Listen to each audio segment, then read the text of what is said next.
one of the worst blacks. Are y'all ready to stop believing in God, though? I already don't believe in God. Nice.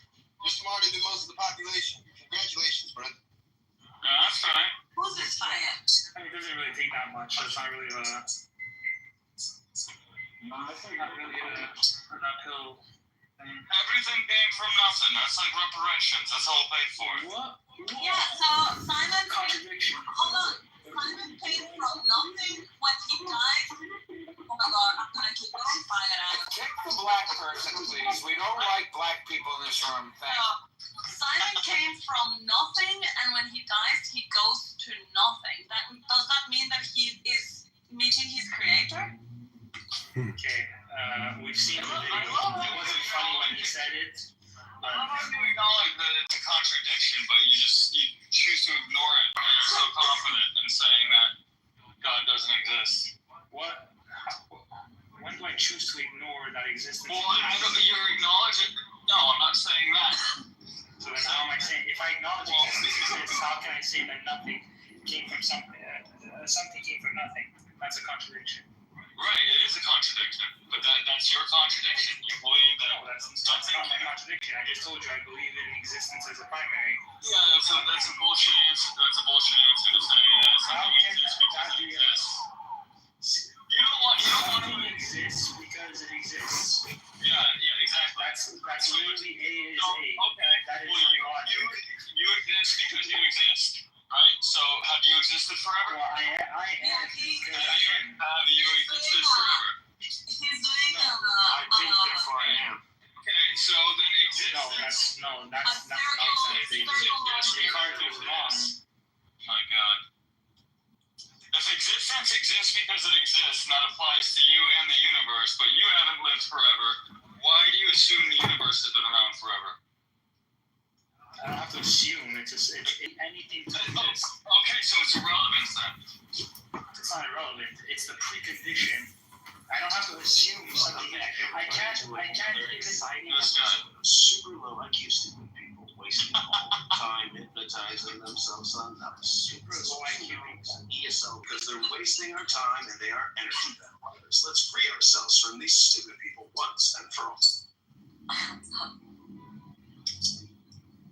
Atheism is a religion of putting your faith in nothing. That's what Zenini just said in the chat. Come on up. We're now going to play a musical instrument instead of listening to Simon and Lou draw our brain powers into dust particles.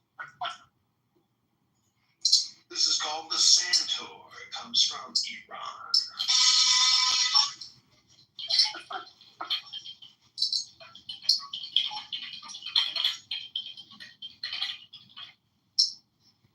Anything is better than listening to Simon and Lou go on forever. I don't know. I like Simon's keyboard.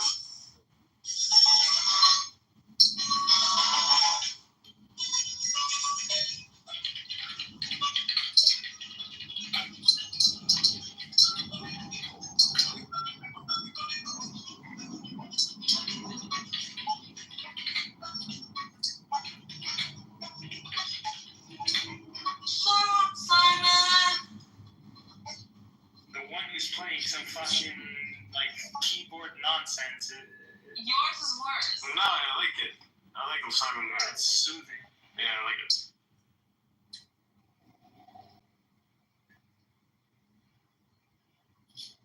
Welcome back to another exciting episode of Super Clubhouse Friends, hosted by Isa Guatemala Watermelon, who had to run away from being murdered as a child. Now she is a high executive living in Switzerland and in charge of robust marketing communications in the sports entertainment technology field. I'm not marketing communication. What are She you is well trained in the latest of AI scams and AI business products to push on people to get command prompts to create content. That's right. That's right. I mean, that's wrong with that. We also have our local Ayn Rand atheist and overall super boring guy, Simon. It's actually pronounced Ayn Rand, but okay.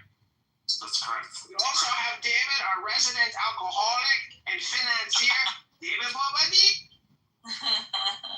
as well as a transgender studies student and former basket weaver, my friend Zach Arruda. Why are you calling David an alcoholic? I don't get it. What?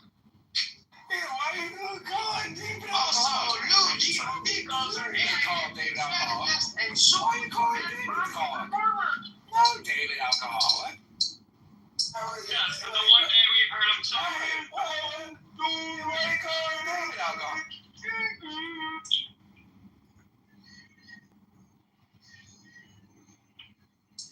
welcome to a show where people like to talk intellectually, but it's actually a comedy show. Most people on Conhouse take themselves so seriously, but they don't know what they're doing is either really good comedy or really shitty comedy.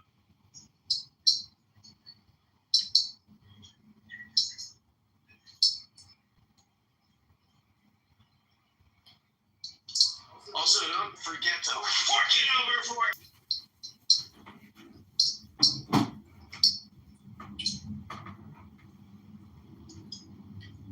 Did John leave again? In the slightest.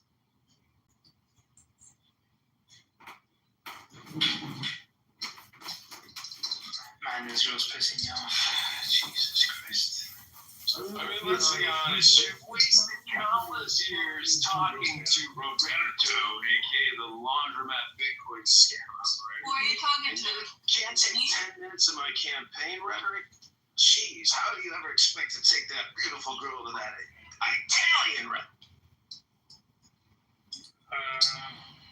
Because let's say No, son. bearing on whether I can take Using my the girlfriend. word objective, subjective, son.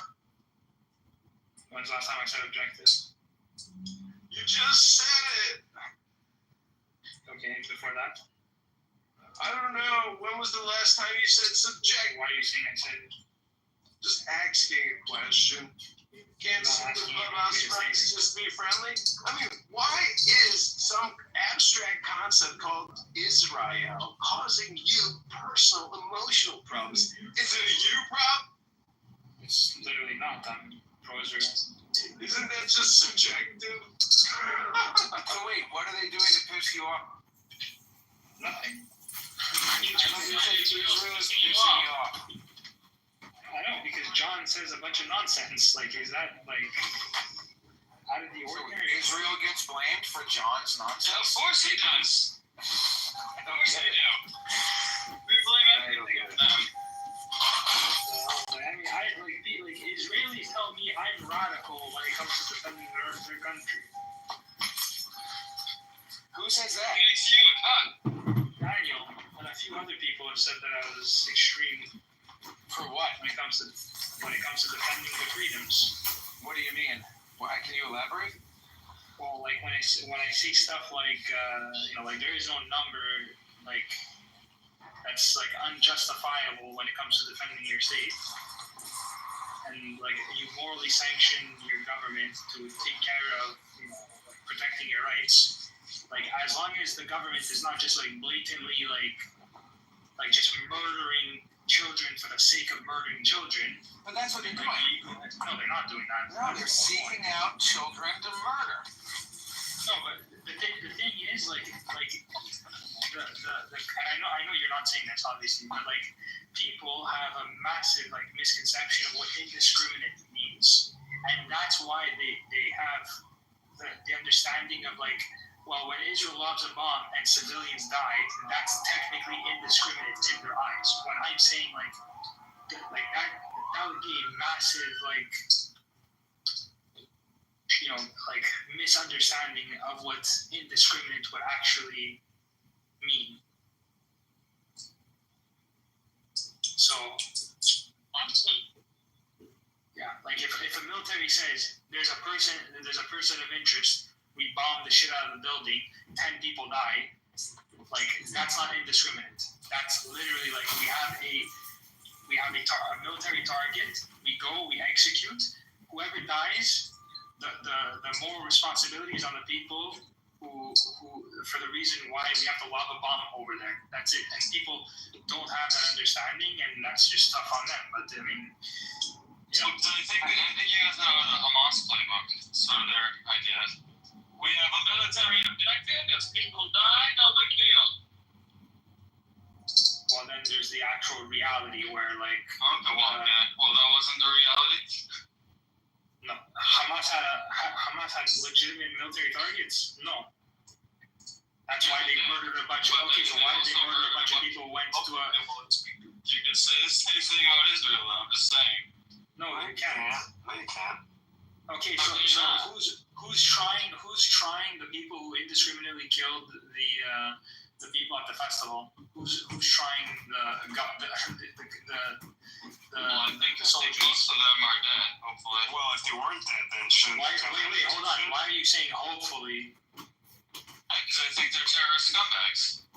Right, then Why do you consider them terrorists? If they had legitimate military targets.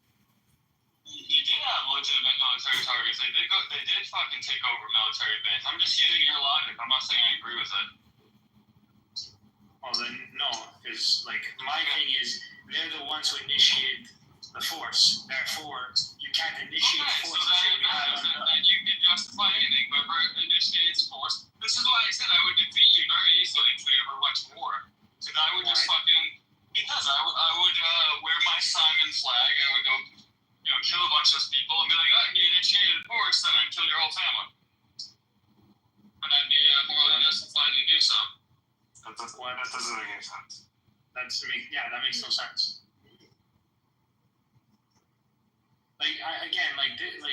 This is where people they divorce the reality from the actual words. Like the whole point is that Hamas is the legit government. These people went and initiated force on a sovereign country. They initiated force. They went in, murdered 1,200 people, and as a result, a country declared war on them. Okay, so what's the difference from what I'm saying about you? I could do the same thing. I'm just saying. Well, because you and I are not at war. Yes, we are. We are now officially. No, you can't declare war on a citizen within your own country. Well, I'm saying so you're gonna go to war with me in a sovereign country. Well, good luck, because you're just one person. That would just be considered murder. That's right. Actually, aren't you both Sicilian? No, he's not Sicilian. I think I found out I am. Oh well. There you go. What up, player? You guys are brothers. We're paisanos. Paisano. We at war. We are war, dog. You on the wrong side of the hood, nigga. See, not. Shit. Shoot, you just acting stupid. Welcome back to Simon's World. Simon's World, the fantastic imagination. You just at least not sing. I don't even care if you say the other shit. Just but don't it's sing. really just a projection. A projection of what? Only in Simon's World. Simon's awesome, super cool world. Object, subject, subject, object, object, subject, subject, object. In Simon's World. It's funny because he says it's really low IQ stuff, but the reality is The fact there's so much disagreement on just that one on those two concepts alone. So it's it's not low IQ. There's massive disagreements on that lead to a bunch of other problems, logically speaking. There's more anonymous people in the audience than there was real people in the audience. That's right.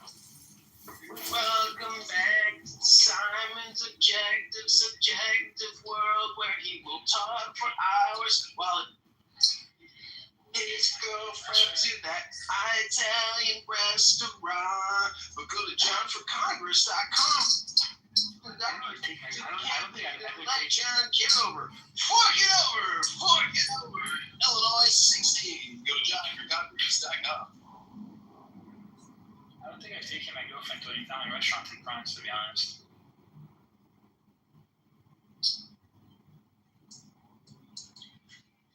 Welcome back to the campaign roast of Simon the Wizard here on Clownhouse, and he says itty bitty titty bitty. This is kind of Why do we have right John Kitover here to roast Simon. Because they're all John. John is he lost his atheism when he was like in the 8th grade or something like that. John, are you flooding us? Second grade. John, are you flooding us with your anon? Second grade, actually, because I Are had you some flooding us brain. with his anons? Are all of Are you flooding me with your nuts?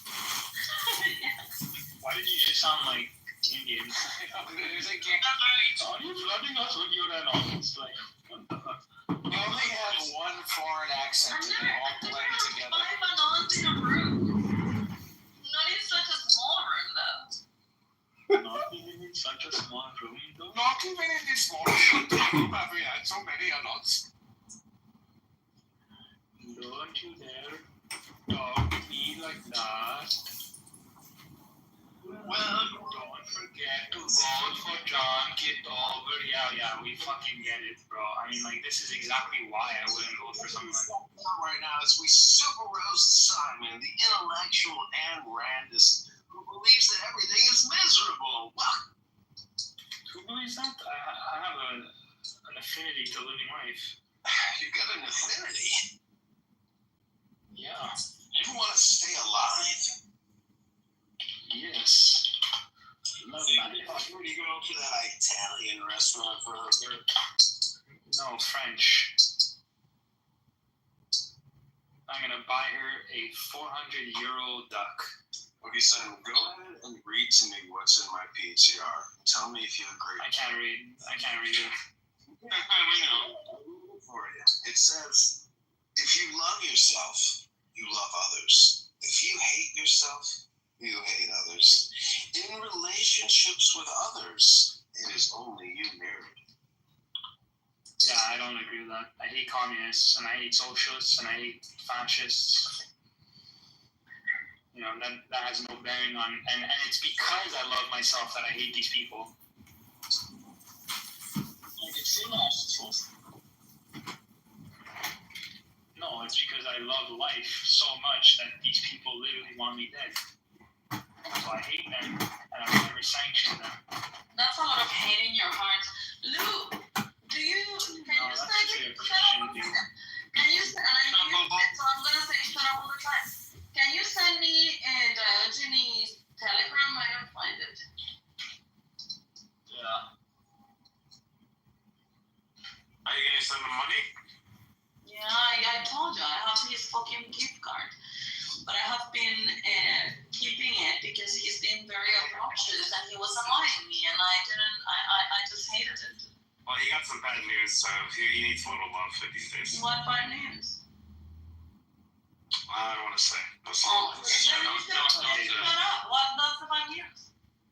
No, I'm just saying, like, it's good that you're giving him something because it makes him feel better. But what happened to him? No, it's no answers. Questions at the end. Questions at the end, please. This is such a woman thing. Women just can't accept that. I just want, I mean, if he didn't want to say it, then he shouldn't have said it. But it's okay if he did. We don't have to know.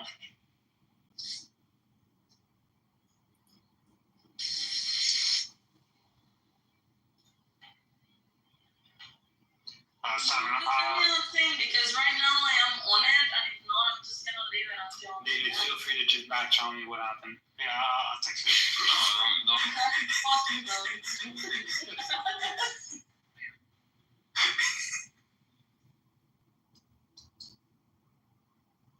That is without a doubt one of the funniest PTRs I've read in a while.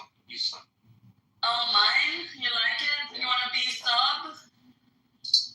Why is that funny? That's just like the truth. Because I'm gonna make you a sub. You don't get it? You don't get it? I get it.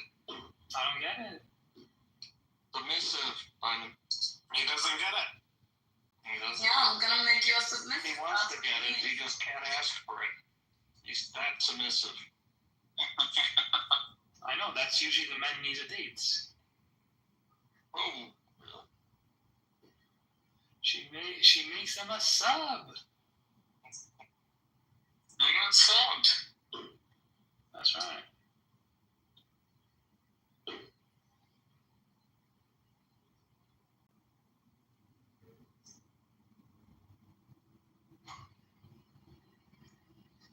When Yakov says, "Oh, I love that." Making fun of me? No, I genuinely like when you say, "Oh," it's like right out like that, like perfect time. Oh, I always think of Andrew Dice Clay, when he was around. Oh, Remember when he was, what do you call it, sampled for that EMF bomb? Unbelievable. oh.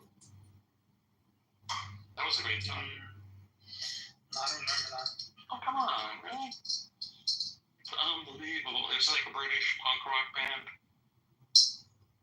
I sampled him saying, unbelievable.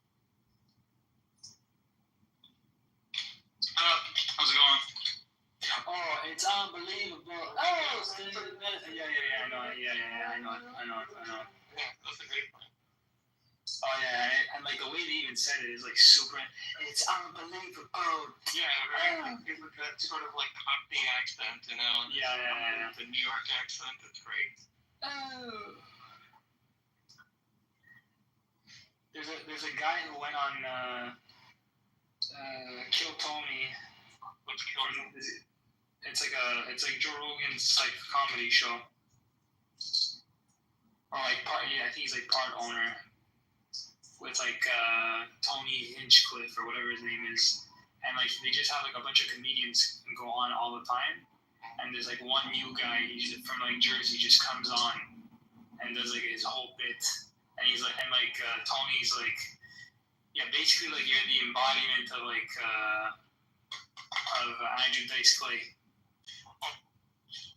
I saw him recently. I released a video of him, like the better, older version of himself, still wearing the same leather.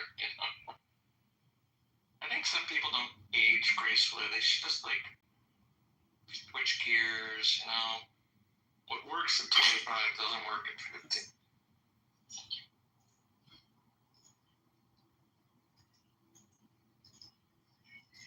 I'll send you the video of the guy I was referring to. His name's Timmy No Breaks. I said, bitch, I got fucking bills to pay.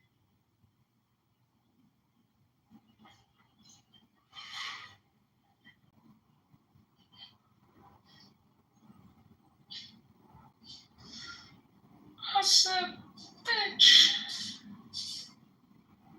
Why can't I find you, Jakob? Oh, by the way, like, do you have a digital camera by any chance? Like, how many digital cameras? The question is, how many digital cameras? Which one? Which ones do you have? I have An Nikon? the Canon 1DX. That's like my main digital camera. I have some smaller state photography kind of cameras. What do you use for like your editing software? Lightroom. Lightroom Classic. Lightroom Classic's the best. Yeah, and I got this new console for it. It's called I haven't memorized the name of it. You forget this thing. It works for video editing software. It's like a little small. Here, look this up. It's called. What is the Logitech? No, it's much better. It's called Loopdex GT. I don't like the Loopdex. Really? They're really nice. Compared to Logitech, is garbage. This thing is made out of metal. Yeah, I have. It's because the thing is, like, I don't need a loop deck because I have a whatever it is, like a 15% keyboard or whatever, and I have like 20 keys. I have the Razer Tartarus. Mm-hmm. Yeah, it's not a keyboard replacement. No, I know. It's just because I don't need like a loop deck, but it's also because like I don't use Lightroom. I actually really don't like it. I use raw therapy. I It's just completely free. I like that. I mean, Lightroom for Editing photos. No.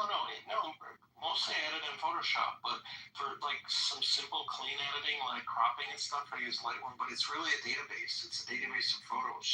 Oh, okay. You can tag them and label them, and Yeah. It is good for cataloging and stuff. Yeah, that's all I use it for, to be honest. So LoopTech is nice because when you're in the OS, the keys are OS related. The moment you go into LightTech, it changes the keys to be LightTech related, and they're haptics. When you touch them, they vibrate. I think it's very well thought out product. Okay, cool. Well, listen, the reason I ask is because I'm actually coming out with my film emulation LUT. So, I mean, if you'd like to try it out, I'd love to send it over. Yeah. I mean, do you ever shoot in colored stock? Film? Yeah. No, the only film that I shoot, and I just shot a roll yesterday, is black and white. 400. I use HP5, Ilford HP5.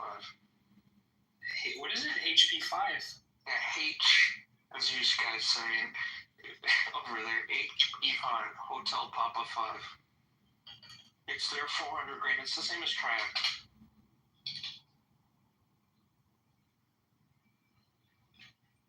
I scan it if I want to get it digital, I scan it. Who's the? Oh my God, this is Ilford. Yeah. It's British company. Is there a print to this? You're what? Is there a print? What does that mean? Like, well, because like you're shooting a negative, right? Right. So, like to develop a print. Yeah. Then you put it in a larger and you print it on paper. No, but like, no, not like. I mean, is there a paper. positive version of it? Yeah, is there a positive version? No, that's only color, and that's Kodachrome. Really? Yeah, Kodachrome has been out forever. It hasn't. No, I'm saying like I didn't think that it would only be for color. I'm saying. No, there's no positive version of black and white film. And I know. Because I'm looking specifically for like film stocks that have a positive print. I think there's color that do it, but I don't know of a black and white film that has a black and white positive film. Because I'm going to be doing all of the Kodak ones. I'm going to be doing like Kodak Gold, Kodak Ultramax, Kodak. Those are negative films. Those aren't positive films. Yeah, no, but you can. There is a positive print to all of them. Because the whole thing is, I can emulate the negatives. A positive print to any negative film. It's called an enlarger or a contact print. What do you mean a contact print? 1-to-1. You can either take the negative and print it 1-to-1, no enlarger, or you can raise the negative up and put a light source behind it, and then it will become larger, so you can print. Yeah, but that's not what I'm talking about. Yeah, that's not what I'm talking about. Because the print is usually like the positive to the negative, which gives it like the actual characteristics. Like the print, the negative only measures density. You would need the actual positive to that negative to actually make like any sort of like contrast adjustment or like a saturation adjustment or whatever. So without the actual positive, you don't have any of the actual characteristics come out. You just have like the density of all the colors within the negative. I thought you could play with see, look, I don't do this for living. I thought I only do in film. I thought you could do that all electronically in the computer. No, you can. Absolutely, you can. My thing is that like, because for example, like I'm trying to emulate the entire process. So like, for example, like if I were to like right now, what I'm doing, what I'm developing right now. I mean, I don't really care, to be honest. Like, we had John Kitover fucking talking about how he wanted to get voted in, fucking whatever bullshit that he's talking about. The background investigation. Yeah, and plus, look, Mike's a photographer. He would get my. Okay, that's fine. I'm sensitive to geeking out on people. So. Oh no, I'll geek out anywhere. I don't care. Okay. Mike, I'll be able to send you a film emulation you can test out. I'll try and do Fuji just for you. If you have a specific film stock in mind, I'll send it to you. So then why don't you just scan a print from? Wait, what are you asking? I missed it, Simon. What are you saying? Just scan a print. Well, I am going to scan a print, but I actually need the characteristics from the negative in order for the print to actually match the digital. So what do you need? Basically, I've developed a system where I can profile film, like basically like one-to-one scientifically. And I know you said you love those Fuji colors, and if there was a particular, I just bought like 2 Aperture Nova 300s, and I'm buying the Seaconic C7000 so I can like scientifically map the digital response of the sensors to film. Yeah, I think Fuji Provia is the one that I like the best. That's the one that I use the most. What is it? Fuji Provia? Yeah, that's Provia, P-R-O-V-I-A. Is there a print to that? Is there a print to it? What do you mean? That's you're hitting the same wall in talking to Simon that I just did. Basically, okay, look. For example, let's say in motion picture, okay, I'll give you a motion picture because, so in motion picture, you realize like, let's say Quentin Tarantino shoots a movie in like Kodak 500T, 35 millimeter, 5219. That's the negative, right? That's the thing that gets processed in the film. Then, if you were to finish that negative and go to a positive print, you would need the actual stock, which is a 2383 stock. That basically they take the film, they shine a light through the negative, and then print it. Yeah, and then they print it onto a new stock called the 2383 that has all of the. Wait, is that for a still for one frame? They do that for every frame of the movie. They print it onto the 2383. So you have but that's like old film printing where you use a projector and you have a paper come to the negative. Wait, that doesn't make any sense to me, son. Why not? Because I used to work in a movie theater. In the movie theater is a negative on a huge roll. It's just a continuous negative. It's frames, right? And it runs at a. The film. No, they would actually have the print. They would have to have the print. Otherwise, if you're just getting like a very flat image in the from the negative. Well, welcome to the world of big screen movie theaters. But they have the prints. That's what I'm saying. No. They like if you look at all the movies. You hold the print up to light, can you see through it? What? If you took what you call this print, if you held it up to the light, is it opaque or can you see through it? You can see through it. That's a negative. No, that's the print. The print in the sense that they. No, the print is what goes through. Is what gets. You're using a film terminology for photographic purposes. We have to print a negative is something different in the film industry than it is in the photographic world. No, in the photographic world, they have actually, I'll give you the actual because I forgot the name because I just learned it.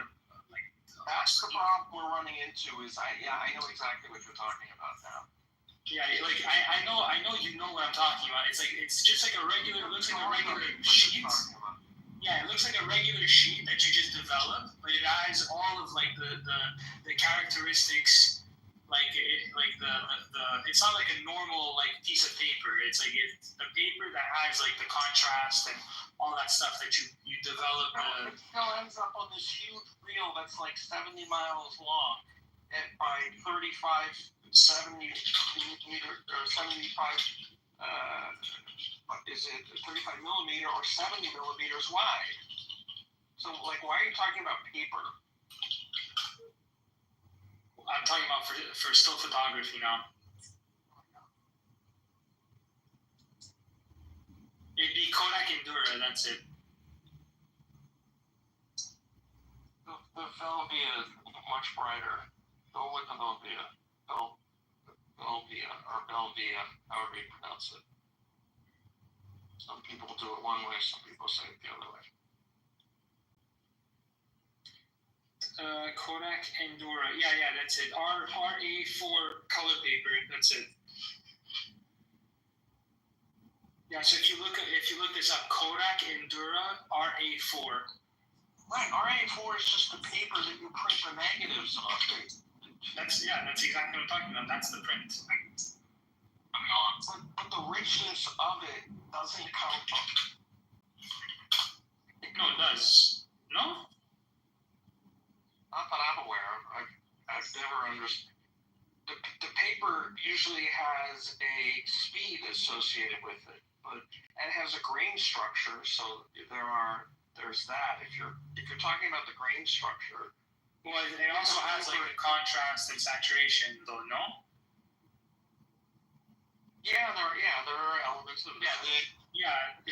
Different papers produce different results. Yeah, exactly. That's what I'm talking about. Like, I'm basically like what the characteristics of the paper in terms of speed, in terms of contrast, in terms of saturation, right? Yeah. Well, not speed, because I mean you can't emulate the speed once it's it's digitally taken. But like the contrast and saturation are the characteristics. Darkroom paper has speed. It's a question of how much light gets. Oh, exactly. But that's more of like the development process, because this is a digital emulation. That goes right out the window. Right. Exactly. It's instantaneous. But my process, I have to make sure, like basically like my ISO sensitivity on my digital camera was 640, and because the stock that I was using was a Kodak 500T, I had to match the sensitivities. So I had to basically shoot 640, because the native ISO of my Sony camera is 640, and I had to use 1/15 of a shutter on my film camera. What do you mean by the native? Well, because like whatever you want it to be. No.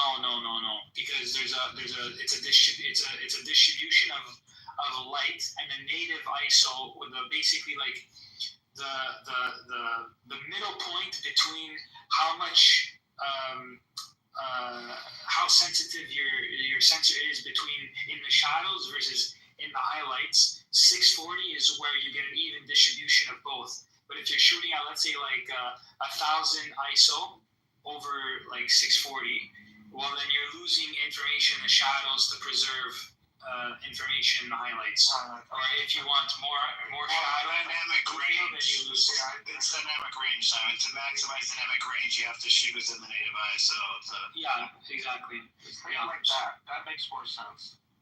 Sorry, I'm just very technical in these explanations, but basically that's what it is. So I shoot at 640, and then I have to shoot at f8, because I have to go. I'm doing exposure brackets going up 5 stops and down 5 stops from f8. So then I have to shoot at 1/15 on the film camera, and then I have to shoot at 1/20th on my digital camera, so that I have the exact same amount of light coming in. Hold on, let's. Because it's a third of a stop.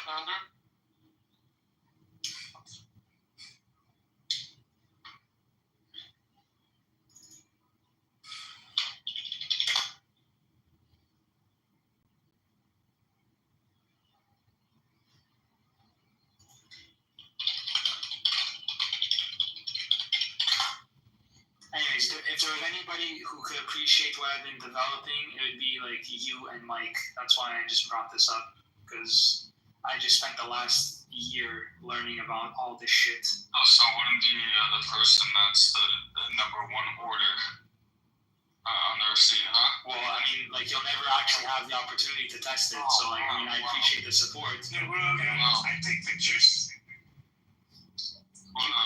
Do you edit it? I mean, you wouldn't be able to use it in Lightroom, but like if you download Raw Therapy, you can try it for sure. His pictures are always out of focus, and it's not because he drinks. I mean, Raw Therapy is actually a free download. So, and I actually am planning on doing one with the iPhone. So, if you have log, can you shoot in log on your iPhone? I don't know what iPhone you have. Just raw. Oh, man, if you shoot raw, yeah, you can definitely use the lens for sure.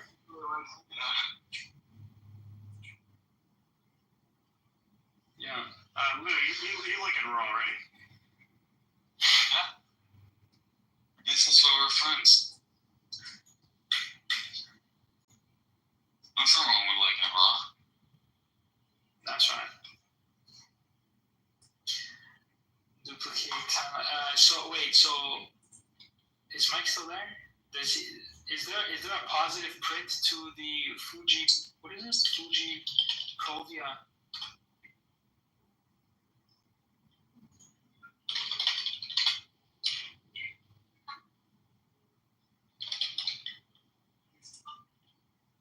That's where you're running into problems because for any film, you can print it on different paper. It's not like a one-to-one relationship. This is a suggested one, but you can print it on a wide variety of things. Well, I would love to. I mean, the wider, Well done, but the better, to be honest. which speed? It only comes in what? Is it 200? So The higher, the better, to be honest. So like the film part of the Fuji Provia, like the film is responsible for like the hue of the colors, the hue of the green, how much blue the green has in it, or how much yellow the green has in it. That's what the film does, right? And then certain films, like slide film, are more colorful than other types of film, like 35 millimeter, like regular film. But then at the same time, you have paper. The paper really just provides the silver substrate in the paper, depending how it's created, will provide more or less contrast in the blacks and the whites and the shadows and the highlights. And then it will also provide a grain level. It can, which is different, which handles different amounts of light differently. But it's not going to change. Like it's not going to. The paper isn't going to make blue. It's going to make a green color more blue. The paper's not going to do that. That's the film part. That's the difference between what the film does and what the paper is responsible for in the finished print in traditional like film print photography. Oh, I thought. Okay, so my understanding was that like negatives only provide the density required to actually print. No. What? Oh, go ahead. No, they don't. No, they don't. The negatives have color in them. That's why you have to. That's why black and white negatives can be processed under red light, and slide film has to be processed in pitch black because the light spectrum will affect the slide film and ruin it. The slide has the full color in it. That's why you can shine a light through a slide, a 35 millimeter slide, and you can watch you put it in a slide projector and you can watch a movie. That's Same way film works. Right. See, that's what when I was talking originally, Simon, I was talking about black and white, where the negative does provide the density. Exactly.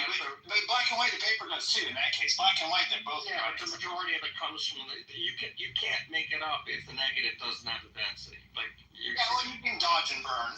Yeah, you can dodge and burn. It's a pain. Then it creates noise. So yeah. I mean, you do dodge and burn in black and white. That's what you do. As a generally you prefer not to. Well, my whole thing was like. Yeah, but if you look like Man Ray, right? Like Man Ray's the master of black and white in contrast and all that. If you look at his work, he dodges and burns the fuck out of it. Like that's not showing the camera. When you look at the picture, he actually runs those contact prints and then he drew lines around them and said, okay, plus this. Negative that. Exactly. So he's doing that with his hand and with the little lollipop. Dodging tools. Yeah. My understanding of this whole process, like the way I conceptualized it, was basically like the negative is just basically like a log, and then the print is like the Rec 709. That was it. That's like how I conceptualized this whole thing. I don't know. See, it does. I'm with Yakov. I think it's confusing to think of the film side of it because I don't know the film side very well. What I think of film as, when I think of a movie, like a movie on film, the big roll, I think of that film as like individual slide Exactly. slides. Like one slide, a 35mm slide, it comes on a strip because that's the way it does in the camera, and you cut it into squares, and then you put in little paper, outlines that you can drop into the slide projector. So I picture movies just like that, except movie film is all still attached, and it just runs through. No, that's exactly what I'm saying. I'm saying like because the whole process of like a movie, like if you look at, for example, like Jurassic Park or whatever, like they always say like, oh, it's got the 2383 look. 2383 is another film stock that they print, that they shine a light through the negative to print onto this new stock. So it has all the characteristics. Yeah, see, that's the part that I don't understand. Because that's the part that I don't understand. Because a movie, film photography. well, it is. Plus, what you're describing to me is basically like taking film, still film, camera film, and then shining a light through it onto another piece of film, not paper. And if they're doing that, then I guess I didn't know they did that, because there is no second step necessary. You process the film and it comes out with the colors on the actual film. Well, like, okay, so not smoking something like. So I'm not saying you're wrong. I'm not saying like that's not a process that people use. I'm just saying like the full, like the intended characteristics of like what Kodak envisions, what their customers utilize, is the whole part of like, if I'm Kodak and I say, listen, like the negative is the first step in the process, but then in order to actually maximize the development of the full characteristics, you need the positive. So you have to develop the positive on the print. Yeah, that's true. But the positive, the quote-unquote positive, which I've never heard it called that before, is weird, but to me. But the positive is created simply by shining a light through the negative onto a piece of paper. But in a movie, you're not shining it onto a piece of paper. So what you're describing to me sounds like you're shining it on another piece of film. Another stock film. Yeah, exactly. That's exactly what they're doing. And then that's okay. I didn't know they did that. It seems weird. It's a really complicated process, but that's why they make up print. And I've heard that phrase. But the problem is when you use that phrase, Simon, to a bunch of film photographers, we think something completely different. Oh, okay. I'm sorry. I had no idea, because I don't know like what the process was. I just knew, like, I looked into it like briefly for me to figure out like which stocks I should do. Is when he started talking about Provia. That's a slide film. It's a positive. Right. So Provia is a positive. Oh, Provia is a positive. So Provia is a positive already. It's a full color little picture. You just shine light through it. It's a slide. Yeah. It's like so it's Pro 64. It's like slide. So do I not shoot with the Provia? So the Provia comes out with a full color little transparent picture that you just shine a light through onto a piece of paper to print, right? Remember those carousels, way back when you used to like watch them, you come home from You're really specific with your exposures when you're shooting slide film. You can't overexpose or underexpose, because you can't recover that later. When you develop the film, it comes out as it is, and then you shine a light through it. So you don't have the ability, you don't have the secondary step to dodge and burn a slide when you're going to look at a screen. You have to shoot it 100%. You have to shoot 100% right exposure, or it'll be too overexposed or underexposed when you actually look at it. I'm looking at it. It's pretty expensive, but it's also like it's gonna be very difficult to actually expose this, because I have to match. What is this? 2, 4? I would look at like I have 2.5 stops difference or 3 stop difference. I would look at I think it's called Mastic. There's a company that does what you're talking about. But they do it. They make profiles that affect raw files. Let me see if it's called. Hang on one second. What's it called? There's a company that does what you're talking about for like Lightroom and stuff like that. I think you're reinventing a wheel that's already been optimized. No, trust me. Digital photography site. Nobody's doing it. Wait, Mike, are you agreeing with me or with him? He's agreeing with you. I'm kind of in the middle of both of you, actually. I'm not sure that. See, my problem is I'm not familiar enough with the film, with the movie part of it, to like comment on what Simon's saying. I'm just not sure Simon knows exactly what he's talking about. Did I just hear that you're in a Simon and Jackal sandwich? Wait, what? I kind of noticed that. Wait, what did you say? Wait, what did you say? The only thing she can offer is a comment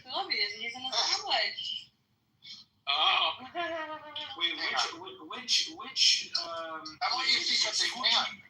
I want you to see something. I'm trying to find it. Hold on a second. It's called what the fuck is this? Where are these things at? Fuji profile for Sony camera. Fuji profile for Sony cameras. The thing is that I'm sure that they have like some profiles. I don't know if it's to the extent that like how accurate it is. Like I'm talking about almost a one-to-one scientific replication. Like almost nobody I know is doing this, and like I've really like looked at this. Like nobody is doing this. There's maybe 5 people in the film. Because nobody cares enough. Oh no! I mean, I know for like color grading What's your and stuff. intended use? Simon, let's start with that. What do you like? He's trying to scam me for $30. So, what's the use application of this? It's so basically anyone in post-production or in production can use this to emulate film. So if they want to make their movies look like film with this particular Kodak stock, I'll have this available. And then I'm also going to extend it to photographers. The grain of the film, not the paper. Like No, I'm emulating the negative response of how like if you were to develop a negative, you would have a one-to-one emulation from a digital camera to one-to-one is a positive. Simon, go look up one-to-one is a negative, and go look up cobalt-image.com. Cobalt-image.com. They basically I use it. So here's what it is. It goes camera by camera specific. It's actually programmed for the camera model, meaning that if I pay for a Sony A7 III, if I pay for a Fuji emulator for a Sony A7 III through them, it won't work on a Sony A7 IV. It only works on Sony A7 III. It's applied to the raw file in Lightroom as a profile before you begin editing. So it affects the raw file in ways that are very different than like a filter does when you create like presets. It's not you can't get this. Yeah, you can't get this level of detail in a preset. I was about to say.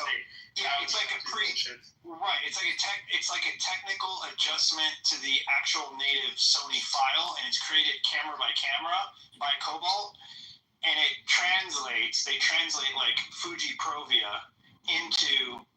Like an A7 III raw file for a Sony can appear to be a Fuji profile. It'll automatically adjust the grain, so automatically do this, automatically do that, and then you bring it in a Lightroom, and then you can apply presets, save presets, and stuff like that.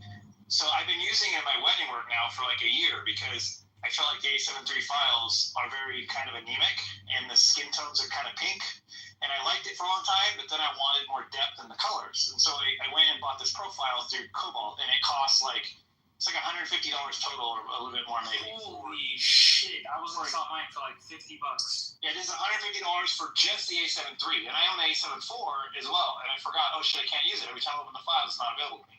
And because it's camera specific to the raw file. Yes. What's the name of this? It's called cobalt-image.com, and if you look at, I'll put a link to one of my recent weddings. I just edited a wedding. Well, I don't have the pictures yet. The pictures look totally. Wait, Cobalt-image.com. I can't spell either word. I must have a problem with my spelling. We provide Cobalt. It's COBALT -image. Like I can't spell, and I have 2 O's. Elevates your professional videos with Cobalt images. Advanced color grading technology. Our LUTs are designed for seamless compatibility. Oh, I'm curious to see this. They're basically doing the same thing. Reinventing a wheel that's been invented. But this is only for still, Yakov, and this is for Lightroom, right? Correct. And You for guys do it for film, but haven't you done this for film? Yeah, I mean, there's people. Somebody done this for film? Yeah, so there are people who have done it. I mean, like it's a very, it's the most generic thing. Like everybody sells a Kodak 500T 2383 LUT. The problem is it good? And I'm talking about people have used like very, like non-scientific ways to actually develop this. I'm talking about one of the highest produced quality LUTs that you can use for like any situation, basically, and nobody has been able to do that.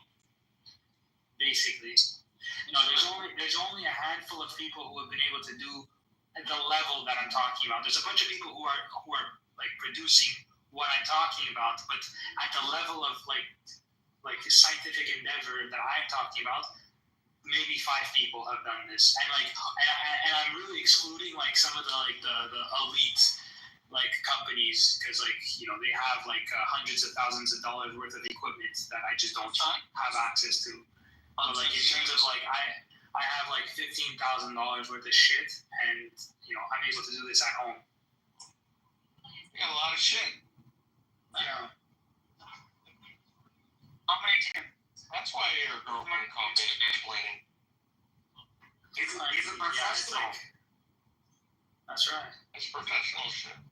Yeah, and that is actually a very interesting thing. I might have to do the custom profile, Mike, for Lightroom customers, because I was just saying like I could just send people to like raw therapy, and then they can just apply all of their the LUTs over there, because Adobe is just like I find their products like really not good, like at all. It's really like not custom friendly. Oh no, their products they're horrible. But they really got really bad over the years. They used to be great, now they're pretty poor. And they leak memory like crazy. Like they're really, really badly designed now. They're overcoded essentially.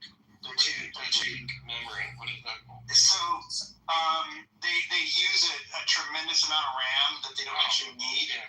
So, and it's gotten overkill though. Like when I use Lightroom and Photoshop open together now to edit a wedding, I can sometimes be using as much as like 50 to 60 gigabytes of RAM with 2 programs, which is like retarded. Like there's absolutely no reason for that. There's nothing. But it's because they become bloated, because they engineer code on top of they code on top of other code on top of other code, and now that they're decades into it, it's getting overwhelming. And so now I don't think that it's completely by accident either. It's kind of like forced. What's the word? Forced. What's the word? Not when it's worn out. When the like Apple plans it, forced obsolescence. Is that what they call it? Yeah, forced obsolescence. They have to be in bed with hardware manufacturers to force people to get bigger. Well, which I'm sure they are with Apple. I'm sure that Adobe is in bed with Apple in some respects for that part of it. I would think, or at least Adobe. Yeah, I would think so. I would think that Adobe's doing that. I don't know. Maybe not. Honestly, like I don't know like the photography side, but I know that there's starting to be like a lot of alternatives to the Adobe stuff, and like I really started to like raw therapy right now. It's like it's fully like you can use cube files, you can use presets, you can use whatever the fuck you want, and it has all the customizability. Like therapy, I can understand all the stuff you've been through. Yeah, Therapy's good. It's very profitable for your therapist. That's right. Maybe your therapist will sleep with you like Adobe slept with Apple. That's right. He did say he was in bed with them, right? That's right.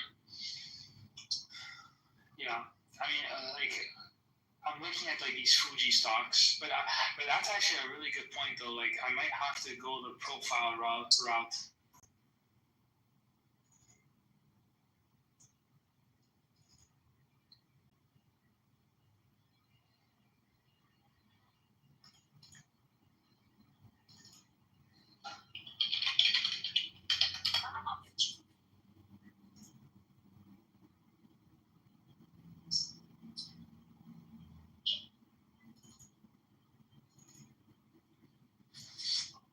What the fuck?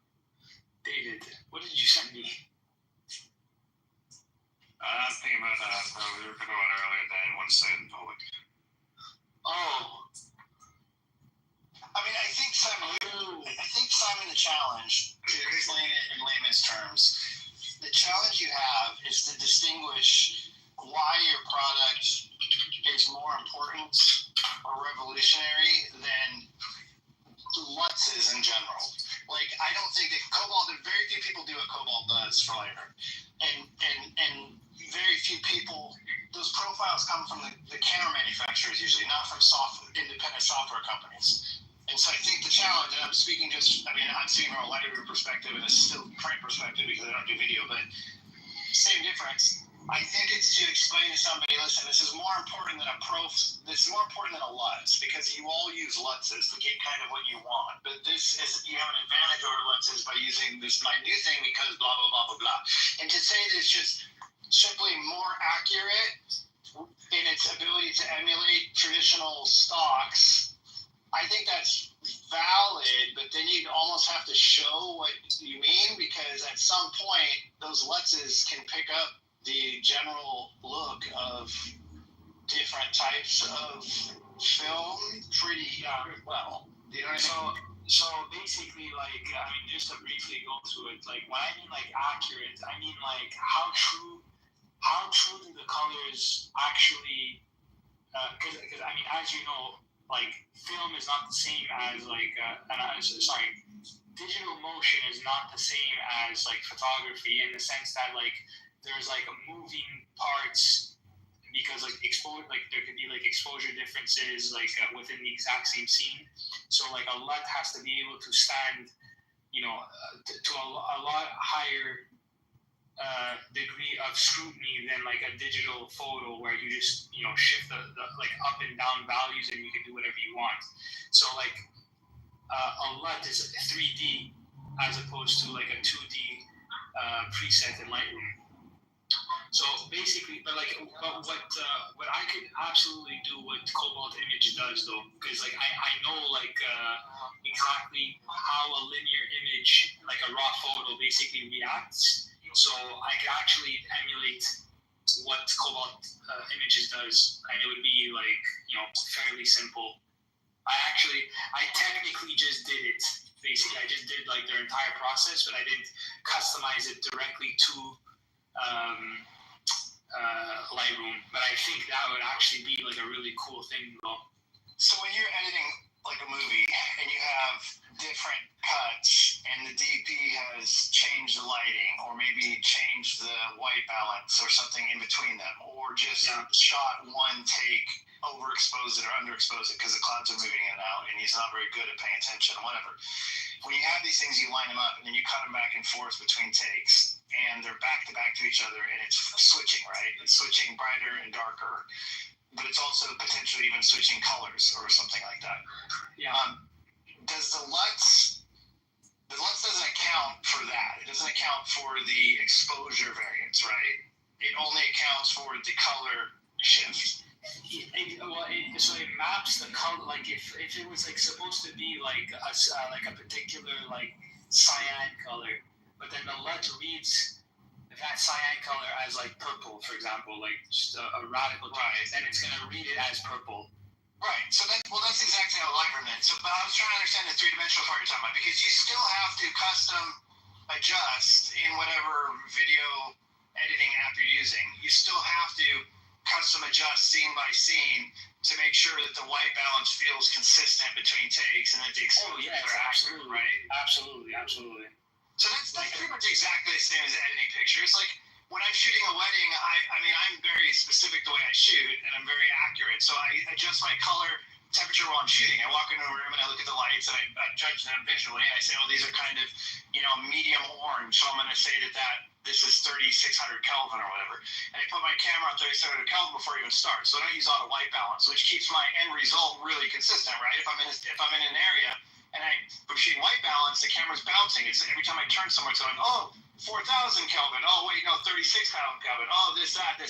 You bring it back, it's all over the fucking place. But since I shoot custom white balance by myself all the day, then when I come home, I have way less post-production because my colors are consistent in the different areas I work no matter what. Even if I don't get it right in a certain area, at least it's consistent from shot to shot in that area.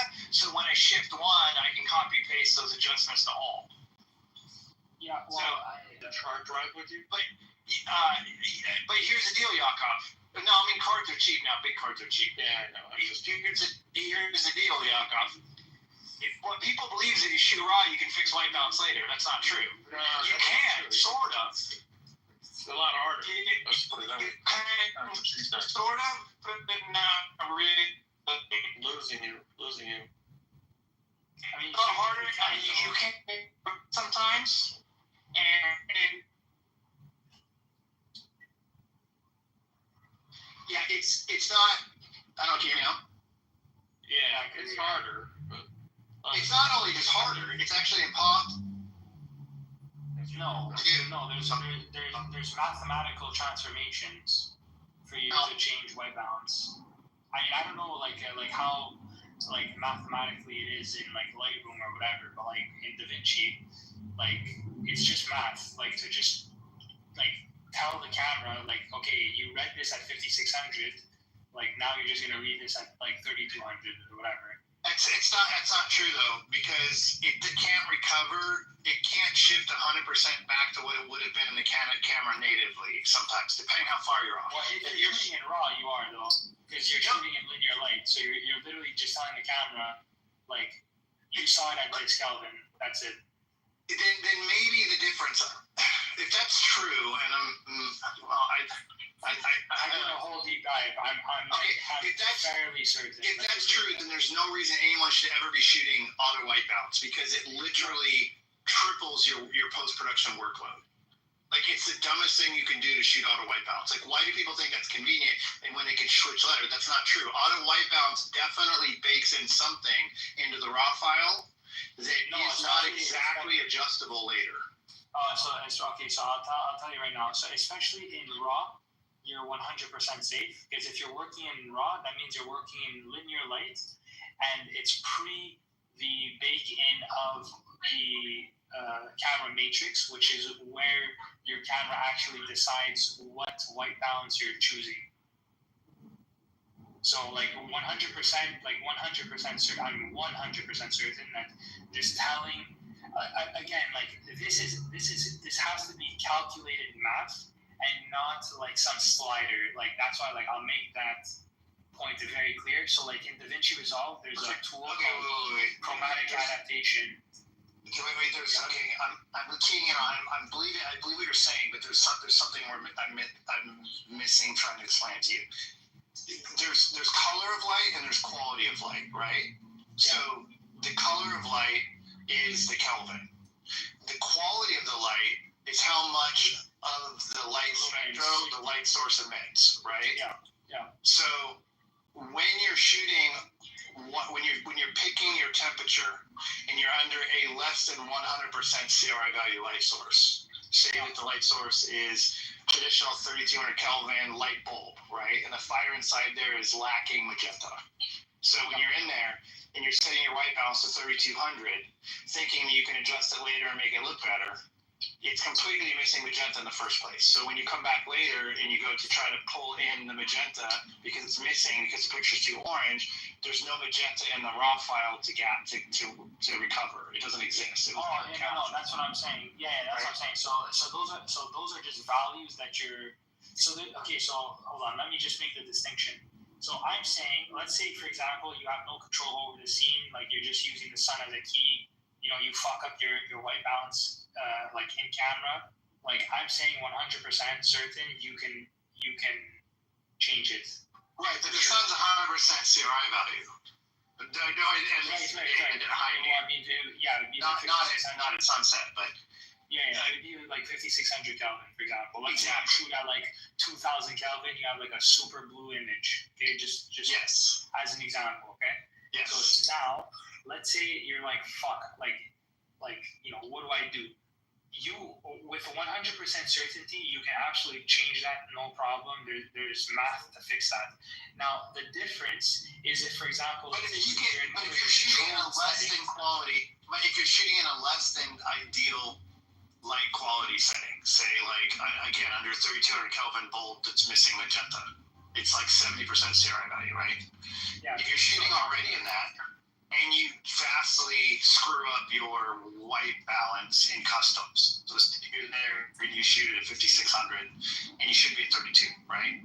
Later, when you go back from that file in the raw file and you adjust it back to 32,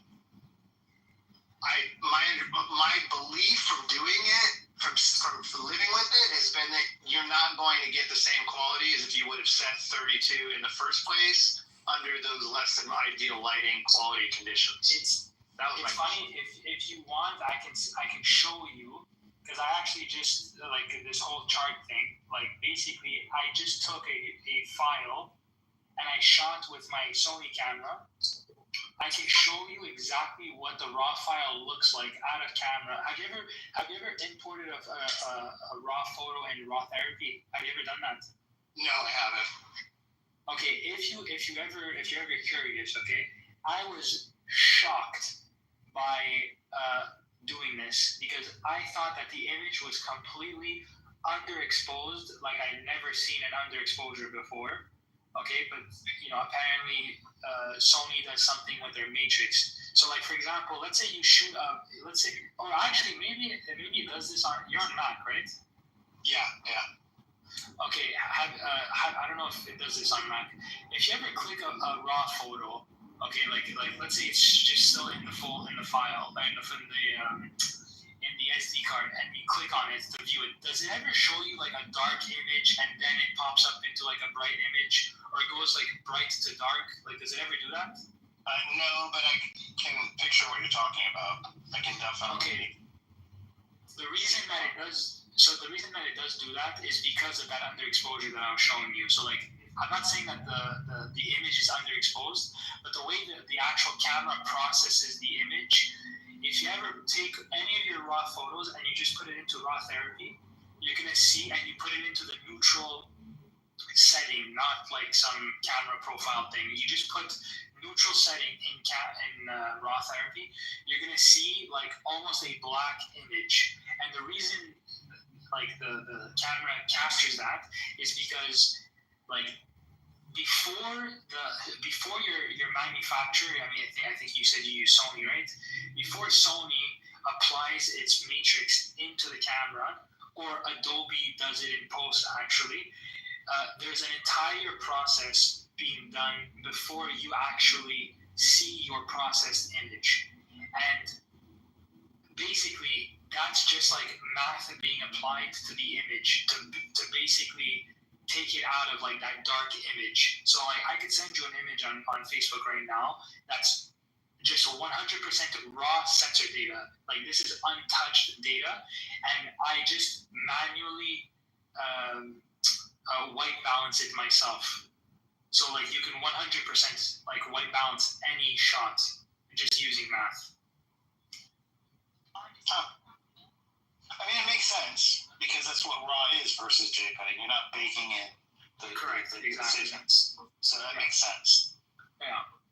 I guess the part that had me confused from experience is that I was confusing that with the incredible benefit of avoiding auto white balance in order to reduce the lack of consistency later in the editing process. You know what I mean?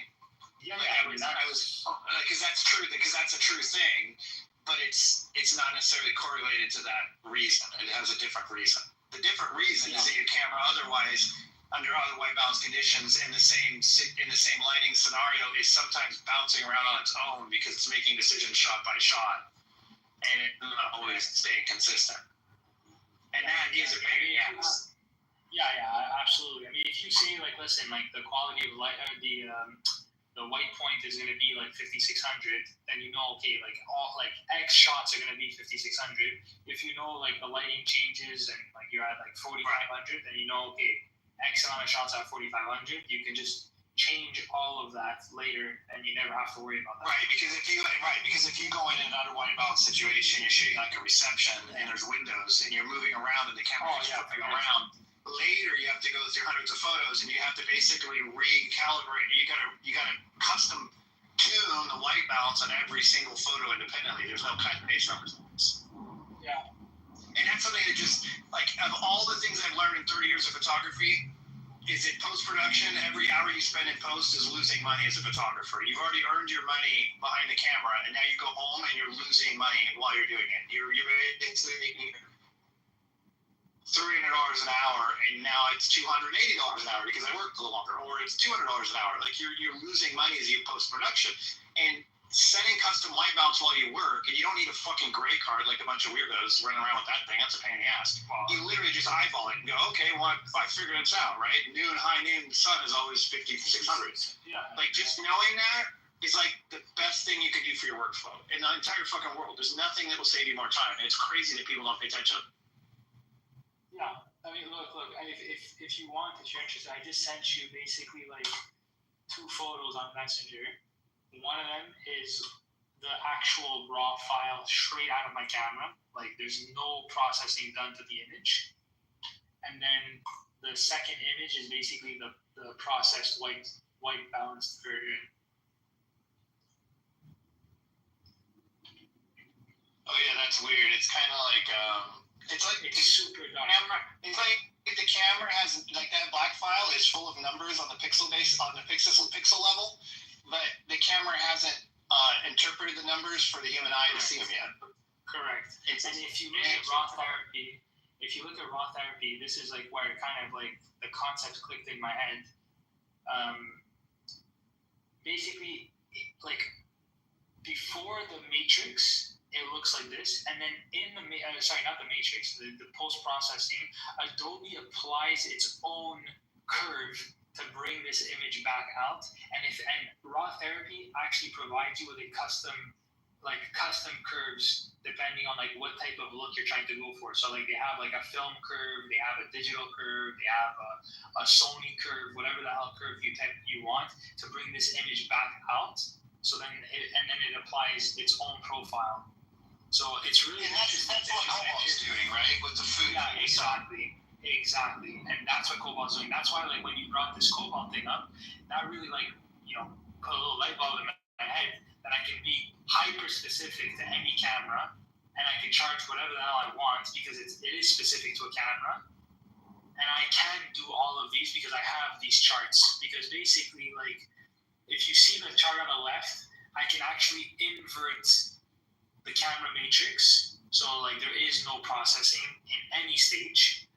And then I can have like the most custom contrast curve because I have the chart in the middle for all the little grayscales, and then I can basically copy any camera that I want. So if you want to make it look like, if you want your Sony to look like a Canon, I can do that. If I want to make it look like a Fuji stock, if I want to make it look like a Kodak stock, I can do all of that. Yeah, exactly. Yeah.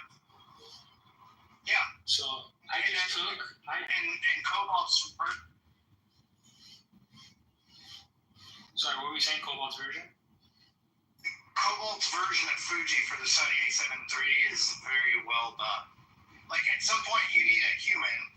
Like, I have an exceptional eye for color. I just do it nowadays. I've done it so many fucking thousands of hours, just what it is. And so if I was to look at a picture and someone would say, I want my picture like this, how do I do it? I can say, oh, you need to increase the blues and the greens. You need to remove some saturation from the orange. You need to do this, you need to do that. And boom, it would just appear that. You up your curve and in this spot and lower here or whatever. Like, I can just visually look at two pictures and tell the difference between them in that respect. At some point, the people of Cobalt have to be able to do that too. At some point, they have the engineers that are responsible for the color number adjustments might not be the same people that are responsible for deciding that blue number has to be increased at a certain ratio for this color hue. Yeah. They're two different things. So that makes sense. Yeah. And basically, yeah, you actually just put a fucking crazy idea in my head. Oh my god. I think I will do this. Well, this is like the dirtiest thing for me. Like this is when you're gonna talk about color like this. This is what I get excited about. Like, I don't know. It's so funny how we can be so geeky about it. Other people are like, what the fuck? But like, $88 for this lot. it's really fun. Insane. That's pretty cheap for a slot. How much are you paying per slot? I don't even think it's that great, to be honest. Well, I mean, think of presets are even not even real. Presets are bullshit, complete bullshit. And those things sell for $50, $60 each sometimes. I mean, and they're nothing. I mean, at least a profile is legitimately something. I mean, I know, but like the presets are complete crap. That good. Like the profiles don't even look that good. That's what I'm saying. Well, and that's where I'm going with this. But Simon, that's where I'm going with this. That's because the expert color eye guy, the guy that decides how to line up those two things, isn't the same guy as the guy punching the numbers to change how the camera program interprets the colors. And so if they have a bad matchup, but then they program it the way they intend to, it doesn't necessarily mean it's going to accurately represent what was there. It's still up to interpretation. So it's because I'm looking at cobalt images like Porsche LUTs. Like these are just don't look good to me. Like none of their products actually look very good to me. I don't know if it's just in the. Well, even the Fuji Provia, I changed the hues on the greens. I add more blue to the greens by default. As soon as I apply it, I go right in immediately and change the greens to my preset that I want, because it's not an exact match. But what it does is it alters mostly what it does for the Sony files is it increases the saturation at a rate that's very reminiscent of Fuji, and it shifts the pinks to orange a little bit by default, but at a granular level that can then be further tweaked with presets. That's what I like about it. It's the closest I can get to a starting point, and I can never get to where I end up with it without it. I can't just go in color lines and manipulate everything. It's because of the special type of contrast that it has. Exactly. The way it hits the I mean, so it kind of like opens up a parameter for me that I can play with. It's inaccessible in the raw file by default, which is why even though one might critique the Cobalt to say, oh, this isn't a very good example for a look. I mean, I don't like this one. It doesn't look that much like this, whatever. That's not even relevant to me. It's that it extends the range of the color variables that I have in Lightroom under each hue that I can't otherwise do. It's almost like it turns Lightroom into Capture One Pro. Capture One Pro does that by default because Capture One Pro does exactly what you're talking about. They program their algorithm for each camera model by camera with a human eye. That's why Capture One's so good with color. But Capture One sucks with workflow. So I shoot Capture One when I'm on the table, tethered, and I use Lightroom for weddings. Capture One sucks for large volume files like weddings.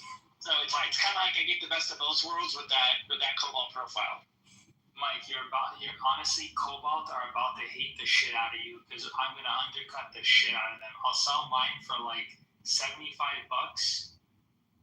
There's another person that does it too, by the way. Camera. There's another guy that does this. I think his name is Fred Mira or something. You can Google it. You Google like Fuji profile for Sony. I think it's Fred Mira or something like that. I think he does the same thing. He's not just selling presets. He's actually gone deeper into the emulation part of it, of the profiles. Okay, well, I mean, what is this, Fred? No, that's not. Let me see if I can find it. Hold on a second. There's only two that I know that even do it, to be honest.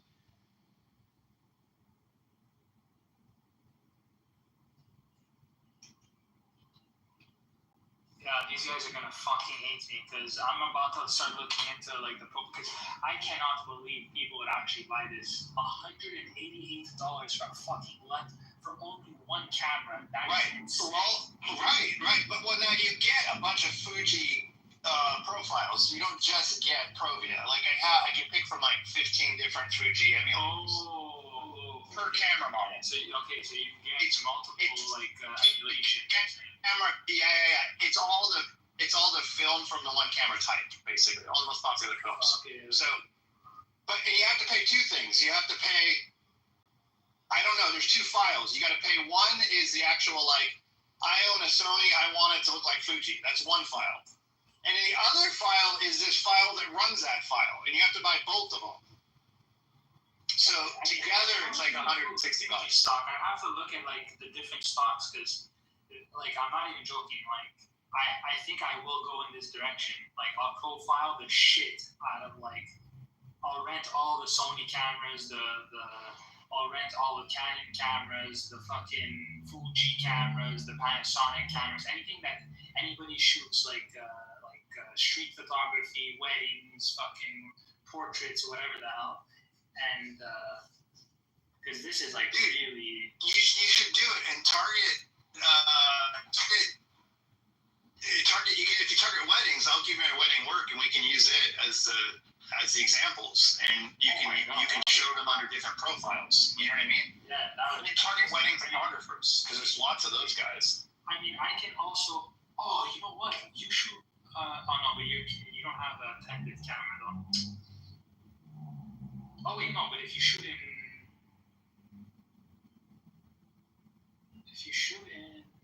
RAW. No, I don't have the contrast curve to get you out of RAW though. No, but I could shoot a wedding on a different camera each time.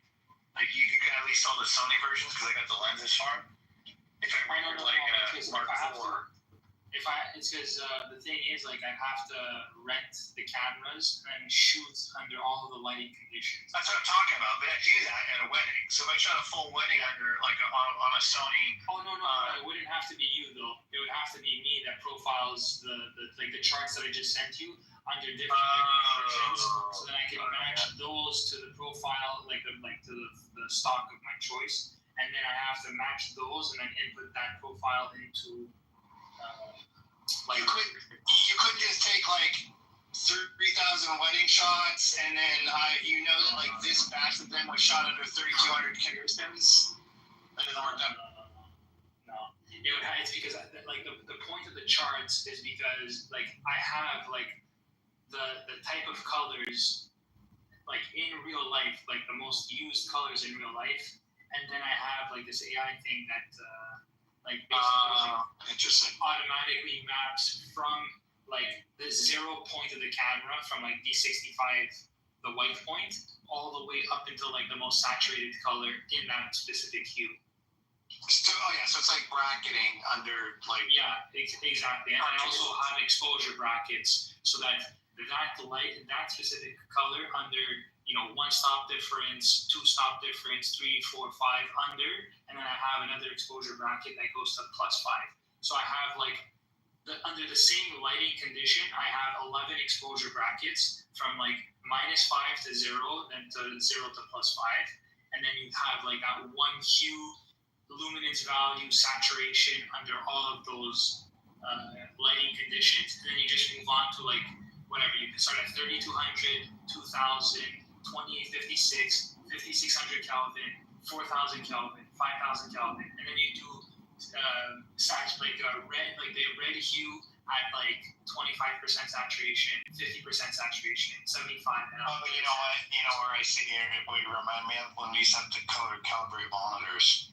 I don't have to do that anymore with Mac because they're so good. But you see these spiders, you hang a spider on there, and that's what it was doing. Exactly. It flipped through all of those screens. Exactly. It's exactly that. And I'm just doing that with cameras so that I can have like an interpretation of the digital, how digital captures the color, and then I do the exact same thing with the film, and then I have the way the film responds to those charts under the exact same lighting, under the exact same conditions, and then I just basically map 1 to 1. Oh, that's really interesting. Now my brain's starting to understand it because I'm starting to connect like what the spider did versus. That's interesting. Versus the different camera model. Yeah, the spider just looks at the deviation of like what it knows to be the objective value of red versus what the red patch is on your screen is emitting, and then it just changes that deviation from whatever the red hue on your monitor is to what it knows to be red. Right, and then it saves it as an ICC profile, which is what they find. Correct. And then you have the ICC profile based off of the interpretations of all of the hues that it sends under like the different saturations and luminance values, etc. Alright. What's interesting is that in print world we work under CMYK conditions. If you're on a regular monitor and you open a CMYK file, it looks like dog shit. and then you switch it to RGB and it looks beautiful. But under printing conditions, the CMYK looks better than the RGB. Yeah. That always threw me off. Like it sucks when you're working with CMYK. Yeah, it's just an interpretation thing, though. It's just like whatever reads it. Like if it's reading CMYK, then like under CMYK, then like you have to just do the conversion, and if you're in RGB, then you do the conversion. And, it looks good. Well, yeah, but when you're working in CMYK, you're staring at pictures that are essentially kind of ugly by default, knowing that they'll look good later. And you're working with them at that state, which is like a really weird. It's kind of like videos like that too. Sometimes you're filming movies and you look at the camera and it looks like total crap. It looks like the DP did a horrible job. And it's like, oh yeah, that's because this is just a raw file. Like later it will be dusted. So yeah. Like that's it. Like for me, I really did conceptualize it for like the film negatives as just like a raw.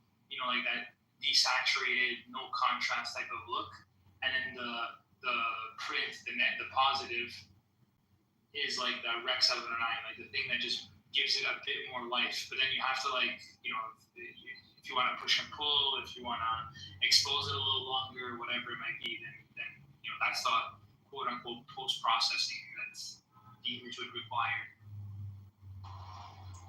See, these are the kind of conversations we have to have in a photography room. The photographers on Clubhouse, they're a bunch of idiots. They just sit here and talk about their personal lives. They never talk about photography, technical. They never get technical. It's because I've honestly the last 6 months, I've just been doing a massive deep dive into color science.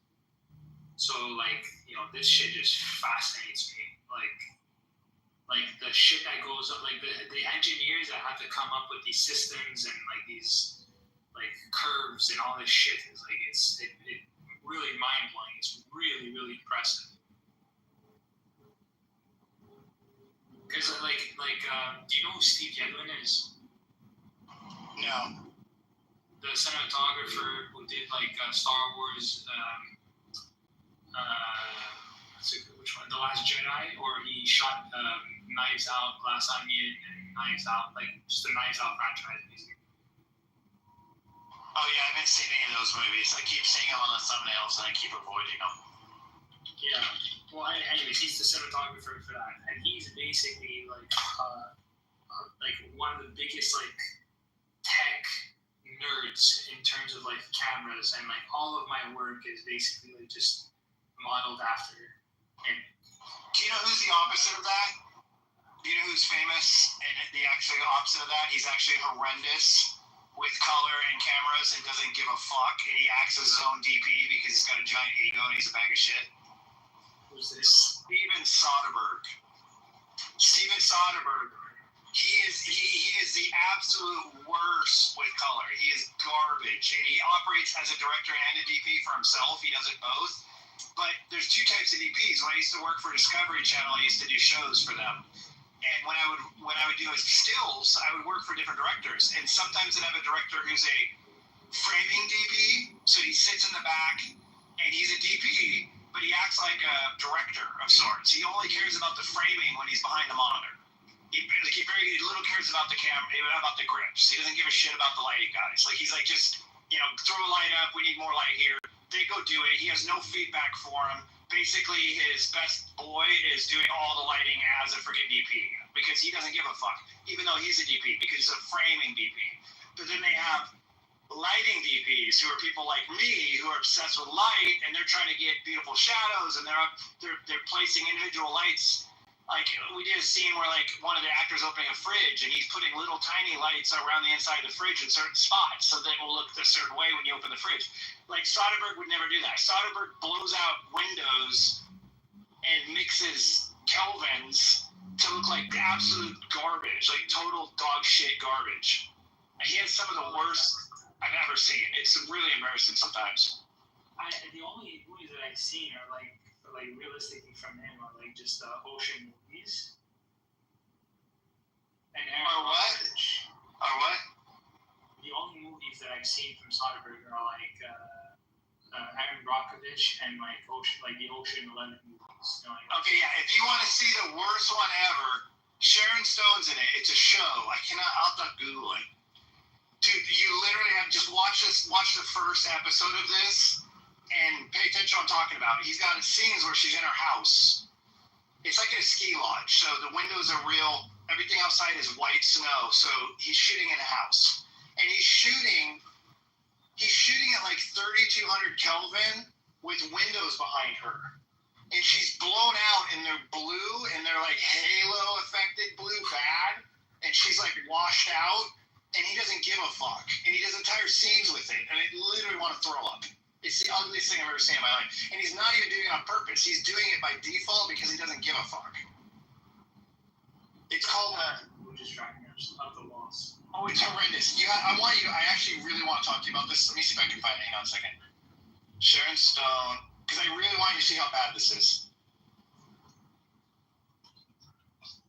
He's only respected by directors. He's not respected by DPs. Mosaic. It's called Mosaic. Yeah. Look at this. Oh my God. Google Mosaic. Google Sharon Stone Soderbergh. And look at the second photo on Google that shows up. That's what I'm talking about. Look at this. This is how the movie looks. Do you see the shot that comes up, the second photo where she's like got her hands in her face, over her mouth? Oh my God, it's such an example. You see that? The guy's on the right and she's on the left. She's got her hand over her mouth and there's a window behind him. Yeah. You see how horrendous that is? Well, it just looks like very digital. It doesn't look very good. This looks horrendous. No, I'm not talking about digital. I know. Are you looking the same way I am? Hang on. Let me PTO. Yeah, the guy's on the right side. She's got her hands in her right over her mouth. Yeah, look at the blue halo over his hair. Look at how he's blowing out. Look at the overexposure and the loss of CRI value on his face, on his skin tones. Look at how disgusting it looks. It looks like I shot on idle white balance and I had no fucking idea what I was doing. Remember, this is a guy that has access to the lighting equipment. And he's the DP. Who the fuck would do that? You would never do that even on purpose. It's horrendous. It's not even judgment. Well, he's a director and a DP. He does it himself. He doesn't value DPs. Really? That's my point. He DPs his own shit while he's directing. And it's all over the fucking place. Look at you. There's two scenes in there. You can see in Google. One of them's indoors. It doesn't have the window behind them. And it looks a little more traditional. It has an edge light on it. But that's a natural edge light, too. That's the other thing. That entire scene was shot. She's dark and like most of it, you can't even see her face in half of that scene.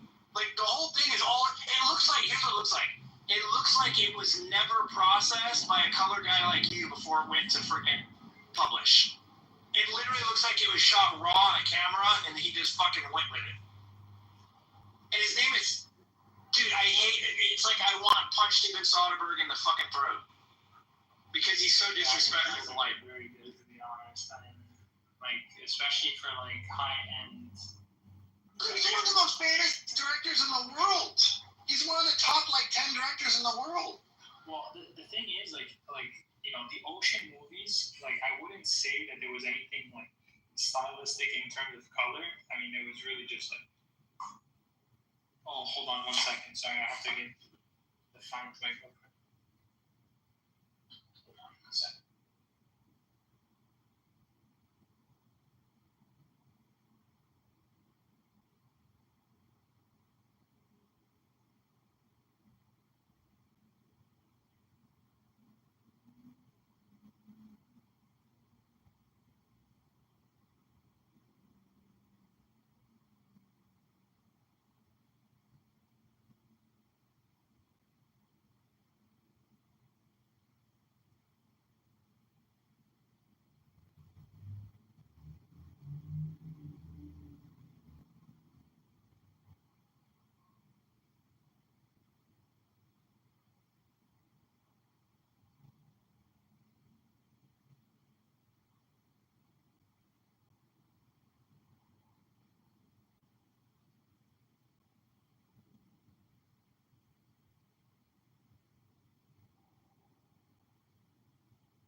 war crime, and it's been confirmed time and time again by the United States government that he was a Mossad agent.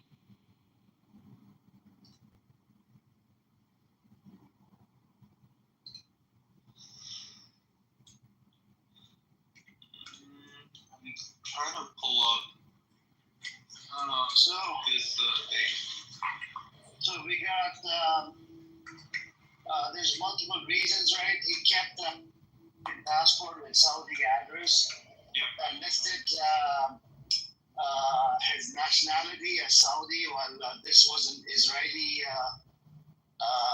It led to speculation about intelligence ties due to the use of alias and multiple IDs. So. Yeah, here it is. So this was about 3 hours ago. The former Prime Minister Bennett tries to claim that the allegations of were false. However, then there's another article that says that Tucker Carlson suggests that Jeffrey Epstein was working with the CIA. Ex-CIA informant claims that Epstein was working for Mossad and the CIA. Here it says FBI information reveals that I don't know how to say this name, but he had worked with the FBI, suggesting to indict many people, and was suspected to working with a foreign agency with Mossad. So you can go ahead and follow the former PM of Israel and say like, oh yeah, he definitely wasn't a CIA, a Mossad agent or a CIA agent or whatever, but everywhere else is saying he is.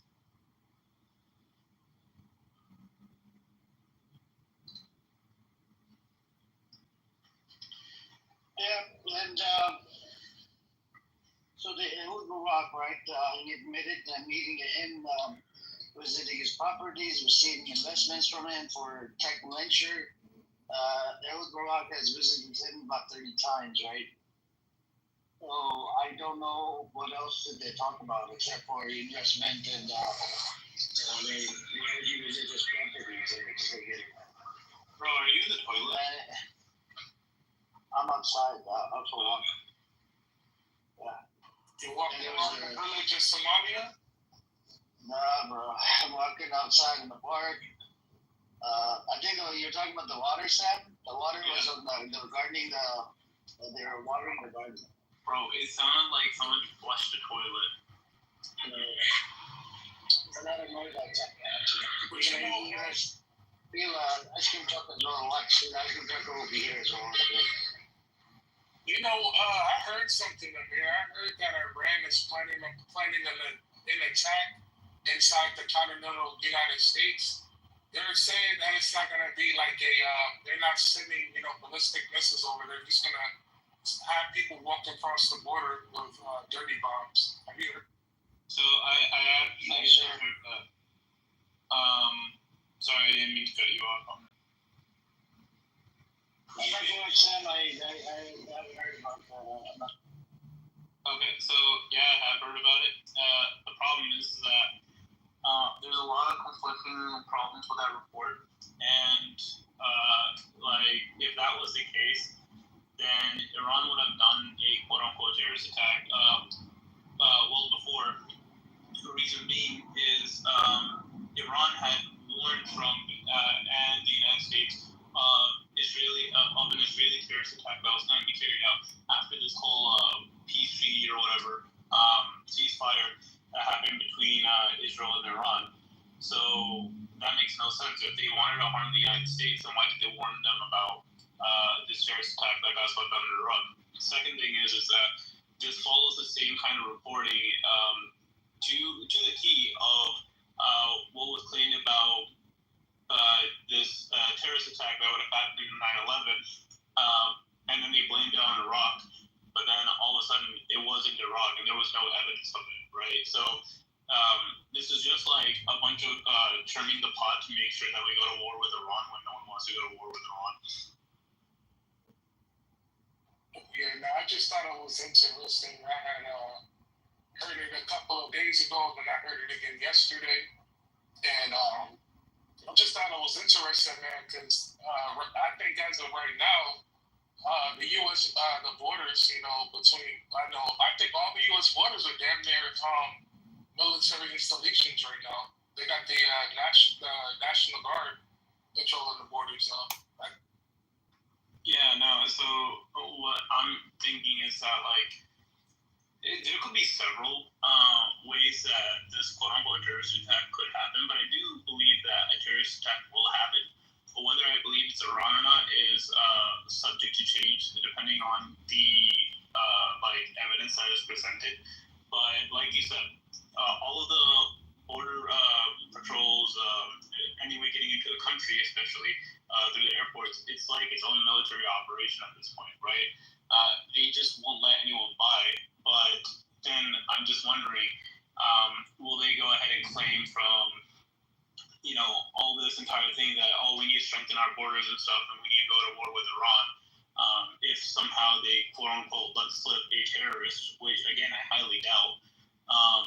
But the second thing is that I feel like they will be smuggled, and the way they get smuggled is going to be very indicative to say who did what.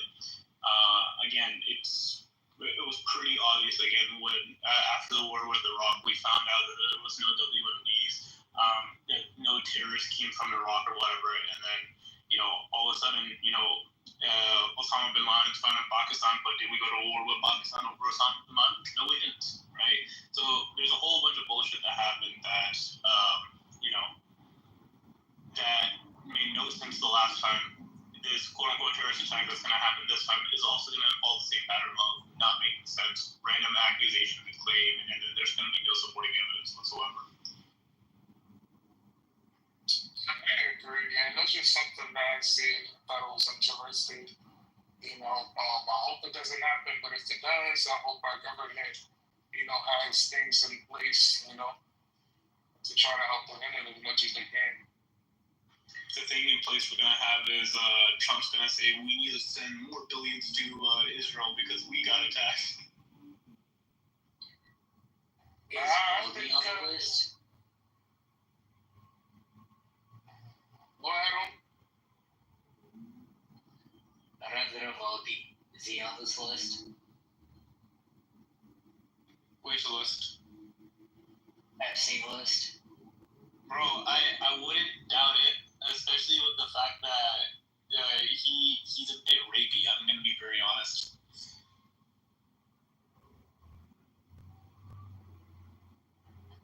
Yo, Sam, what if that list got released and there was a couple of people that come to this room that was on it? How would that make you feel? Wait, if that list got released, then what? Let's just say 13 people that frequent this space was on that list. How would that make you feel? If Black Rabbi was on it, I'd be surprised, but then I'd be horrified as well. Because I didn't know his fat folds could actually be used in any kind of sexual way against kids. As for anyone else of the 13, I mean, look, you harm kids, you're off my list. Deuces, I hope you burn in hell kind of thing. So we can agree that fat cats are on this list. I don't even know who that is, but if he is, then yeah. Yeah, black rabbis name was on that list. Homo. That'd be crazy. Wait, who's the other guy that you said? El Homo. El Normo.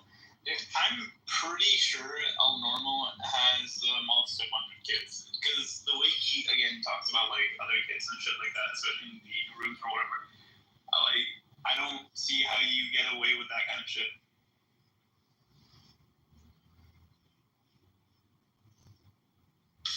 Yeah, it's despicable.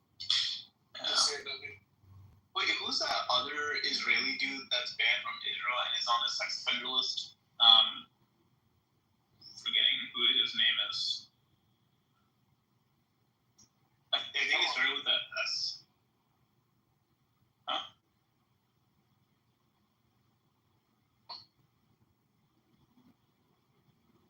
years passing now. Ghislaine Maxwell. Ghislaine Maxwell is already rotting in prison, so I'm not worried about that. But no, there's a She's locked up. I wonder if she's going to commit suicide as well. No, she won't. It's like she got locked up a long time ago. But even when she was like indicted and it was proven that she had connections or whatever, the Clintons still invited her to their daughter's wedding as a guest of honor. So, the Clintons and her can go burn in hell. Yeah, but look, here's the deal, Sam. So, this Maxwell, right? Can somebody approach her and get the list from her? Because I'm sure she remembers the name of the list from Epstein. She was like sidekick to Jeffrey Epstein. So the thing is that certainly they could, but the problem then becomes it becomes a problem in a legal sense, because on one end they will argue this list till the bitter end until it's released, but the second thing is they would say it's circumstantial evidence coming out of her mouth. She doesn't have anything direct to say. If they bring her on as a witness to all of this, they have to have other substantial evidence to claim what she's saying is absolutely true. And again, if I was a lawyer and I was arguing against someone who brought Ghislaine Maxwell, I'd easily go ahead and say that her statements are coerced. One, because of her prison sentence, but two, I'd also claim that she's just doing this to appease a population, or someone paid her off or something like that. And again, I don't have to prove really anything in court by saying that. I could just be stricken from the record, but the jury could hear that and they would, they might believe my sentiment on it. But yeah, it's just using her is not strong enough. You need the list. And then if you use her later on as a witness, then it's just an open and shut case. No, I think if she was to come out, she might get assassinated as well. If she was to come out of the list, I think maybe that's why she's on silent mode, and they probably told her to shut the fuck up, don't say anything. Probably. And she's locked up, so I don't even think if anybody's allowed to visit her. Wonder about that. Honestly, I think the Clintons would be behind whoever tries to threaten her and stuff like that, because the Clintons have the most to lose, as she was like most close to them. Yeah, because she would probably remember everybody's name on the list, and if she was to release the names, that could sort of like destroy the reputation of these people. Yeah. That's another thing, though. Yeah. Yep.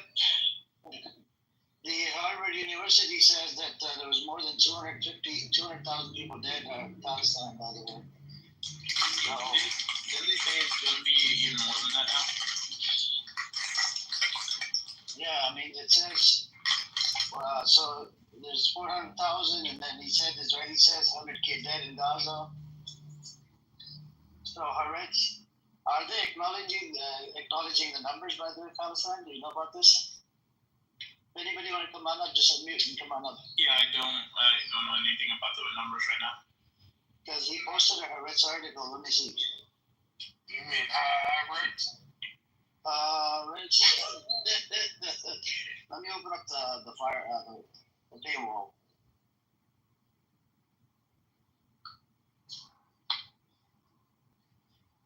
Okay, paywall.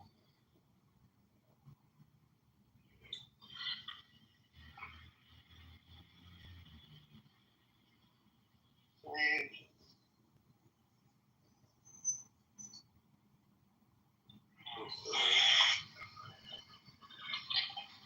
Oh, let me make sure the link is safe before you post it, alright? They just say it's from Haaretz. Oh no, Haaretz, they say it's anti-Semitic. I know. They call him pro-Hamas. Yeah, they say Hamas is the biggest supporter. So I'm gonna put this. I removed the paywall. You guys can look up on it right here. You can go check it out. I removed the paywall for you guys. On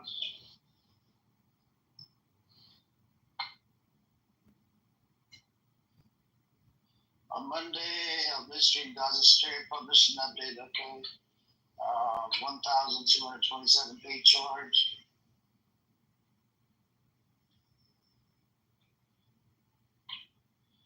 Okay, so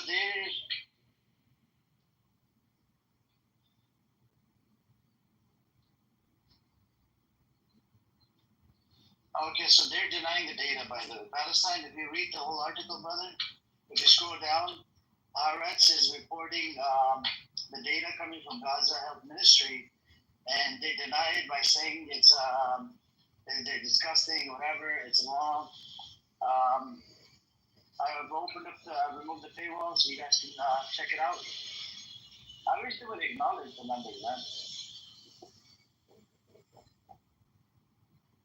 I'll get it.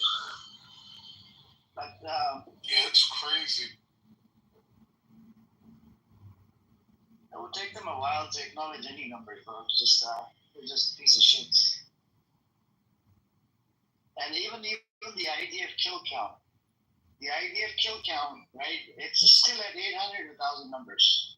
From 7th of October up till now. It's been more than a year and a half. What a bullshit data. But Big made up numbers. But do you think, Amir, that they're doing this, on purpose, or do you think it's because maybe, the educational system in Israel isn't that great? Maybe they can't count, higher than 10. Do you think that might be the case? Anything's possible. Look at Amos. Amos is here. What's up, Amos? Coexistence. Grandpa Amos. Chucky. Yes. It's not Shuki, it's Chucky. It's Chucky. Shuki. Chucky, what's the time now?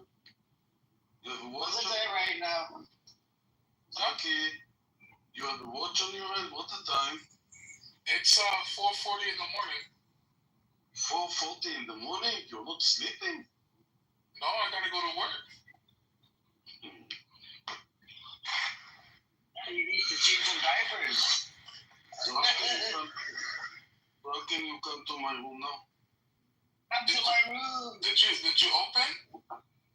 No, if I'm here, how can I open it?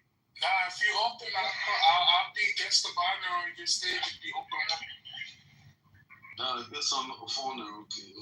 That's like you're quiet all the time. I can speak. It's okay. Alright, yes, I'll be against the You can speak right now if you want to speak, Amos. Amos, do you think IDF is lying about the numbers? No, I'm looking about the people in the room. Who can I kidnap to my room now? Amos, I got a question. Do you think the IDF is lying? IDF is lying? Palestina, it's not the right place. You mistake in the room, Palestina. You make What a is mistake. Palestina? He's not on the stage. He and Igal down there, see. Which one? The mistake. Him and Igal. You see that Canaan with the Pope recording? That motherfucker's recording, that bitch. He will come to record in my room now. The son of a bitch records all the rooms. There are people. Amir, when I retire, right, I think I'm gonna do that. I'm gonna go get like 40 phones and make 40 different Clubhouse accounts and just record everybody's room. Then I'm gonna, open up a YouTube channel and do naked yoga while I'm listening to Yeah.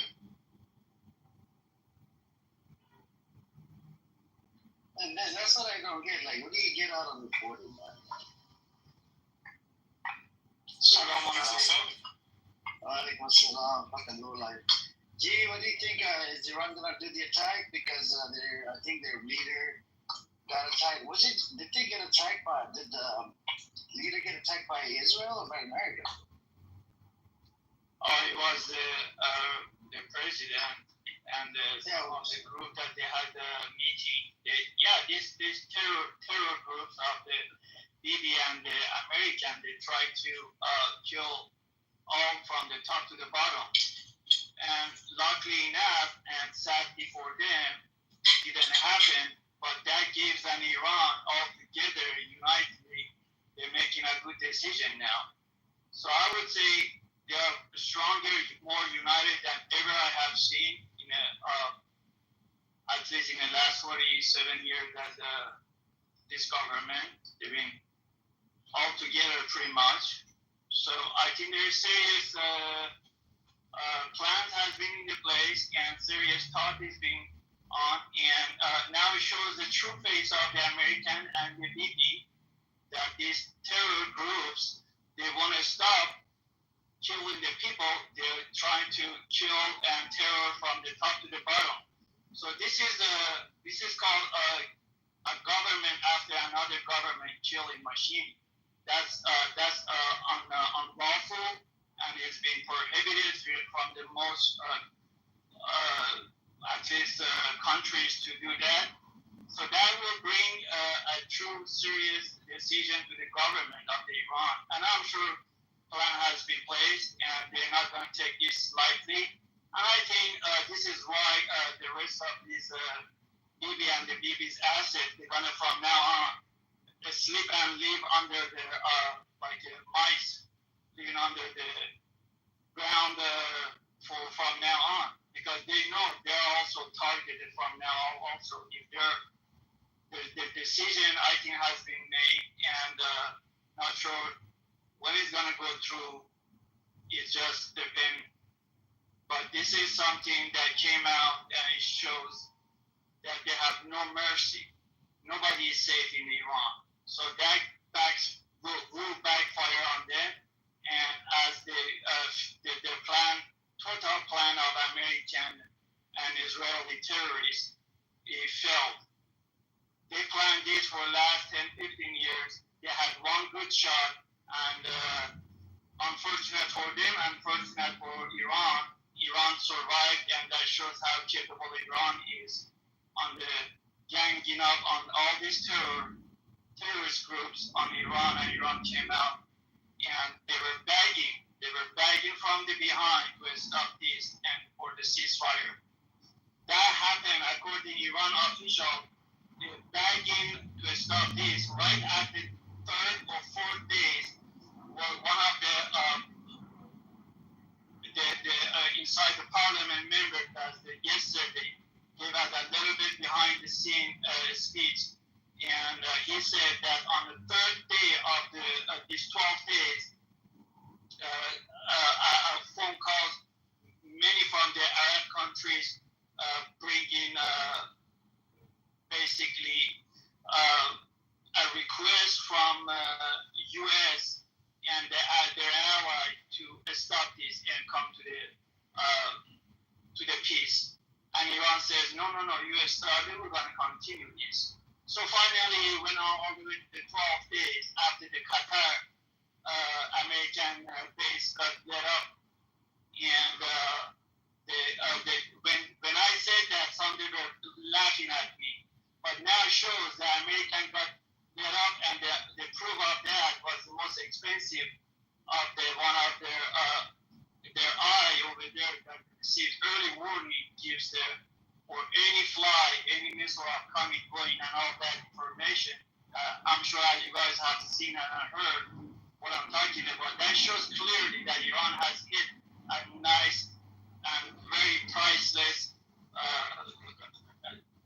target in Qatar. So I think they came to the sense this is no longer is benefit them, and it's continuing out. This is very good for them. So when did the gas station attack happen? Was it yesterday? 2 days ago? No. During that 12 days. Oh, during the 12 days. Okay. Yes. Now, are they going to attack Israel or America? They from every interest and the exit door, the bomb, they send what kind of, how heavy, that I'm not sure. But basically, they hit the interest and the exit door, anything that they thought that is going to make them suffocate inside. So this is well thought, and this is why Iran takes this very, very serious right now. And the right and left side of Iran, both sides of the group were inside that meeting. That luckily they survived this, and that's why they brought them all united and for the, you know. I'm asking you, are they gonna attack Israel or America?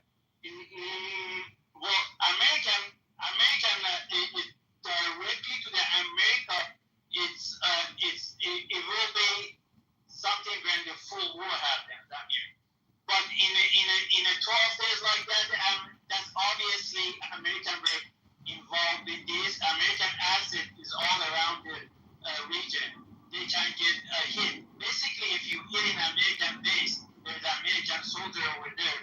You really think that there was no American soldier on the Al-Adid in the Qatar base? Sure enough, there was.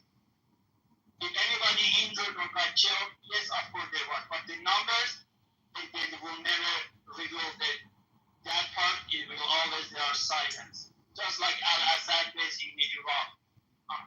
You know, it's very obvious. Or in the base in I think they emptied the base. I think they emptied the base before you guys. No, Amir. The military, what they have is not a true military over there. They have some airplane, yes, but the rest of them is for spying. Those early is like a ball shape, the white color ball shape is super very high, sophisticated and expensive. I'm sure Edward knows about that one. That gives the early warning. That's over there is always military. They're on top of that. They're not for leaving that. That's for such a days like that to be used by operating by American. It's not like an airplane you can fly him and get him out of there. No, it's not like that. They're operational 24 hours, 7 days a week on the heaviest bombard or any war. That's what designed for. So you should know there was American. And if you ask me, of course there was dead and injured for sure. What's up, Edward? Hello, assalamu alaikum. I think it's the 360 phased array radar, which is what Trump called, or who called it? It was an article. A communications array is what they refer to it as, but it's an early detection radar system that it covers probably a couple of thousand miles in radius around the base.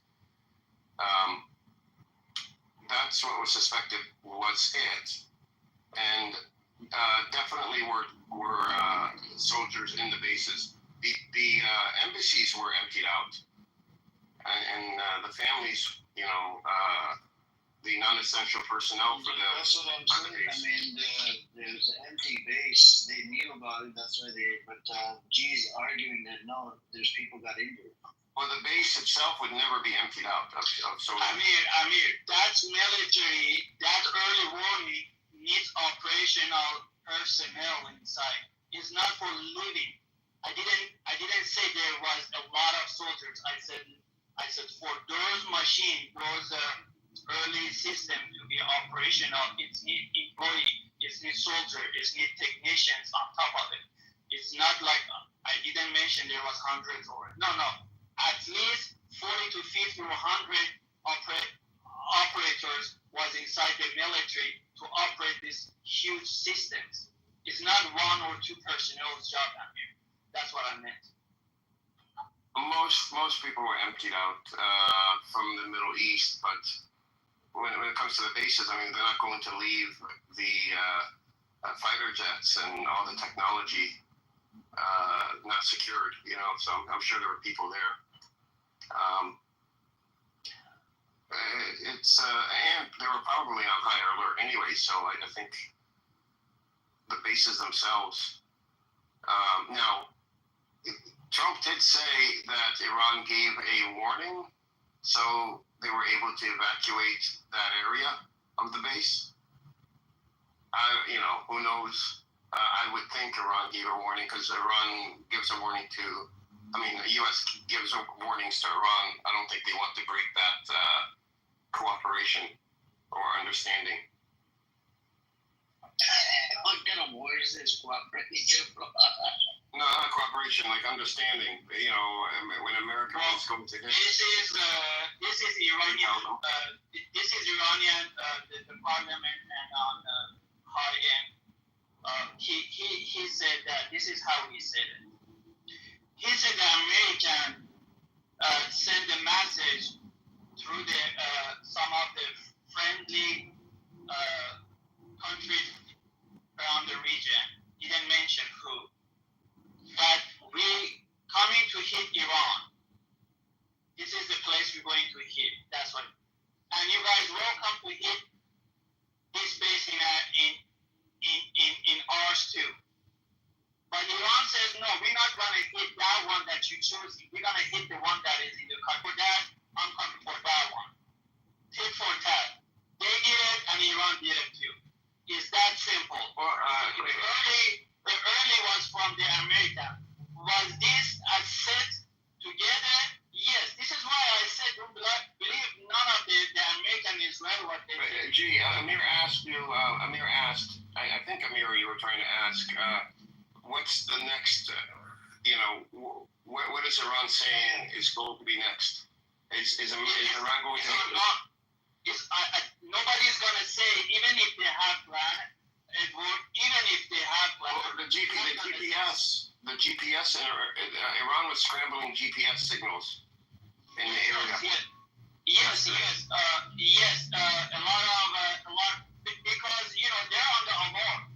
Both sides are on alert. Iran is not gonna sit over there just follow for the negotiation, talking, trying to. Are they negotiating? Calm down. If you listen to the media is saying that yes, Iran wants to negotiate America.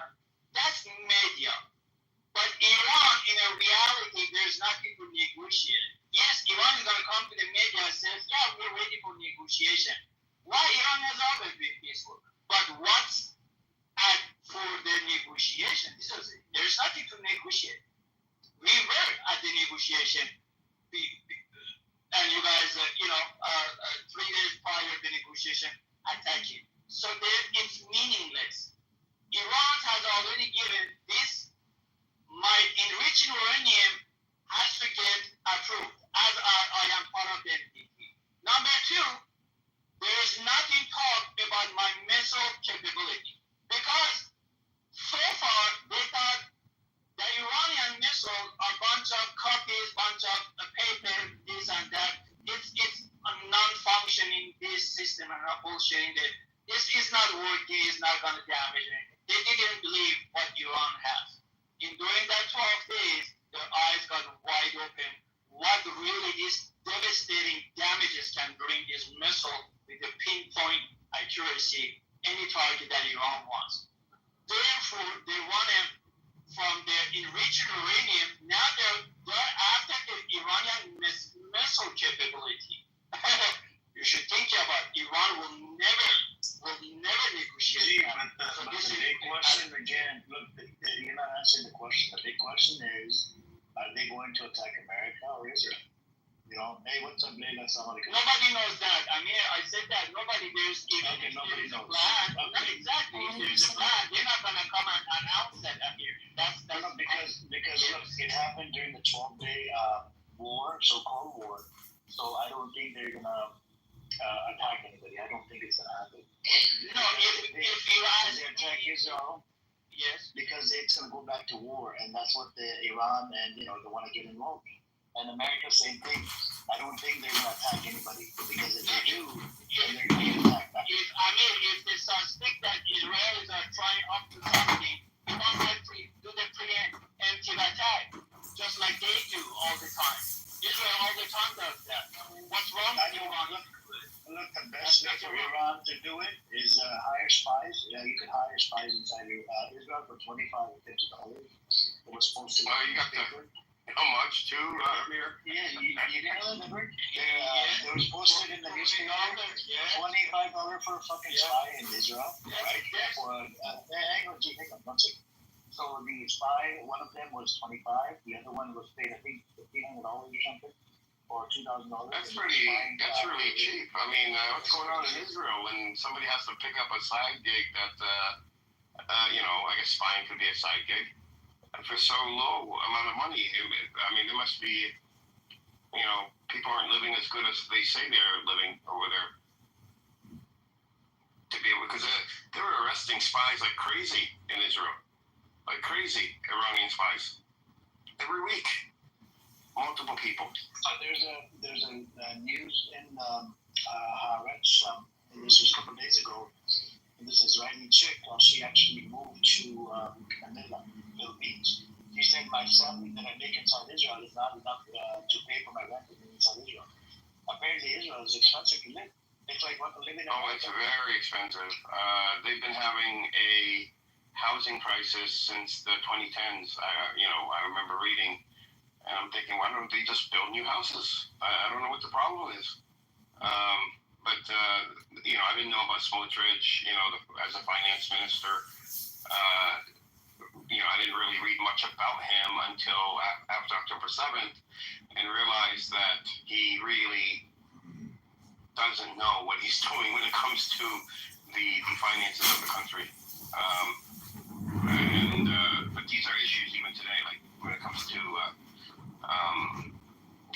housing.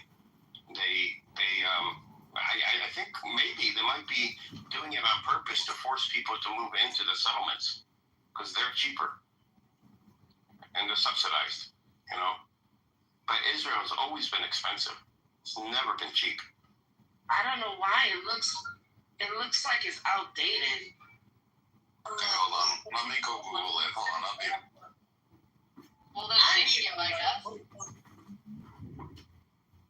I think gay males have a pacifying effect on women. I just kind of noticed that. No, Pepe, this is just what male energy is supposed to be. You just have female energy. All right, so you get people from. You kind of have like a femininity to you that is like interesting to watch. You love drama, you love conflict, like men don't act.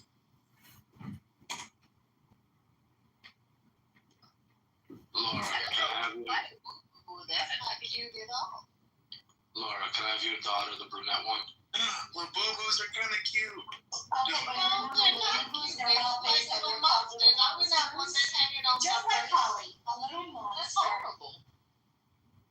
Alright, what is this whole thing like? Why do people get so offended when they're not like people are generalizing? Like I don't get offended when people talk about what belongs to dumb or you're talking women, so because you're an attention whore. You wanted to jump on the bandwagon. You know my friend. What is wrong with you?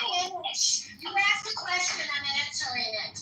You came in here where men are bashing a bunch of women, and you decided to jump on the bandwagon because you lack fucking attention. You're an attention whore. You're like, I'm just gonna come in this room with all these men and talk shit about women like all these men are doing. So that you thought you were relevant. Guess what? You made a complete fucking fool of yourself.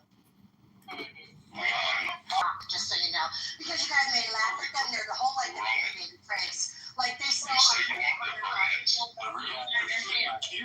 think they're so. You don't want a mother-in-law like that? You fucking nuts. So Alyssa, you said, did I have an orgasm if when and Ty B, and then she's like, oh, it's gonna happen. Oh yeah, and then she sat on top of me and raped me, and I'd be like, oh my god, stop. So I'd probably have an orgasm. Just gonna keep it real. Probably not much. I thought you were an incel. How many you not had sex in like 5? But This is gross. I don't want to go there. But that's the whole point. So that's because she's not in the Yeah. Something's. I'm still trying to figure this shit out, Roland. What? That's for a mother-in-law. Well, I'm glad she's gone. That's not a good fit for this room. Alright, so I'm sorry. So we had some drama in here. So, we did have a Muslim in here, and I agreed with everything he said. The families keep their daughters in check. They know what men. They know how men are. Well, they know how men are. Men are eager to stick their dick in a hole and use their daughters or sisters and so forth. And and women, they kind of know they have a role, and if they get too testy, you can hit them with a stick or something, which is I think is fucking amazing. So No, because you passport bros need to go out. Dude, I don't understand why you passport bros don't go to like fucking Jordan or something like that. Like, dude, or Pakistan. Like, holy shit, you get the most submissive, old-fashioned women you've ever met, probably. The women stink in Pakistan. But here's my question. So what you're saying is because men can't control themselves, women have to wear clothes up to their eyeballs. So it's actually not No, because you guys can't control fans. You go out and get drunk at the nightclubs and twerk your bum and then try, have sex with men and be dirty little sluts. And then he's like, oh my God, women's liberation. When really, no, you guys are just being dirty whores. And who are they having sex with? Men, but men are doing what they're naturally put on this earth to do. Women can't control themselves. They just can't do it. That's a dang lie that happened, you know it, but okay. It's that women can't control themselves. Boss lady, you're talking to people, okay, who, quite frankly, are agreeing with Islamic terrorism. And what's crazy is these same men that are covering these women up to their ankles. When they do end up fucking their wives, okay, it's usually right behind after having their dick put in a goat. So it's very crazy to me how people want to use that as a point of reference as to how men should behave. Like it's crazy. What were you gonna say, Dean? Yeah, I was saying there's tropes and stereotypes. Come on, man. No, the thing is that when you go back to men and women are wired differently. All right, we have the standards of modesty has evolved over the decades, particularly in the U.S. Take the U.S. for example. Women covered their hair in the early 1900s, 1800s, late 1800s, around that time. They wore dresses. It was taboo to even show part of your leg. All right, they wore bonnets, dresses. They wouldn't wear Lululemons and tight clothes and so forth. And then, when it came to like Marilyn Monroe and a few others before that, her time pushing the envelope. Marilyn Monroe wore a one-piece bikini, and that was seen as rebellious. Women were in uproar, men were in uproar. And those were supporting her, those were against her. But it's very controversial that she showed, a one-piece bikini or a dress with like the wind blowing up her skirt. Then it goes to like I'll finish that. Then it gets soft pornography and so forth. The first kiss on a movie screen was in 1896, I believe, in Quebec, Canada, and that was they were deemed heretics. It was causing so much controversy in society. And the kiss was I believe a peck on the lips, not like a full thing or fully dressed or whatnot. But it got to the point where you get softcore porn like Playboy and whatever not. And that was illegal. And now porn is a multi-billion-dollar industry, and people can paint themselves with body paint. That's not considered nudity. There's a law in New York City I read about. I didn't believe it, but women can walk around bare-breasted. It's over here. That's the way to bestiality. And look at what happened. When you go that radical as a society, it overcorrects, and now New York is about to turn into an Islamic republic. He's more like a fake socialist, if anything. And Pepe, I want to say something though. I wouldn't use Muslim woman as a good example of what a woman should be like. Like, yeah, they No, Muslim men are what are good. In other words, they keep their women in check. They don't even check. No, they don't. The woman fuck the woman. Women are all the same. It's just how you control them. That's all. They fuck up the Muslim woman. Fuck the puga. You got it all wrong. Well, I do have a woman from another part of the world. I'm guessing she's Indian, maybe she's Sri Lankan. I don't know the fucking difference. But hi, tell me, how worthless do you think women are? You can't trigger me. I'm just here to listen. Do you cook with Stop it.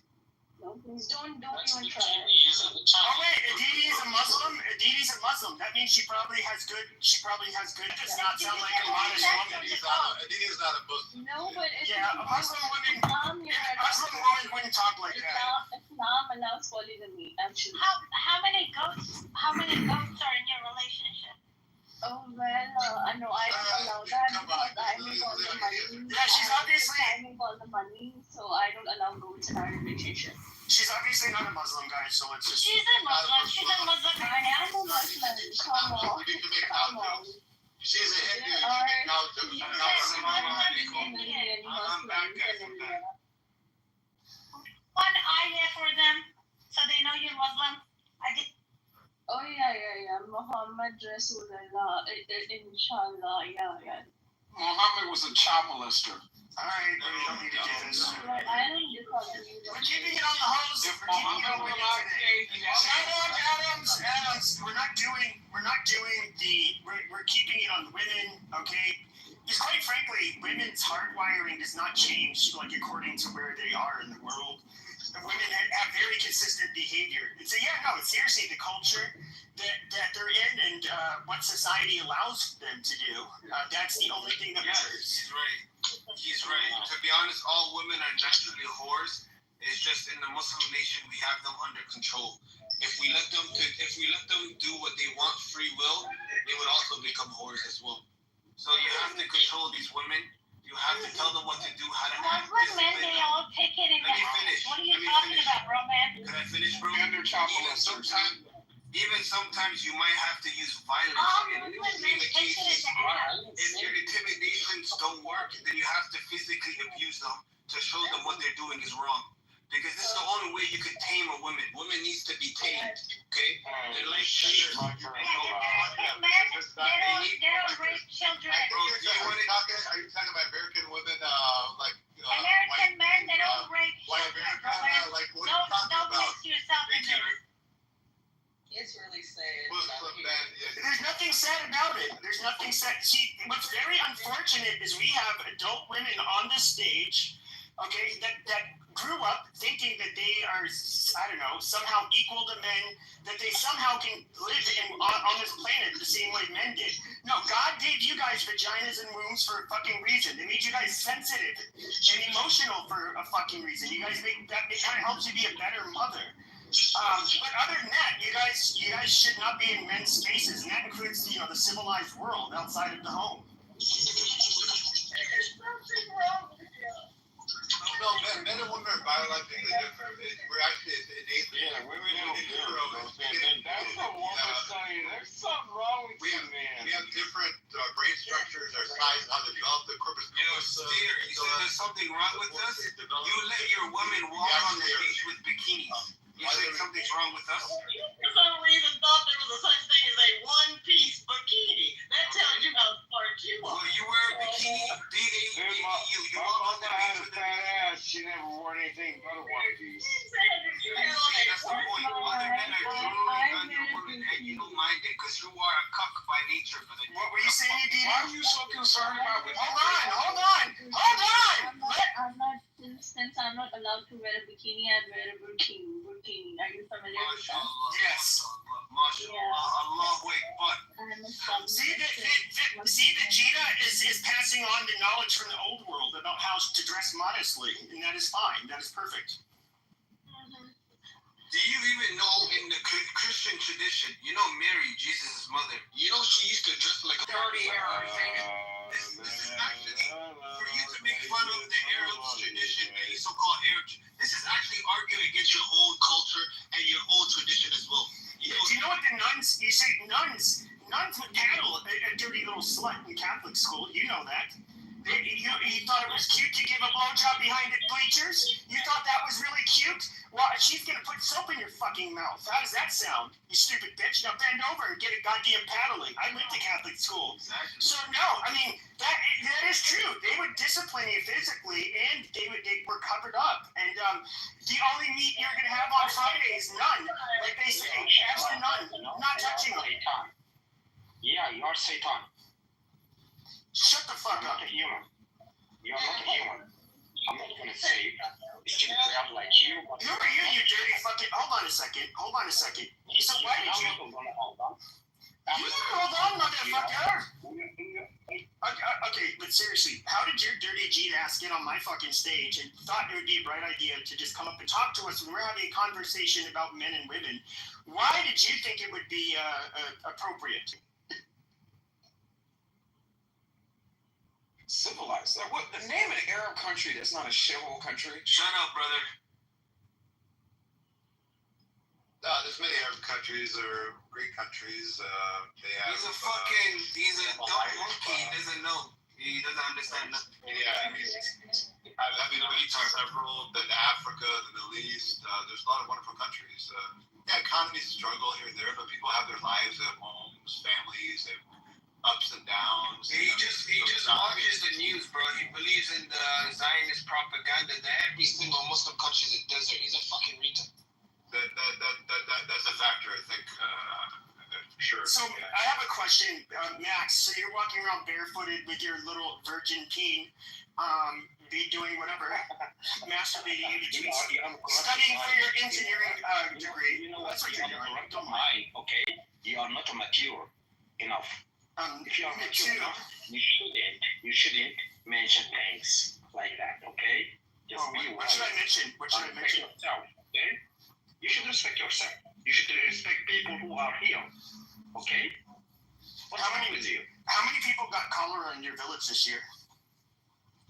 Or do you live in big city like Mumbai? I'm so sorry. I'm not going to talk to you anymore because you are not a real human. Yeah, that's right. So then get the fuck off the stage. Sorry? He wants virgin white women's. He wants boobs. Well, I'm so sorry to hear that. You are not even. You know, devil has respect. But do you know? Are you talking about Corella Deville? Yo, what's up? This guy's trying to make you joking. He's trying to lecture us, I'm bro. sorry. I'm not going to talk to you anymore because you are not even. Then get the fuck off our stage. Okay, kick me out. Yes, go back to Deltex. No, he can talk. He can talk to us. He can talk to us. Let's just ask him. No, I'm gonna talk in respect way. Okay. So. Any disrespect? I'm not. Okay. All right, shut up, Adams. Jesus Christ. What the fuck is wrong with you? Oh, whoever that was, he was That was yelling. the dirty Arab. No, stop it. Okay. No, we actually need to learn from the Arabs today because they actually discipline their women and keep them in line. So we're kind of siding with them today. We have to. You got to take the good from other cultures. Then there's some bad you don't want, but you got to take the good and you learn from it. Max, can you tell me how worthless do you think women are? What are women good for? I'll just ask that instead. Listen up. As a mature man, okay, you should not concern about Muslims women. No, not Muslims women. I said women, not Muslim women. I said women. Women, okay. all women. Okay. Sorry? What? No, go ahead. Guys, don't interrupt him. He's getting... Women are good for producing. And the Arabs... Okay, you goddamn chimney sweep. I didn't fucking ask you. Why don't you go put your real picture on? Motherfucker, there's an echo. Yeah, there is. Like your mother sucking my dick. And I'm screaming because it feels so good. But you're about to run off on her because you can't afford that shit. You asshole. That's your mother sucking my dick. I'm making you so hard. I'm so sorry, I cannot continue based on this kind Yeah, no, I want you to... Yeah. So I just wanted you to tell me, what are women good for? Women are part of life. Women are part of life. I'd rather suck Republican, I have to move you down. You gotta let... Because there's a bad echo. You gotta let him finish. All right. Go ahead, Can sir. I answer clearly? Yeah. Can I answer? Yes, go ahead, sir. Women and men. Together, they create life. So, there is no difference between men and women. And even, according to my culture, okay, we respect women. We sometimes put women up than men. Okay? So, You mean like where we come from? Don't disturb. Do not cut me off, please. I'm not gonna cut you off, don't cut me off. So, where are we coming from? We are coming from women who raise up My mom, mothers, women, so we respect women more than what you think. Okay? Women. He's fine. Just let him. Just fine. He's He's ESL. trying to say that they do reverse missionary. It doesn't matter. It doesn't matter if I say women or women. We are talking about female, right? We are not in English class. We don't know what the fuck you're saying. No, I knew what he was saying. So I agree with you, Max. Women are good for raising children. They all, we all had to have mothers, and they had to raise us. And they're pretty, and you get to have sex with them. Those are all very valid things that I recognize 100%. But I would say, other than that, they're not good for anything, except for, like, I don't know, keeping your house nice. No, I disagree. And Because you know what? If you don't have a woman in your life, okay? So how are you going to complete your life? You have to have a woman, right? In your life. You have to have a family. How are you going to create your family alone by yourself? So you have to respect her, you have to love her, you have to treat her like your queen, according to my culture, according to Islam. So, but the black media has provided you with Muslims do not, such as Muslims do not treat women like a human. Muslims treat women like slaves. Muslims treat women like they don't have a right. Muslims. It's not about Muslim or Christian. It's about man. One of the biggest things I hate about conservatives, like so many of you guys are cucks, you conservatives. You'll be like, and what about women's rights and gay rights? And what about women having the right to drive and go to school? I mean, it's like, dude, I get a boner when I think about like how cool that would be that I don't get to see these bitches at school or in the workplace. So that's, unless they're like a sex relief doll, that's about it. Conservatives are the biggest liberals. If we're talking about globally, the most conservative man in America is actually a liberal. If you actually look at the global stage, actually, so you have to continue. Yeah, I don't want to conserve. I don't want to conserve liberal values. Like that doesn't even make sense to me. I'm sorry, go ahead. No, I just wanted to say that the voice you just did for the imitation of females was funny. Thank you. Why, like, if you're a conservative, why do you think it's okay to preserve a liberal abomination like sodomy? Why? How does that make you conservative? I mean, how can you call yourself a conservative if you think that it's somehow like a human rights violation that faggots get thrown off 10-story buildings? I don't understand. Bro, exactly. I personally believe, like I've actually witnessed back home, a public execution of an Ethiopian man who was actually a homosexual, right? And the whole village, it was one of the best days of my life. The whole village gathered around and we actually started throwing stones at this guy until he couldn't move. And then finally, the tribal leader, he took the biggest one and he threw on his head and completely finished it. And everybody was celebrating after that. Like we had a huge feast, a lot of goats, a lot of camel. It was one of the best days of my life. I actually enjoyed it. And you know what this also did? It put fear in these other so-called homosexuals to not come out publicly with their disgusting, degenerate behavior, right? So it encouraged that. It brought the community together, and it disencouraged homosexual activities, which is beautiful, and I support it. They should bring this law to America as well. Anybody who's conservative should support these type of laws. I don't know why they run away. Women should not be allowed to drive. It's funny because my stepmom was telling me how there's this guy from Saudi Arabia and he would say woman's too. And like when he first came to America, he saw a woman driving a car and smoking a cigarette. He's telling the taxi driver, follow that woman's. She's smoking. Oh my God. Like it was he couldn't believe it. It's not true. It's a story. Just a story for fun.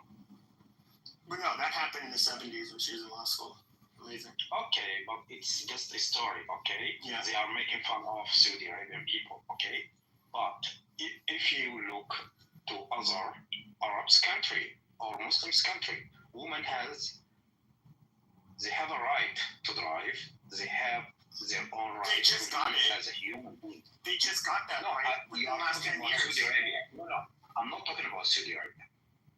I'm saying if you have a look to other Arab country or Muslims country worldwide, okay, you're gonna see women are equal to men. Hey! Yeah. Well, maybe then let me clarify. I like Saudi Arabia. Women become if they have equal rights, can they become the president, the leader of these countries? Is that possible? Yes, for sure. In Islam, it's okay for a woman to lead a nation? Yes, for sure, yeah. There is no law. You're not a Muslim. You're not a Muslim, brother. Yeah. How are you telling me it's haram? It's haram for a woman to lead any nation in Islam. Who said haram? Who said haram? No one said that. Bro, it is haram. It's haram for a woman to lead any Muslim nation, and they never will be. What are you talking about? That's completely haram. What kind of Muslim are you? Okay, wait. I want from you, I want a reference. Yes, citizen. Hadith or ayah. Basic Islamic knowledge. I'm not getting it for you. No, it's not knowledge. When you say knowledge, you should prove it. Am I right?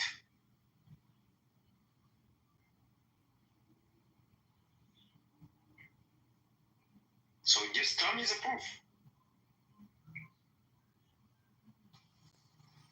So it looks like there's no more women on the stage. Okay, so do any of you stupid whores want to come up? I know some of you have already come up. Just say what you want to say. Actually, it's too late over here, and I gotta go. Nice to meet you. Nice to talk to you. Okay. Thank you, Can I respond to this guy? I have the proof now, because this guy, I don't know what Muslim is not on this. Okay, you narrated by Abu Bakr, okay, radiyallahu, okay, and this is Sahih al-Bukhari, Hadith 7099, okay? This is a well-known verse that every Muslim knows, okay? So it's hilarious that you don't know this as a Muslim. When the news reached the Prophet sallallahu alaihi wasallam that the people of Persia had made their daughter of Kisra, the Persian emperor, their queen, he said, people who make a woman their ruler will never prosper. So all the ulama decided that with this hadith, it shows that there should never ever be any woman that leads any nation. And if they ever do, that this nation will be destroyed. It will never prosper and it will never go nowhere. This is directly from Prophet Muhammad sallallahu alaihi wasallam, and this was directly advised from Allah subhanahu wa ta'ala. So any woman that leads a nation, the nation, it will never prosper. What about Muslim countries who are leading by women now? Bro, did you answer? This is our religion, bro. Do you agree with that, yes or no? I'm asking. No. I'm just asking. Bro, listen, bro. Do you agree with the yes or no? There is a Muslim countries over right now. I don't care what if it is or if it's not. I'm saying, do you support this, yes or no? But it was a hard for me. Do you support this? Yes. Yeah, but so you don't believe in the hadith. So you don't believe in the hadith. It's not about believing or not. It's not about believing or not. It's about, okay, where we live now. Bro, this guy's pissed. Do you believe in that? Do you believe in hadith? Yes or no, bro? As a Muslim, yes or no? I do. Yes, I do. Okay, so do you? I have to. Okay, thank you. Simple question. What this verse said?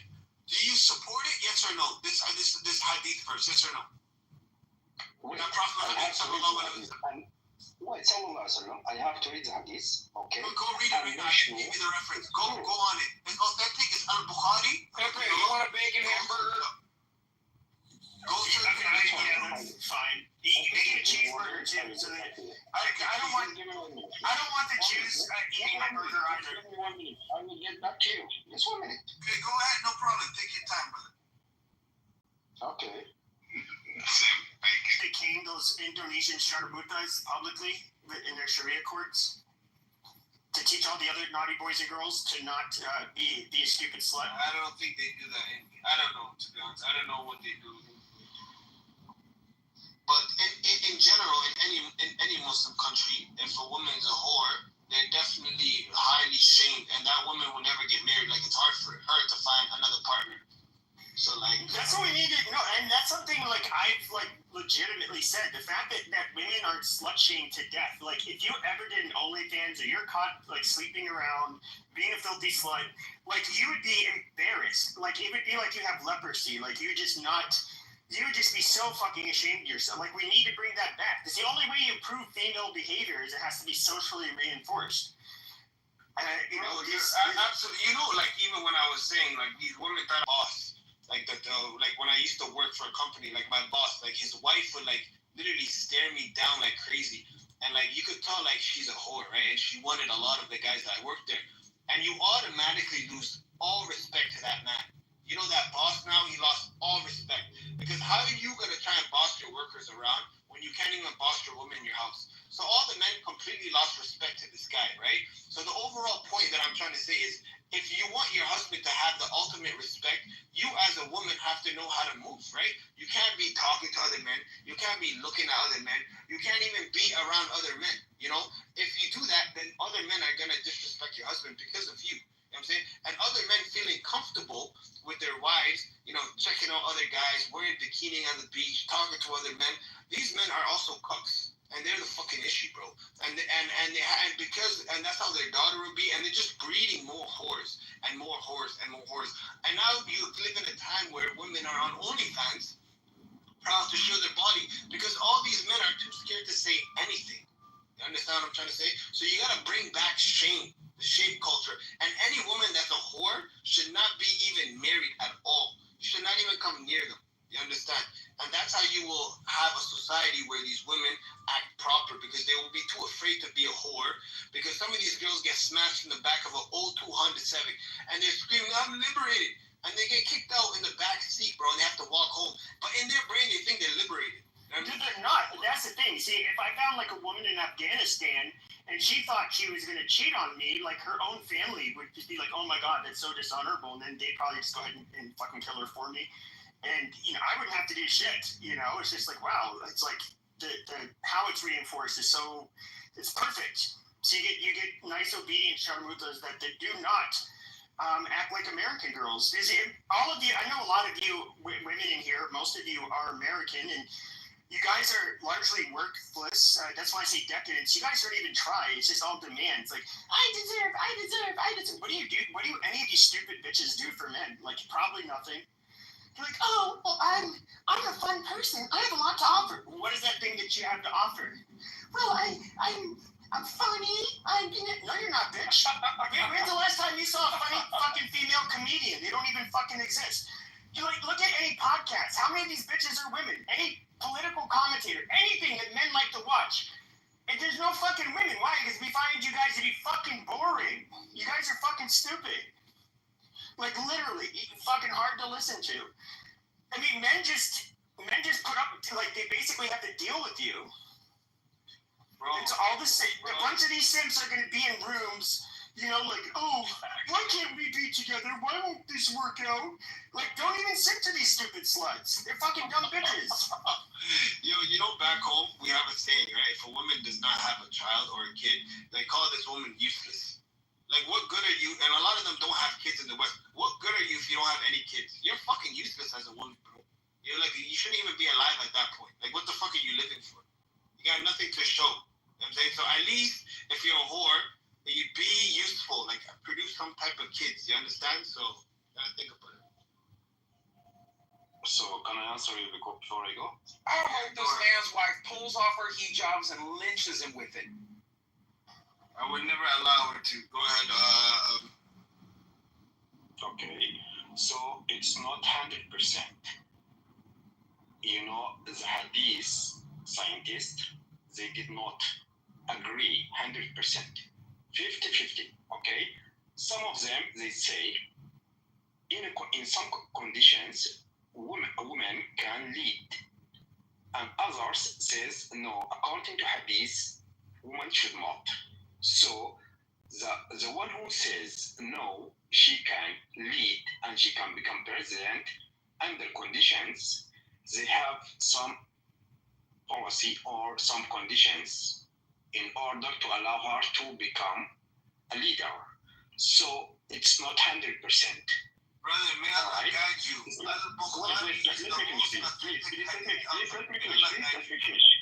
let me finish. Okay? As a Muslim, you know, we are not always following Al-Bukhari or Muslim, or we have 4 guidance, right? So Islam is very simple and flexible religion. So where there is a conflict of interest, you have to follow the simplest way. Okay? I think I have answered you. No, you didn't, brother. All the scholars during the time of Prophet Muhammad's report agree that no woman should lead any nation. This is an authentic hadith that Prophet Muhammad sallallahu alaihi wasallam said out of his own mouth. Yeah, the travel, this is 100% authentic, bro. You, my brother, you are an innovator, brother. You come, you make your own opinion. I don't even know if you agree with hadiths in general because you had some issues with it in the beginning. Bro, you're an innovator. You are these men who are Muslim liberals, right? And you're trying to change the religion. Alhamdulillah, religion is what it is, bro. I know you want to defend women's honor. Don't get it twisted. I want to defend them as well. But, bro, our religion, it is what it is, bro. Women cannot lead any Muslim nation. They will not prosper. It's a very known hadith. All the ulama agrees with this. All the scholars agree with this, bro. There's no debates about this. I don't know where you're reading that shit from. This is just facts. I know it's hard for you to accept because it doesn't go with your narrative, bro. But this is the reality, man. You understand what I'm trying to say? So, inshallah, bro, don't talk to me about this no more. Just do more research, bro. Yeah, innovative. Yeah, let's drop the Quran and the Hadith. We don't need to talk about it. Sorry? So we don't need to talk about it. If you know what it called Al-Mazahib al-Arba. He left. And we sure as hell don't want to hear this Islamic bullshit. Right. So let's get back to the topic. Okay, no, actually, it's too late over here. Max, would you make love to a fat woman? Sorry? Would you make love to a fat woman? Fat woman? Yeah. What's the problem? Would you get a hard penis? Obese woman, large woman, overweight woman. Overweight woman. Okay, what's wrong with her? She's a human. She's still beautiful. She's a fucking cow. That's what's wrong with her. I know you guys worship cows in India, so maybe that's a bad example. I'm sorry. Okay. Good night. Good night, sir. Bye. Yes. You know what? Sweet curry dreams. Let's order up the whole stage bacon cheeseburgers. So, yeah, I don't know where I left off. So that dude said he didn't mind a big fat water buffalo. I love her too. What's up, Sean? How you doing? Good. I just literally felt like I could have created a whole Beavis and Butthead episode on they could have a Jewish episode and then they could have the whole halal whatever, the fucking, I don't know, I'm not Jewish and I'm not fucking Muslim, but I think it'd be fucking hilarious to have Beavis and Butthead episodes based on this shit and they'd be all it'd be fun. I think Jewish women might be like we talk about white women because they're the ones who push the equality and feminist bullshit, but I feel like Jewish women in the West at least are kind of like white women, but plus some. I don't know. I feel like they're way more likely to be feminist and annoying and to talk back. They're whiny Jewish women. Whiny women. Yeah. Oh fuck yeah! Oh, they're horrible, man. They're just like white women, but worse. That's the only way I can put it. Especially the ones that serve, they are fucking horrible. By the way, the white liberal women who are causing all the problems in the world, a good portion of them are Jewish. So we know. Yeah. So it's all in the same. But you were speaking of some woman's earlier that was a cow. How big are her titties? I mean, I like them big. Udders. Oh, udders? Yeah, udders. I agree. Yes. Yeah. Understood. Oh, perfect. Thank you. You're gonna put some sand on them, okay?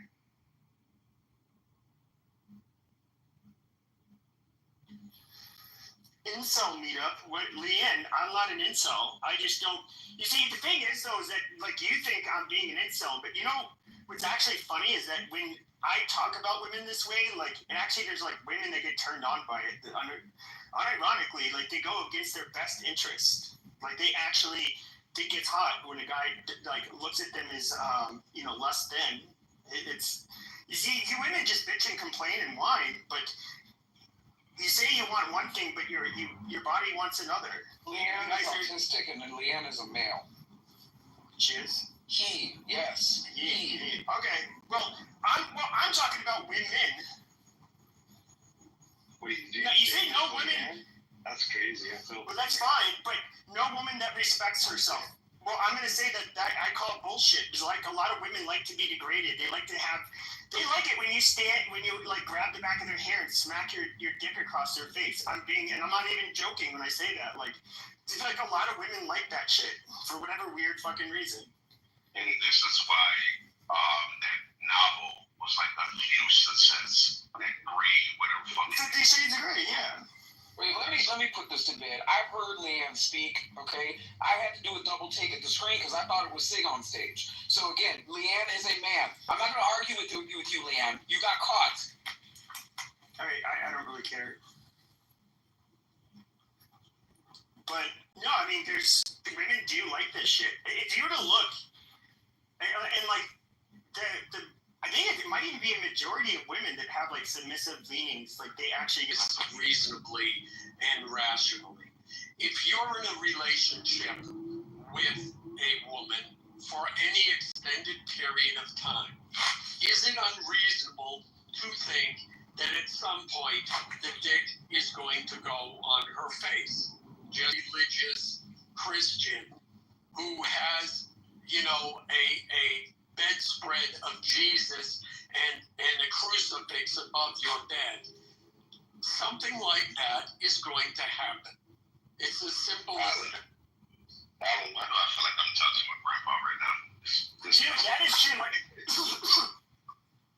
I had like this little statuette, excuse me, of Jesus, and like when I would fuck or anything like that, I'd have to like literally, it felt like a sin doing it, just like hide it.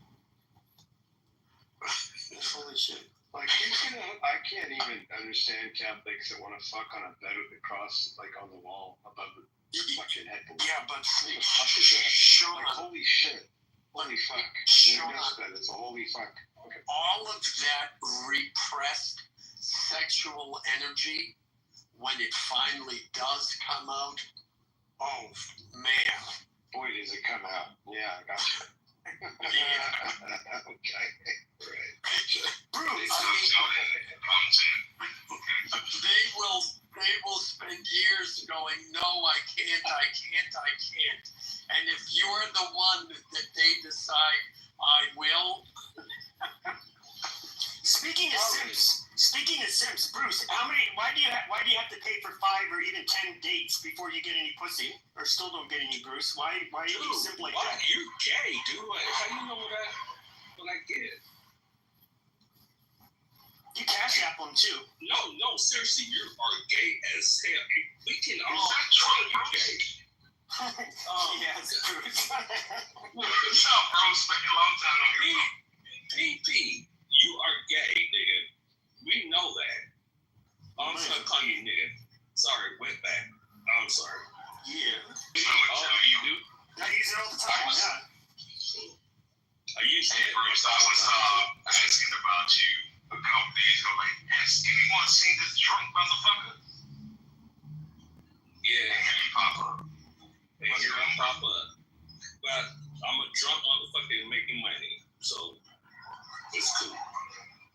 Are you spending money on Are hoes? you making money? Are you a sober motherfucker? I'm the one that doesn't use the N-word because there's so many. Oh my God! I'm calling ICE right now, Alan. I'm calling ICE. You call ICE. Your ass, you can't speak some crimes. Like today, I'm putting some shit on it. Good. It don't get you where ICE is not doing their job enough. They need to do their job. Well, Armenians, I want PP, and I want PP out too. Yeah, I agree with you completely. I'm an anchor baby. They can't kick me out. No, they need to get your ass up. You know what? They starting to do a thing now that they're gonna get your asses out because you're not a third generation American. I'll swim right the fuck back over the Rio Grande. I swear to God, I'll help you. Send me for a free vacation back home to Mexico. I will. And don't come back. Don't come back. Can you please do that for me? No, I'll come back. Unless I don't know, maybe. No. Maybe I get married down there or something. I don't know. Good. Please do. Just you know what? Help your country out. How about that? Because you're not doing anything for our country. Yeah, I'm doing a lot for this country. No, you're not. You're just on Clubhouse. You know, I am as a black man. I'm doing a lot for this country. Because aside from calling ice on me, what else? You're not doing too much, so I'm just gonna call. You know, every time you go to the liquor store, it's probably some fucking Arab or Armenian or Korean that owns the fucking place. Like you. Mexicans tend not to own convenience stores. They tend not to.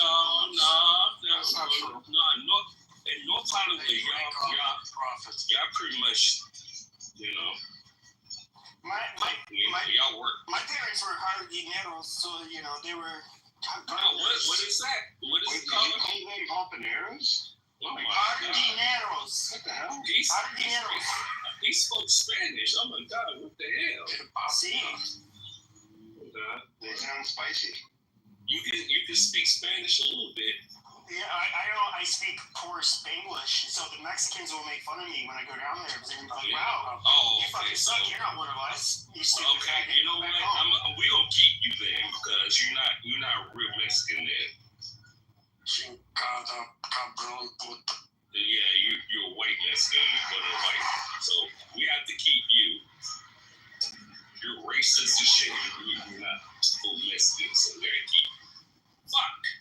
Yeah, Mexicans are actually pretty. They know how to put their women in place, kind of. Well, Mexican women are spicy to begin with, but you're not Mexican anyway, dude. Shut up. Fuck you. You're not at all. You guys been calling me Mexican for a couple of years. Now when I put into it, so you guys are like, yeah, he no. You just take that then, huh? I'm Jewish, right? No, you're not. Oh, dude, we gotta get the Jews out of here too. Oh my God. Romanian, fuck it. Oh God. I miss Earl. I'm calling ice on this room all day long. Which is worse? I'm calling ice. Ice is getting called tomorrow. If you had to get rid of Chinks, Jews, Arabs, Armenians, or Mexicans, out of those people, who would you get rid of first? Lord, let me tell you, I'll get rid of Mexicans, Armenians. That's it. Everybody has to stay. Man, that's a good choice. No, seriously, everybody has to stay. Armenians and Mexicans, they look more. No, Bruce, you're going to be the first one to get deported. You sound like you're Turkish. Do I? Are you in Florida? No, we gotta get the Armenians and some of the finest women on this planet. That was a good one.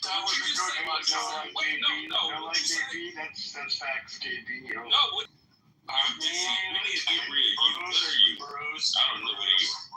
And I forget what poll, but Armenian women are considered the most beautiful in the world. No, they just. Well, a lot of them have a lot of them are they're kind of exotic looking, but they're kind of. No, they're not. Are you serious? About the Kardashians. Are y'all living in LA? Y'all don't live in LA. Yeah, we're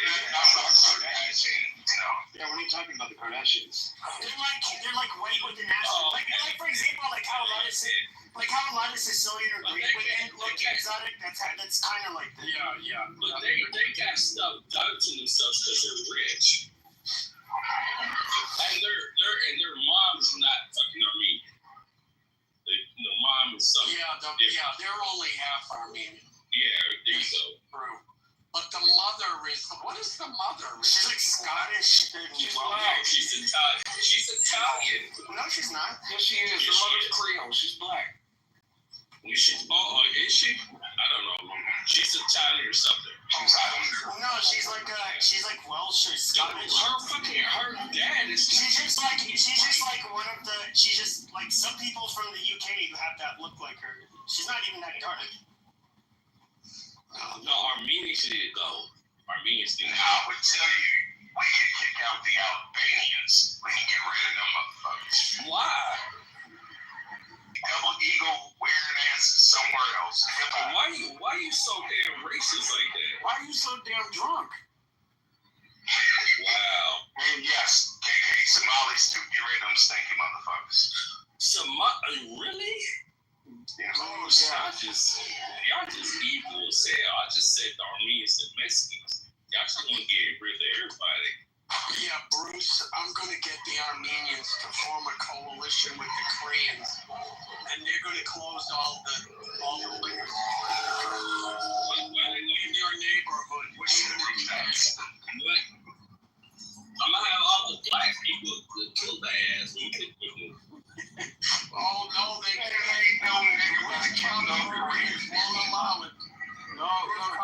Allie, you need to call the rooftop Armenians. You need to call the rooftop Armenians and have them cook with that gun when they see him stumbling up the driveway. Armenians don't even like us. Armenians don't even Bruce, you know damn well niggas is scared of Koreans since '92. Stop it. Oh, you talking about Koreans? Not a single person said they want to get I like Adams, you're right. I love single person. That's crazy. Yeah, Adams, you're right. We just need the rooftop Armenians. I love all Asians are the best.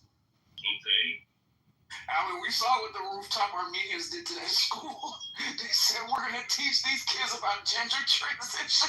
And then Armenians came out and whooped everybody's ass. They ain't whipping nobody's ass. Yeah, they did. Literally, Bruce. They did. This was like in Glendale or some shit. I remember them. Yeah, Y'all literally. like Armenians. So The school y'all board like Armenians. said we're going to teach all that. You're not even Armenian, dude. And the Armenians already got taken out. They already had a genocide once. The only ones that haven't had one. That's why you don't think Armenians don't like anybody. Period. They don't like. Are you kidding y'all? I'm curious. Like everybody. Take a group of chinks that come here and they assimilate the most. Why do you even call them chinks? Just say. Because they look like it, and I can. So I'll call you a wetback. You don't get mad? No, I don't care. I prefer spick instead, you know. You white anyway, so don't worry about it. Okay. So I'm I agree. Koreans handle their own shit. Armenians and Chaldeans is another two branches of people. You don't fuck with those war-torn motherfuckers. Dude, you don't fuck with Asians. Alright. Asians are just straight up genocidal, dude. Like, if you look at their histories, like, they're the most, like, vicious little fuckers in the world. Little 4'11" motherfuckers. That's crazy.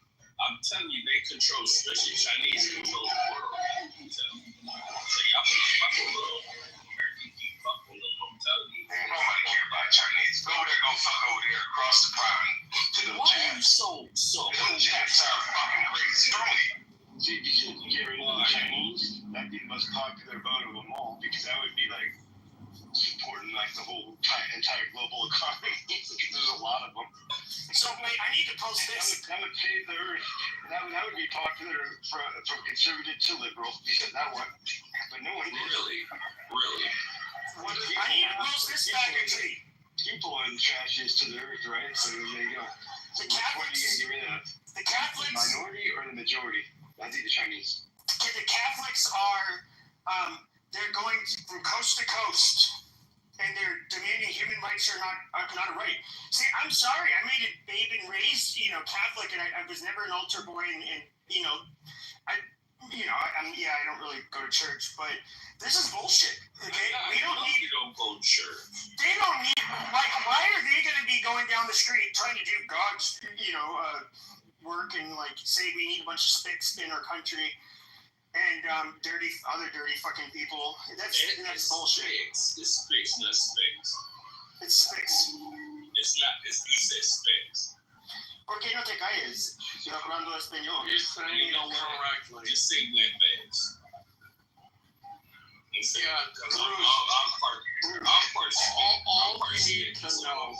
all you need to know, if it wasn't for an Armenian woman, Malcolm X would have spent his life rotting in jail. And I'm trying to figure out, like, really? How the fuck you look at this PTR and say this motherfucker? Romanian.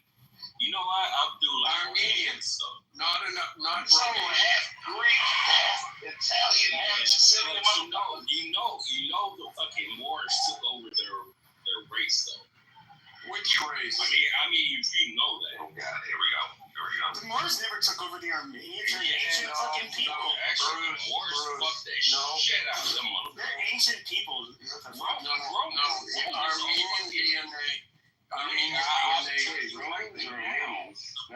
Romaines are dark hair, dark eyes. Yeah, that has nothing to do with Armenians. That has to do with a bunch of y'all Romanians. Alright. Armenians are on another continent from Romania. Just like George, he's drunk.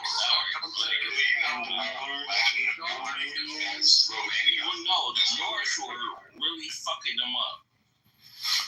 Yeah. So the Moors, the African Moors were having sex with them.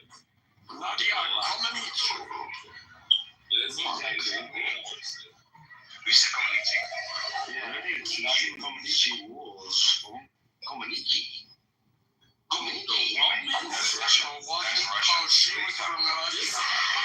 This is why Romans have dark hair, dark eyes, dude. The Romans have no, we already know the genes played all out and we can fossil, like they have carbon dated fossil remains and they have zero black in them. They have zero black in them. No, they have a lot of black in them. Dude, you're not even Romanian. You know what? This is so Romanian when you're hot. They are hot. Y'all did not shit. That's George. So we deny me being a producer myself, I do like Tell her to bring you another beer. Good. We're not talking about but you know what? But would you know? You're in Europe. You in Europe, dude. You don't know anything. Europeans don't really know anything. Y'all know. Europeans don't know shit about Americans. That's one thing. That's true. Because y'all don't. I hate Europeans that come and try to tell. Jesus Christ, you can't hear anybody. Yes, because I'm in LA, nigga. And the whole thing. I posted Homeland Security is dropping white national. No, they gonna jump on your ass, like my PP. I'm loving it. Please, I hope they grab your ass. Well, you sitting out there waiting on the bus, you got what the fuck? You're another European nation. Like you live in Europe, not you're European American. You're not an American, you're another European, aren't you? Fucking Europeans, dude. Y'all don't know the fuck y'all talking about. It's 3 o'clock on a Monday. Like, how are the whole fucking thing is how do you, if you're not living in America or anything, how you can talk about America? States in a couple weeks. None of y'all, half y'all ran the. Alright. Seriously. What's today? Monday? At 3 p.m. You're already drinking? At 3 p.m. Are you in America at 3 p.m.? We're both in your same city, you fucking alcoholic. So you in LA. So you in LA. Man, I'm telling you that. You shut the fuck up. I don't think Bruce is really in LA. I think Bruce is really in Zimbabwe. Nigga, I live in LA. Bruce is really in Zimbabwe. No, Bruce, I'm 100% in Quiet, Zimbabwe, Bruce. Quiet. Go ahead, Sean. Adam, check this out. Bruce is in Echo Park. Actually, I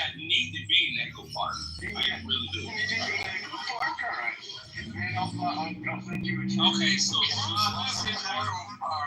Bruce lives in North Hollywood. That's why he's so mad at Pepe for being Mexican. Lives in North Hollywood. California. That's where What goes Bruce? Let's go. Oh, that would be interesting. Bruce, why don't you meet up with George? who the fuck is George? Who's George? Michael George. Who the fuck is he? The guy on the stage. I'm Black Jesus. You not black, Jesus. You not even black. Bruce is like Unless you are black, dude, y'all see my picture. You know I live in North Hollywood. So what the hell? I don't give a fuck. Wait, we don't see no picture. What picture you post? I ain't about to finger your PTR. Why? You know what do you know? He has a drink in his hand in the picture. Thank you. You see the drink in the hand. That's me. That's me. In the red solo cup ain't just some hood shit. See, this is the only person drinking. He couldn't even put his drink down long enough to take a picture. No. Yeah. Okay. No. I don't got soda in that motherfucker. There's a motherfucker right behind him to his left. Okay, that's with some gumbo boots around. Okay, you a nigga. I can already tell you a nigga. No, I don't think that's liquor. KP. I don't think that's liquor. I think that's that dick baby water. For the fifth time, I'm telling you. It's hilarious, man. Do you not fucking understand? Okay. I'm Turkey. No, I'm from Turkey. Alan, run! No, I've been here like raised. I've been That's a cup of in the cup you're holding. That's okay. Alan, he's a white boy. I can tell that. Hey, but Bruce, where are you gonna pull up? I'm on Whittier. Hey, you shut up. I'm on Whittier. Shut up. I'm on Whittier. Fuck you, bitch. I'm on Whittier and Garfield. Puto, what the fuck? You show up. Yeah, you're not gonna do it. Where are you? Whittier and Garfield. Montebello. That nigga said, he said that. what goes down? I was born in Montebello. They said that shit in the perfect language. They said, Whittier and Garfield, like, god dang, nigga. I thought you was like Michigan. What's up, Puto? I went to Wilcox Elementary School for kindergarten. Is Whittier and Garfield? That's East LA, right? Oh my god. No, you don't even know what it is. I don't live in Los Angeles, dumbass. That's Bethlehem. Oh, I thought you said it. Really? That's what you did. Where? What's up, Bethlehem? That's a bar. What the fuck are you talking about? I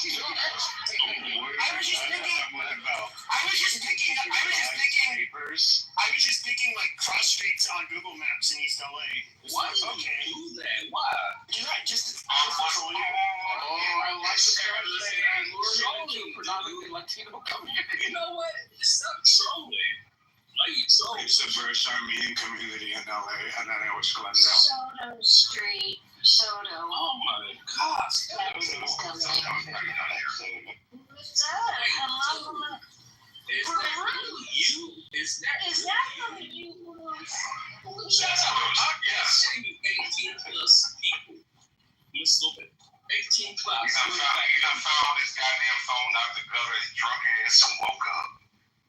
And here he goes. Okay. I can't tell you black or white. I'm going to answer. I told you I'm Turkish for the sixth time.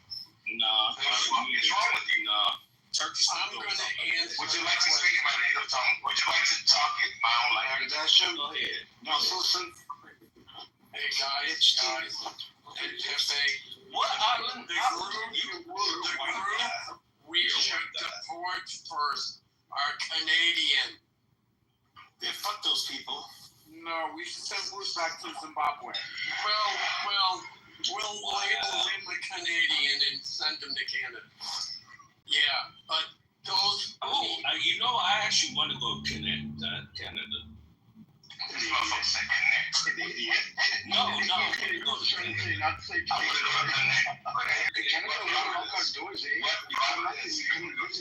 Canada is a good place to go.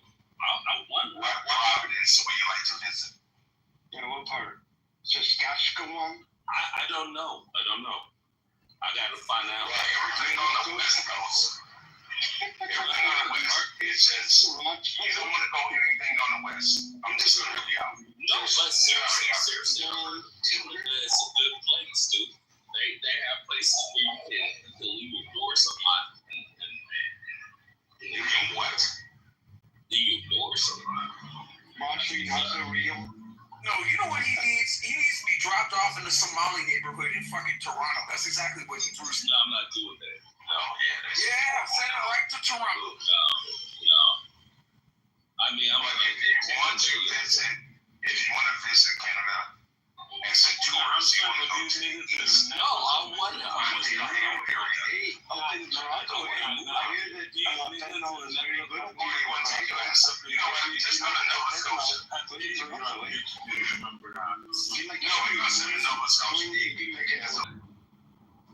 Like seriously. I want to know. What the hell? It's our white over See, you don't know what. Okay, let me White people were so violent. If white people were so violent, there wouldn't be any black people. What are you talking about? No, y'all can't kill us. We can violent. I'll tell you. No, we stronger than you guys. What? I'm gonna tell you a good place to visit. No. Go to Nova Scotia. Just go to Nova Scotia. You have take your flag ass up there. Hey, what the fuck? You talking? The French destroyed the Dahomey Kingdom. No, they didn't. And the whole thing got lies. You guys couldn't conquer the whole Africa. Y'all, I want to say this. I just want to say this. White people live in Africa like we still dominant. Okay, well, hold on a second. I want to say this. I just think it's funny, like, as a mental exercise. If you were to, let's say, like, you replace white people with, I don't know, the Igbo or some Africans or some shit, they would have probably put all of the black Americans in concentration camps. So, like, I'm just being honest. They would have, like, genocided them even. If you that person, you would Hold up. Listen, we always have something to say about black people. That nigga really needs to shut the fuck up. Fuck you, nigga! What the fuck you gonna do about it now? I'll really beat your ass. Okay, come beat my ass! This is Galaxy? Don't let him. This is Galaxy. He's just a gay Middle Eastern guy. You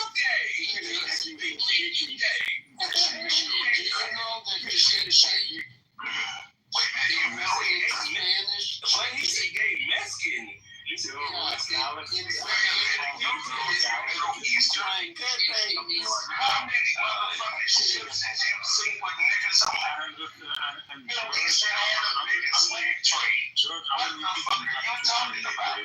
Thank you. Yeah, Chi-Chi. Hey, Chi-Chi, don't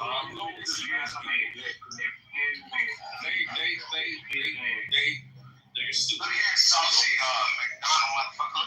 Look here. You've been on Eastern. Hey, nigga, you sound like a nigga. Chi-Chi, I'm gonna call you Chi from now. That's so funny to me, nigga. You sound like a nigga. Fucking slaves. Okay, shout out. I was Chi-Chi,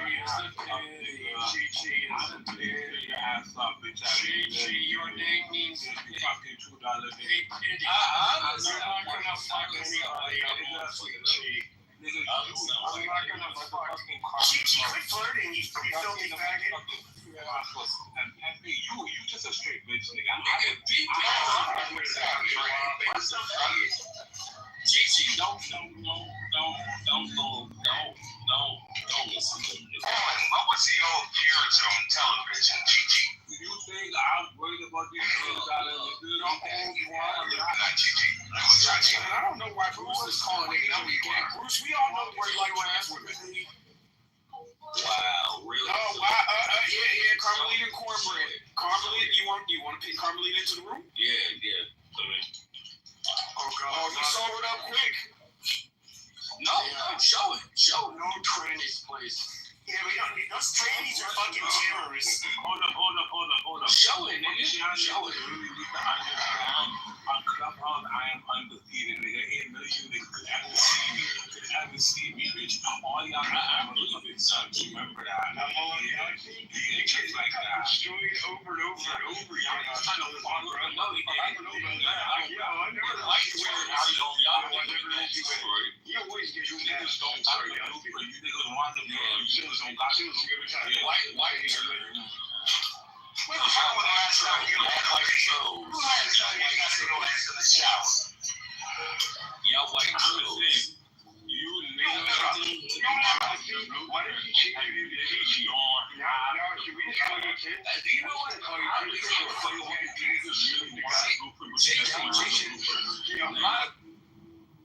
Hey, Pepe, I can't hear anybody.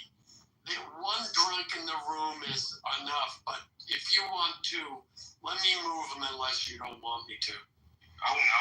Don't move them because you gotta get a whole comedy show out. Hold on. Chi, hold on a second. Shut up. You mixed breed, red bone. Okay, amazing. Yeah, you a wetback, man. Yeah, I am. Brown pride.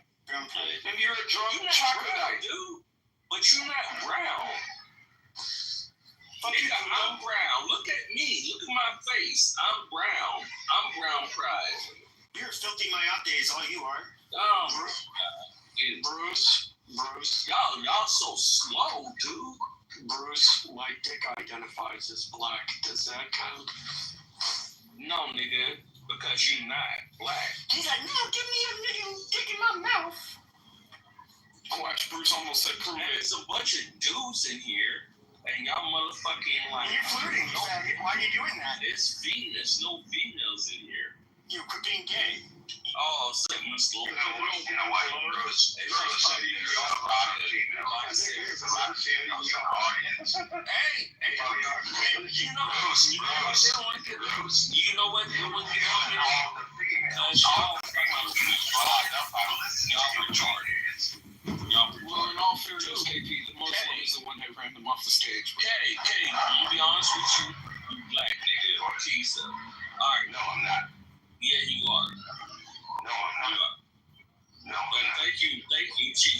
Now, if you want to sit here and crack jokes, nigga, go ahead, but you say something drinking about the fucking comment. You motherfucker, I got your fuck out. No. Hey, you liver rotted motherfucker, gangrene ass. Why do you call my name? Why did you call him my name, bro? The fuck is you want? No, I just don't want to. That's Chi, not Chi, Bruce. So are you wearing skinny jeans? Are you walking? What are you doing? You walking in skinny jeans? You need some money for your next beer, huh? Gay dude. Gay ass, yeah, you fucking homo. Somebody, you know what? We all gonna just send a dollar to the side. You're selling your chocolate cheeks for beer money, pussy. Oh, it's okay that you gay, dude. Sorry. Faggot ass motherfucker, fuck you. Sorry. You get your ass 6 clap for beer? What the fuck is wrong with you? You said what you say? You getting your ass clapped for beer. That's what you doing. Nigga, you black, bro. You can't even troll, right? You can't troll, right? Oh my God. Alright. So, we can go back to the topic. Shut the fuck up. I'm trying to have a conversation. I'm trying to bring order. So, how you bring order, dude? Wow. You're Mexican. Yeah, okay, amazing. Okay, so this is for La Raza. So, just quiet homes. Now, homes. Oh, God. Yeah. Fuck yeah. So, as far as the topic goes, who should the U.S. prioritize deporting first? Shut the fuck up! I need to answer my own fucking question. No. Okay, you're going in the sober tank. God damn, the drunk tank that is. Jesus Christ. I would say the Chinks, the Arabs. I don't know. It's just a lot of them. You're okay, KK. You're okay. I mean, you look like one of the good Chinks that works in a nail salon. So you're fine. Pepe, if you get rid of the Asians, then the women would not have great nails. They would not have great dry cleaning, and the black women would not have wigs. So that would be a big revolt. Okay. What I would suggest, and I'm happy that you went back to the subject. I would like the U.S. to prioritize the illegals that are reliant on federal programs and dollars to be removed first.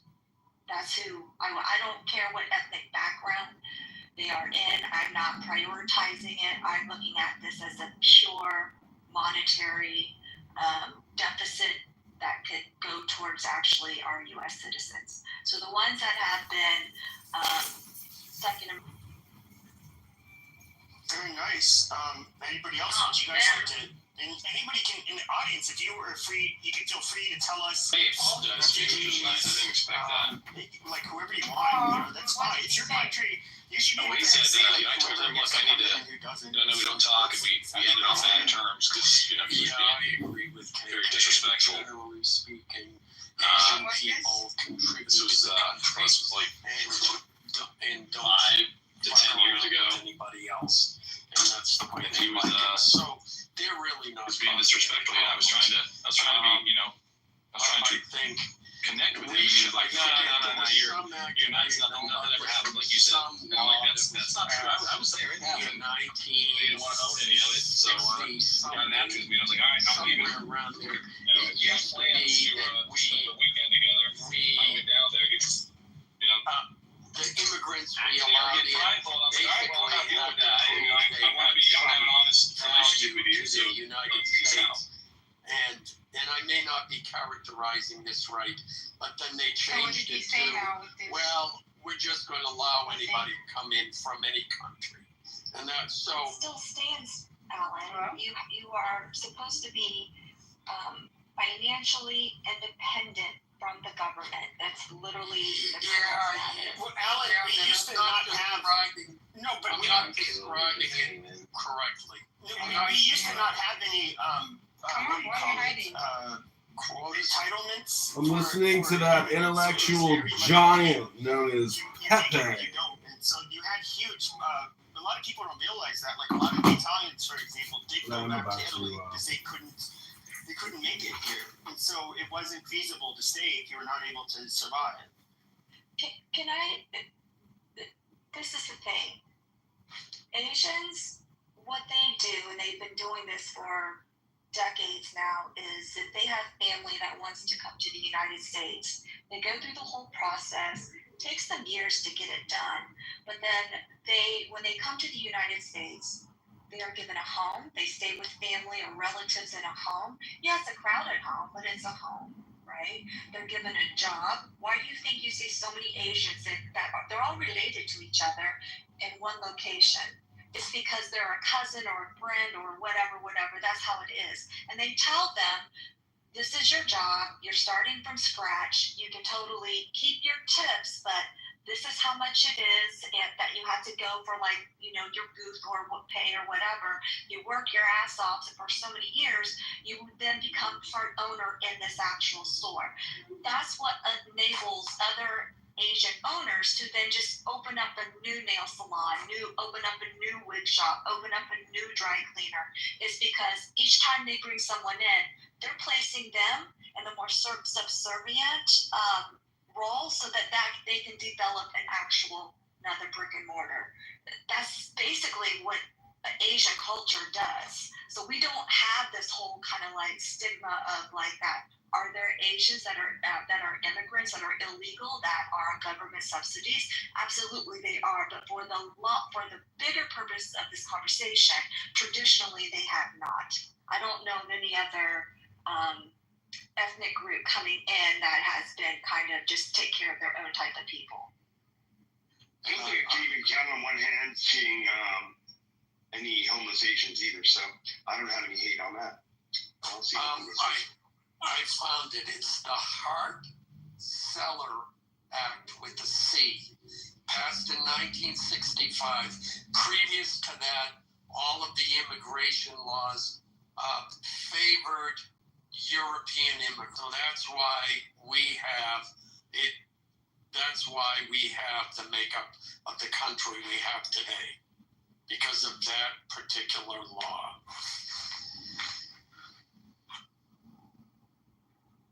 Now, Pepe, I'll leave it to you to say the bias statement about how that.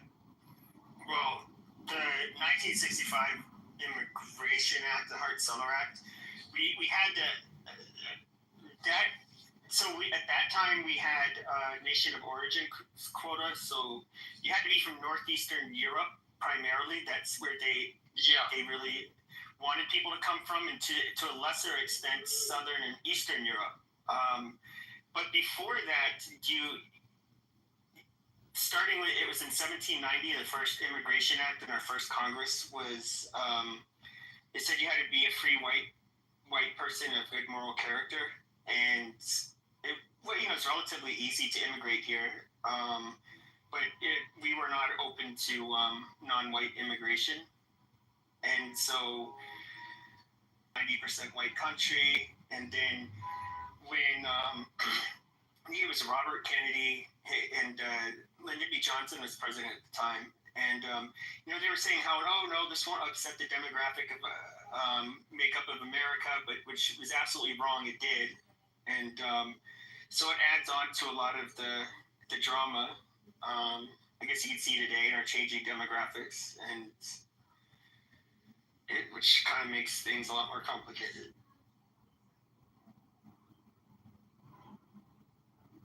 Also, Pepe, I think the ones that have a criminal background or history, that's what I have find problematic. It's like, they got pulled over for a DUI or this or that when they were here, not even on a full work visa, or especially if they're illegal. They just seem to like, I'm like, why are all these, convicted rapists or waiting on trial for pedophilia still running around in our streets?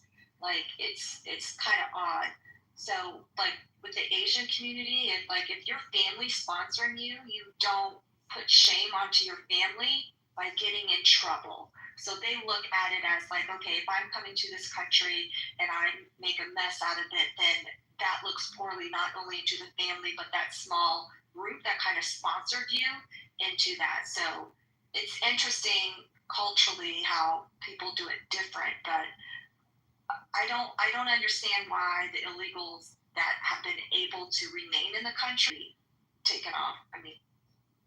Yeah, that was the most egregious thing is that you had states like California that, so if you were a foreign national, and let's say it was for something like raping of a child, it didn't matter like how severe or violent the act was. When ICE put a detainer on the prisoner, so that once they got done serving their time, they would be picked up by ICE and removed. Like, California wouldn't even tell ICE what time they were going to be released or from which location, basically making it impossible to deport them.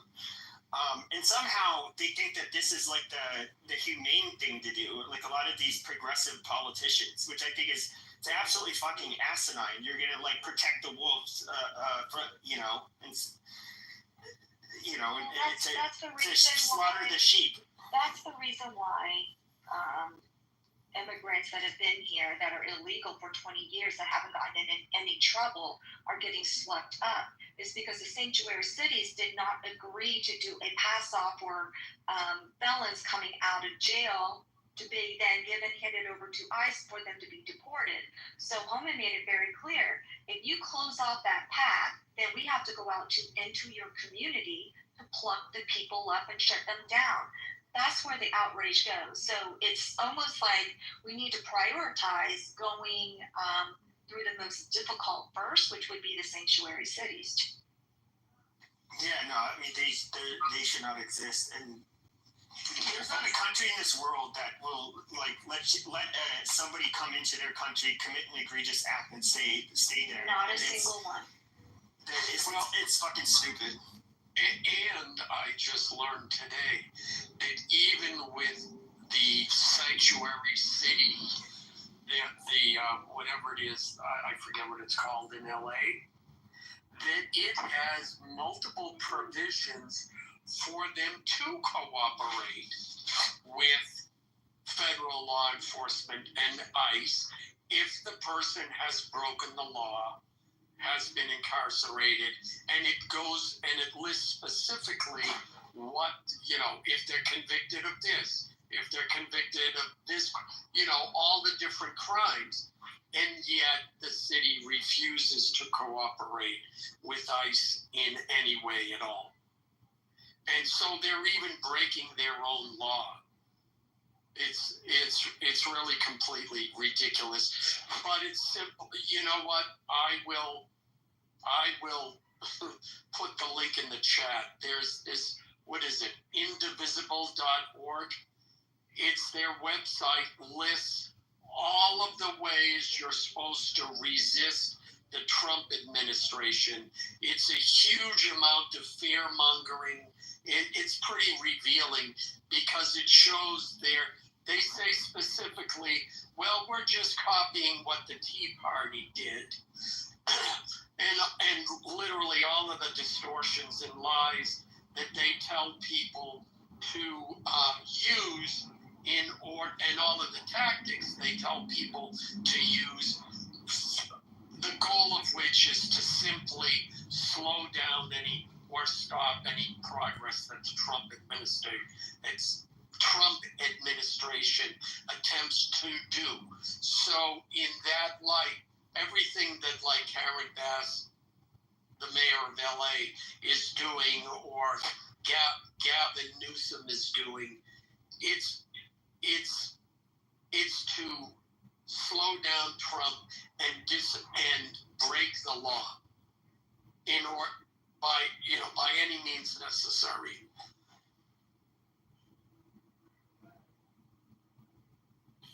Yep.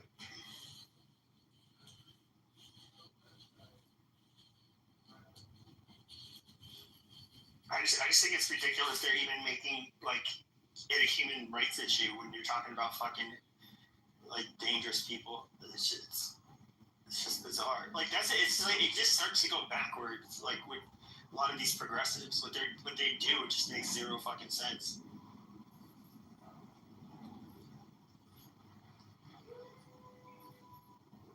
Hello, NW. Well, it's all about retaining power. That's it.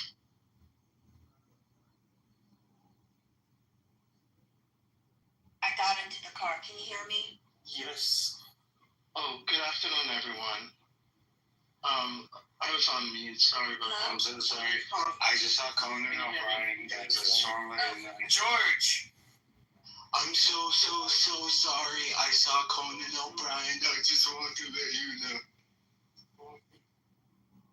What I find interesting is that the Patriot Act requires employers to verify that the persons are in the country legally. George, don't talk out of turn, George. He's kind of echoing KK. Can you hear me okay? Can you hear me okay? Yeah, there's an echo from KK's mic. Yeah, KK. KK's mic. Can you hear me now? Yeah, we can. Go ahead. Yeah, I was just saying, I find it interesting because according to the Patriot Act, the employer is supposed to verify. But I hear all this deportation, I hear nothing but employers being penalized, knowing that they have someone illegal working for them.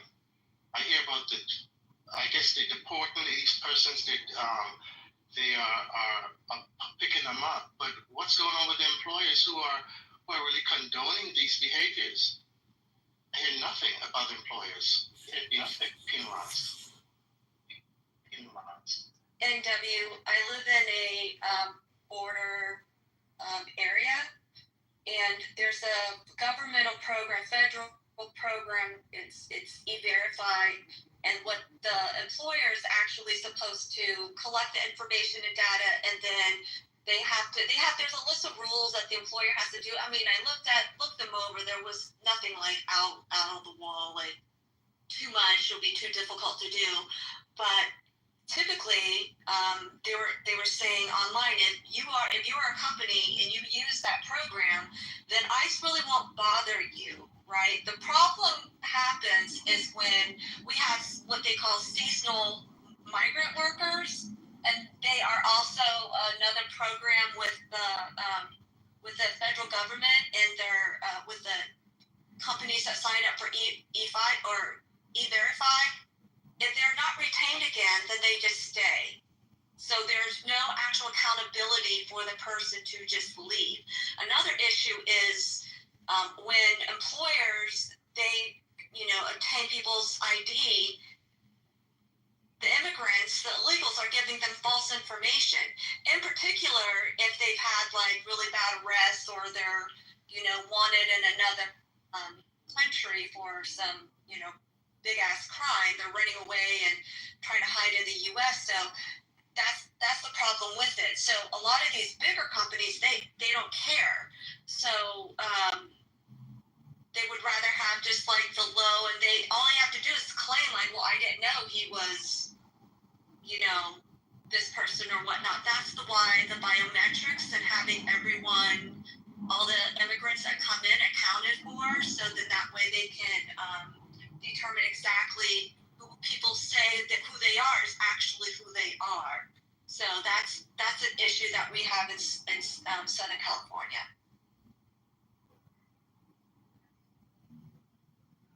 Yeah, I know. I mean, everyone else, the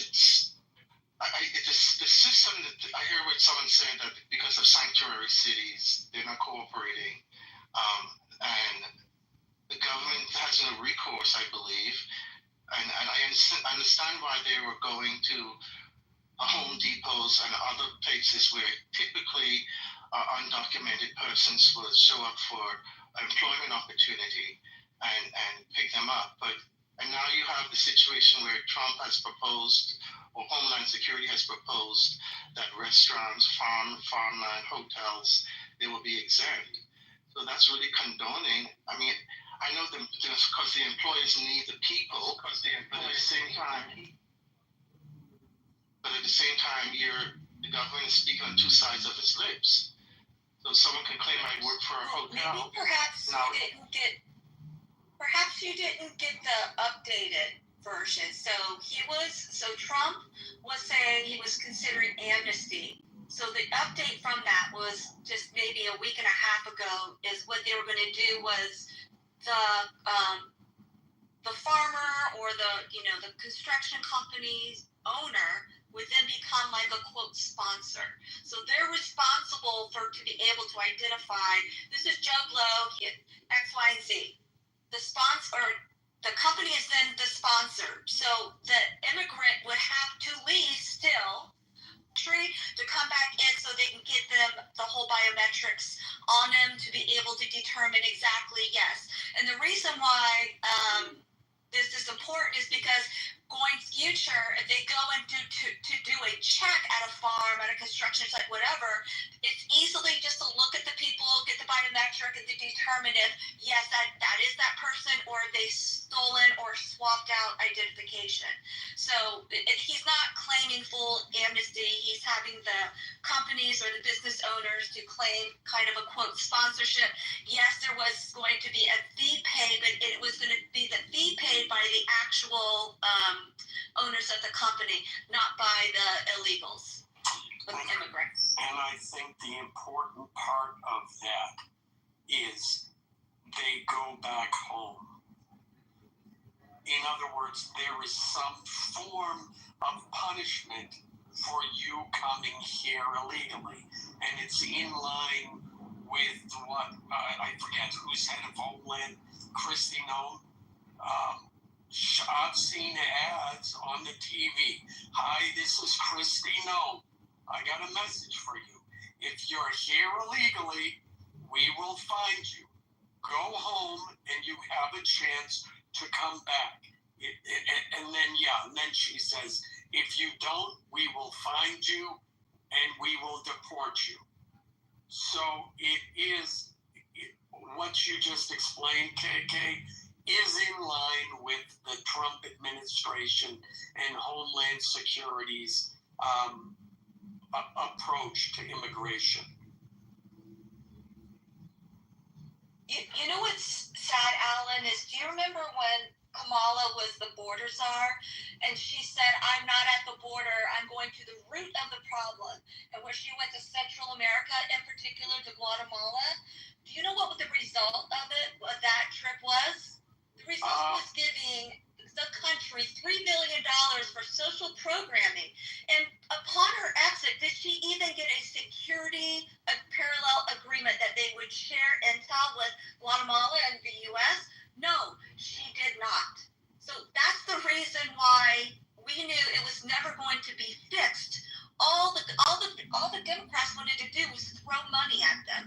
Oh, throw money. Let's make the people in Guatemala happier so they stay there and not come to our country illegally. That's not how it works, because that $3 million runs out. And then what are we going to do? Speaking of money, I'm going to share this real quick, and then I got to be quiet because I'm walking into yoga soon. No fat girl here, Pepe. No fat girl here. Is in LA, freaking Mayor Bass is now she just signed an order that they will provide illegals that are hiding and they don't want to go to work and they can't pay their rent. LA County is going to offer them money and my tax dollars for them to stay in the country and hide. My tax dollars. I'm very upset about that. Well, no. About that. Yeah, well, they were like, oh no, it's not going to be public city dollars. It's going to come from nonprofits. She said a majority of it's going to come from nonprofits, to include like Chirla, CHIRLA. But Doge did the paper trail research on that and found out that Chirla is basically receiving money from the federal government as an NGO from three other NGOs that trickle it. So it's like a shell game. So basically it's going to be the federal dollars, everyone across the country is going to be giving illegals money. And this is the thing. How many homeless veterans do we have on LA streets? Why aren't we saying, you know what, we're going to help you, give you $5,000 to get you back up and going, right? So that's where my problem is. It's like, they're not even being transparent about it. So there's going to be more, because guess what? If it starts in California, if it starts in New York, other cities are going to do it too. Is actually winning that election? I don't know, with New York. It's all smoke and mirrors. That's what I'm saying. Yeah, I don't know. New Yorkers are just stupid enough to where they might vote that guy in. Yeah, the Islamic Republic of Manhattan. Well, it's the exact same game that they did with Kamala. Kamala's doing great. She's ahead of the polls. I don't know what polls you're looking at. Oh, and that's not true. Look at that. Look at this fan base. Look at the people that sit there and came to listen to her. Well, it comes out after she was never ahead in a single fucking poll. Kamala. It's the exact same PR, marketing, whole agenda that the Democrats did for Kamala. They're doing it again. And the thing is, he has the leg up, this Orhan guy, because his mother is a movie producer. Think about it. Look at his engagements are all so scripted out. Right? Each of the words, each of the things. He was an actor. Of course he's going to act like a mayor. Yes, of course he's going to act white for the camera.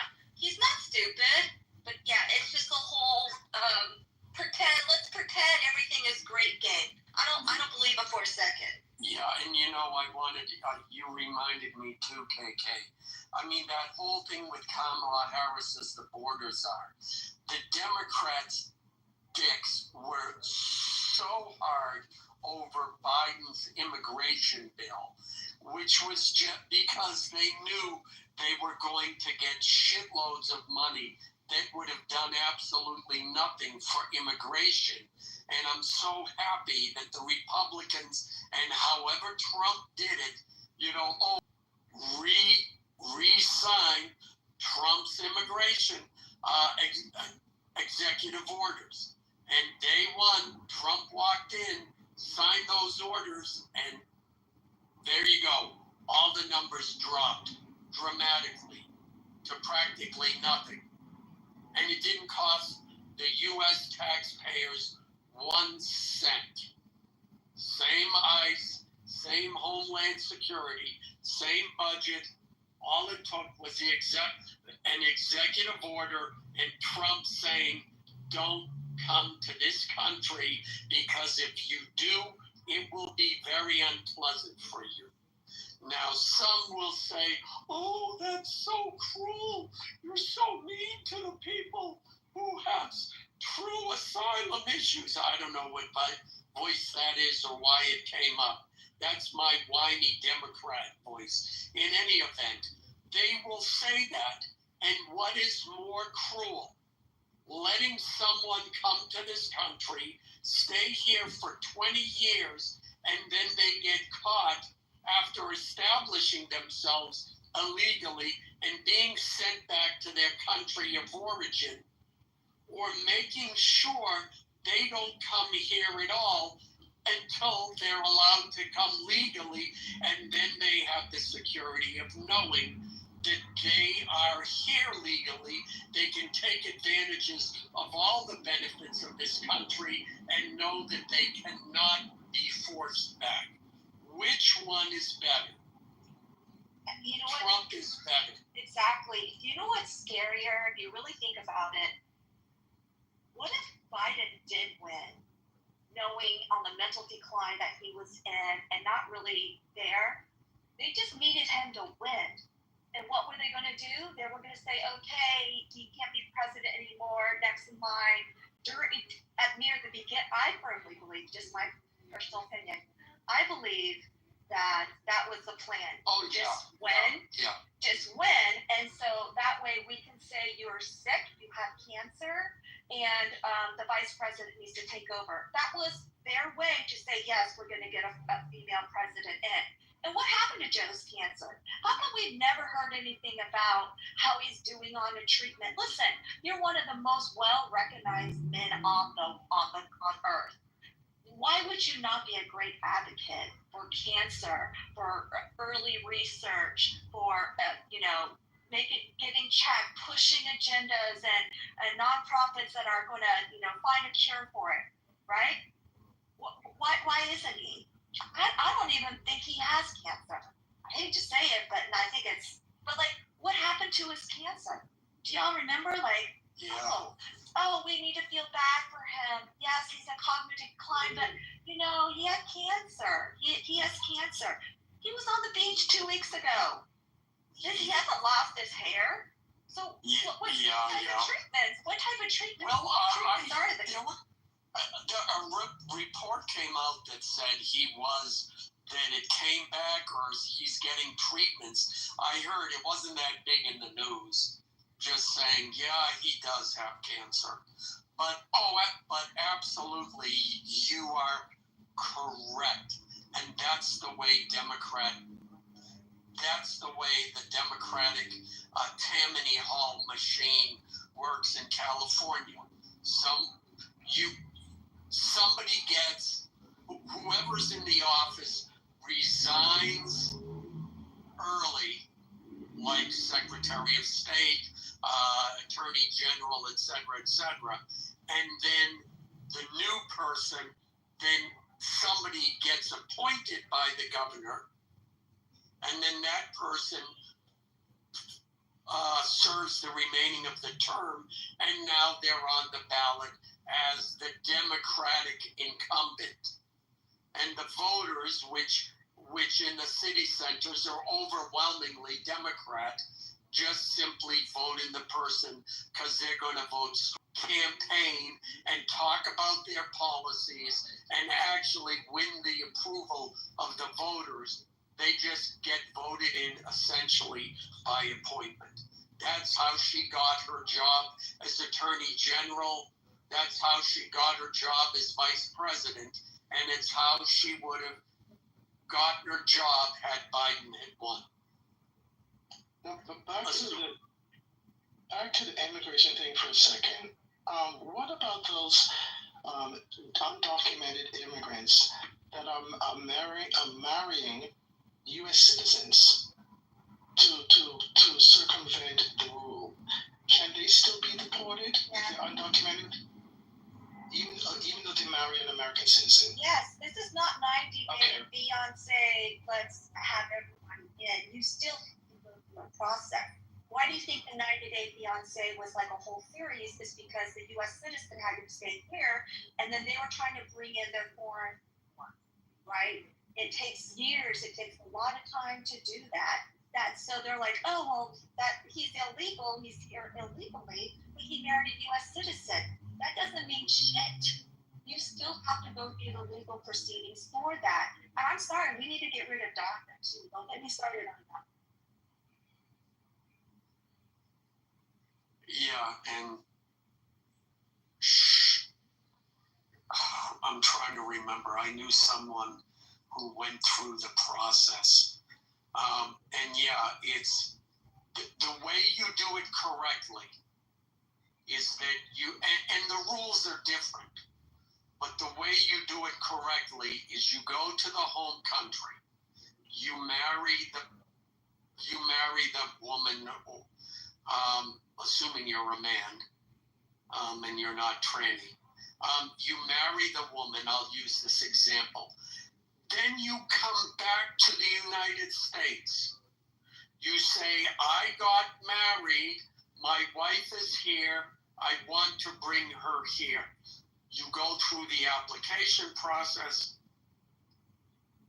and then they say, okay, she can come. Then you go back, and you bring your wife to the United States. It's a green card. And then you get your green card. Then you have to wait the regular amount of time. Permit. You can't work. You got to have a work permit after that. But you have to have a green card. Yeah. Well, you can. And then you got to show you have the financial wherewithal to support this person.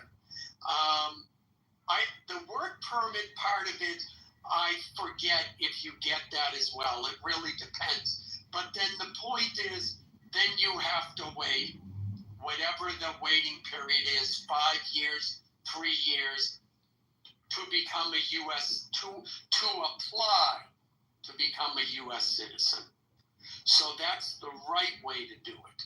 Now, coming here, and this may have changed, coming here, marrying someone, now we're married. I think what's different now and why, you're seeing, children are being separated, they're being forced to be separated.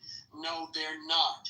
If they identify, say, a mother or father who came here illegally, who got married to someone who is legal, they say, okay, daddy's going back home. You can bring the child with you, or you can leave him here. The choice is up to you. And then the person has to decide. Well, I know someone that did something a little differently. What they did was they formed an LLC.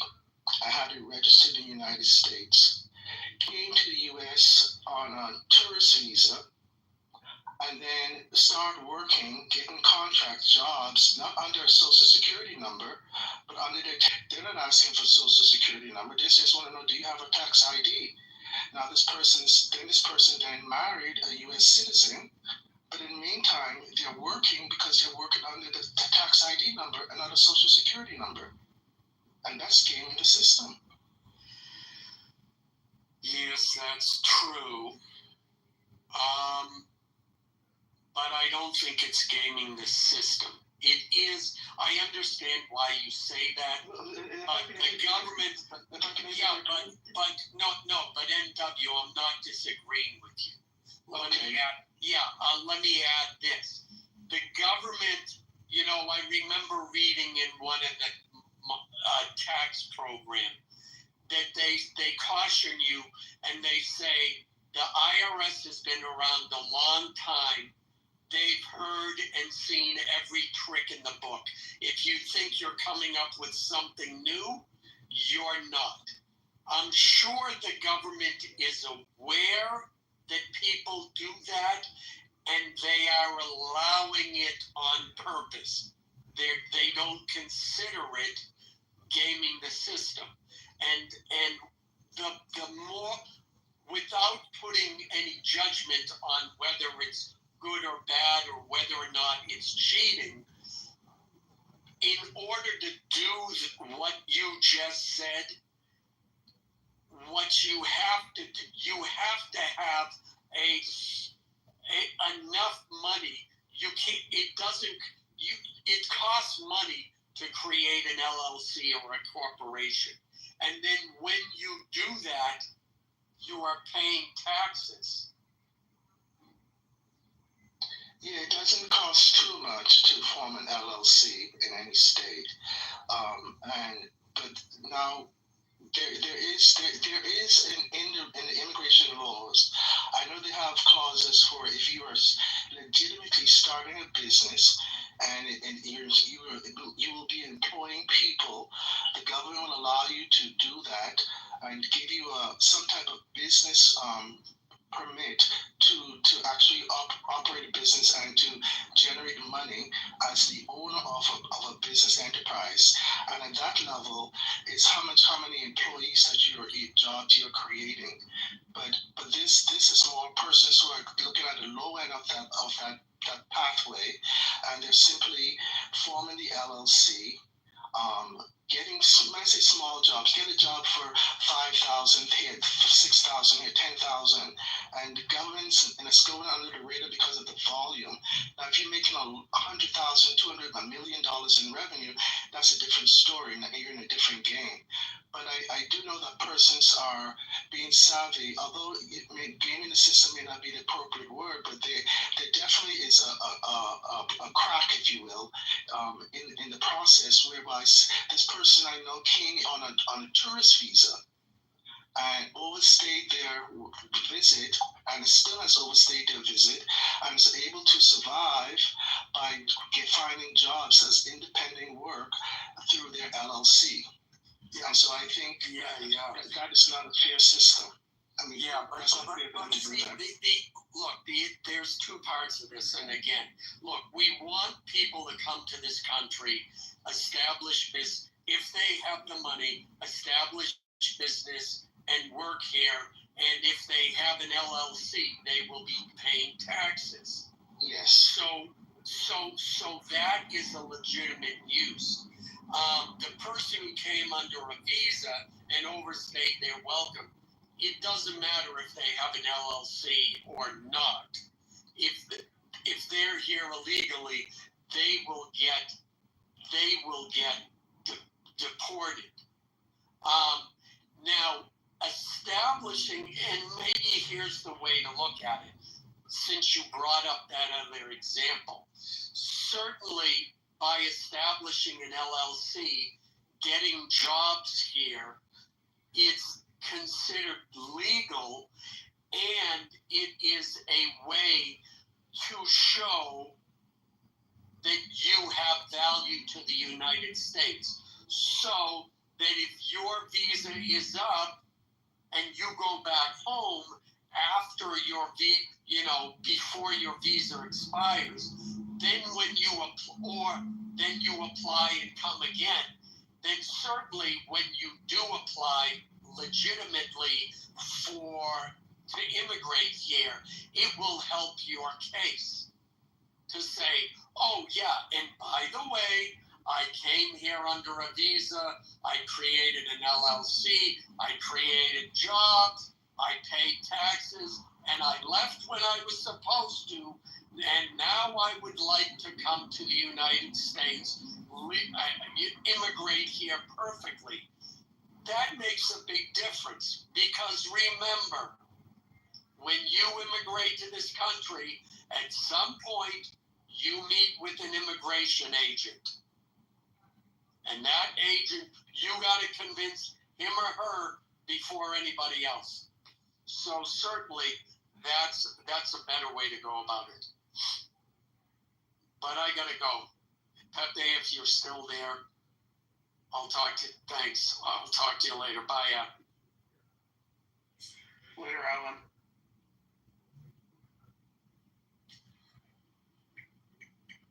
Hello, people. Hello. No, he needs to be the first one to be deported.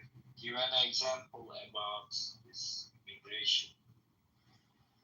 I have a friend. I'm from Turkey, by the way. I have a friend who is just came American citizen just 2 years ago, and he just got married from Turkey because he's Turkish. And this woman used my friend for coming back, becoming US. They have a child,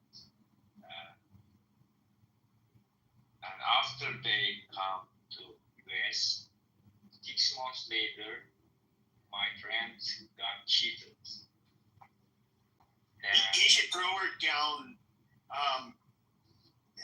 Like there's some really cool ghost towns, and he should like drive to them and take her with her, or take her with him, and then say it's like a cute day out, and then just like throw her into the mine shaft or the well, and probably nobody will find her, and that's he'll get over it, bro. The problem is they have a child, and this woman was beating her 20 months older. And we have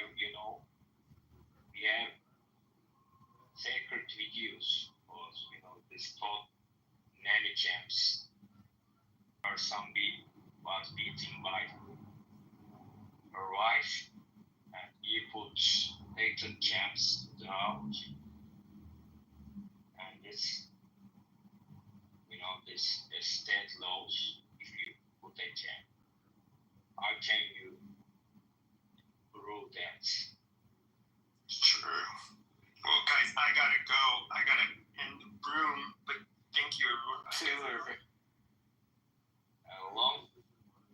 Anyway, those are my personal qualms. I probably need to just get past all of that shit and stuff out there. So, but I'm gonna take your advice, and I think I'm gonna go the YouTube route and kind of, for now, separate them and just do the advice, the videos, you know what I mean, and then just not actually involve my actual business, you know what I mean, but another source of income, and I can still teach people certain things and knowledge. And like the other day, right, I had this lady fucking leave a Google review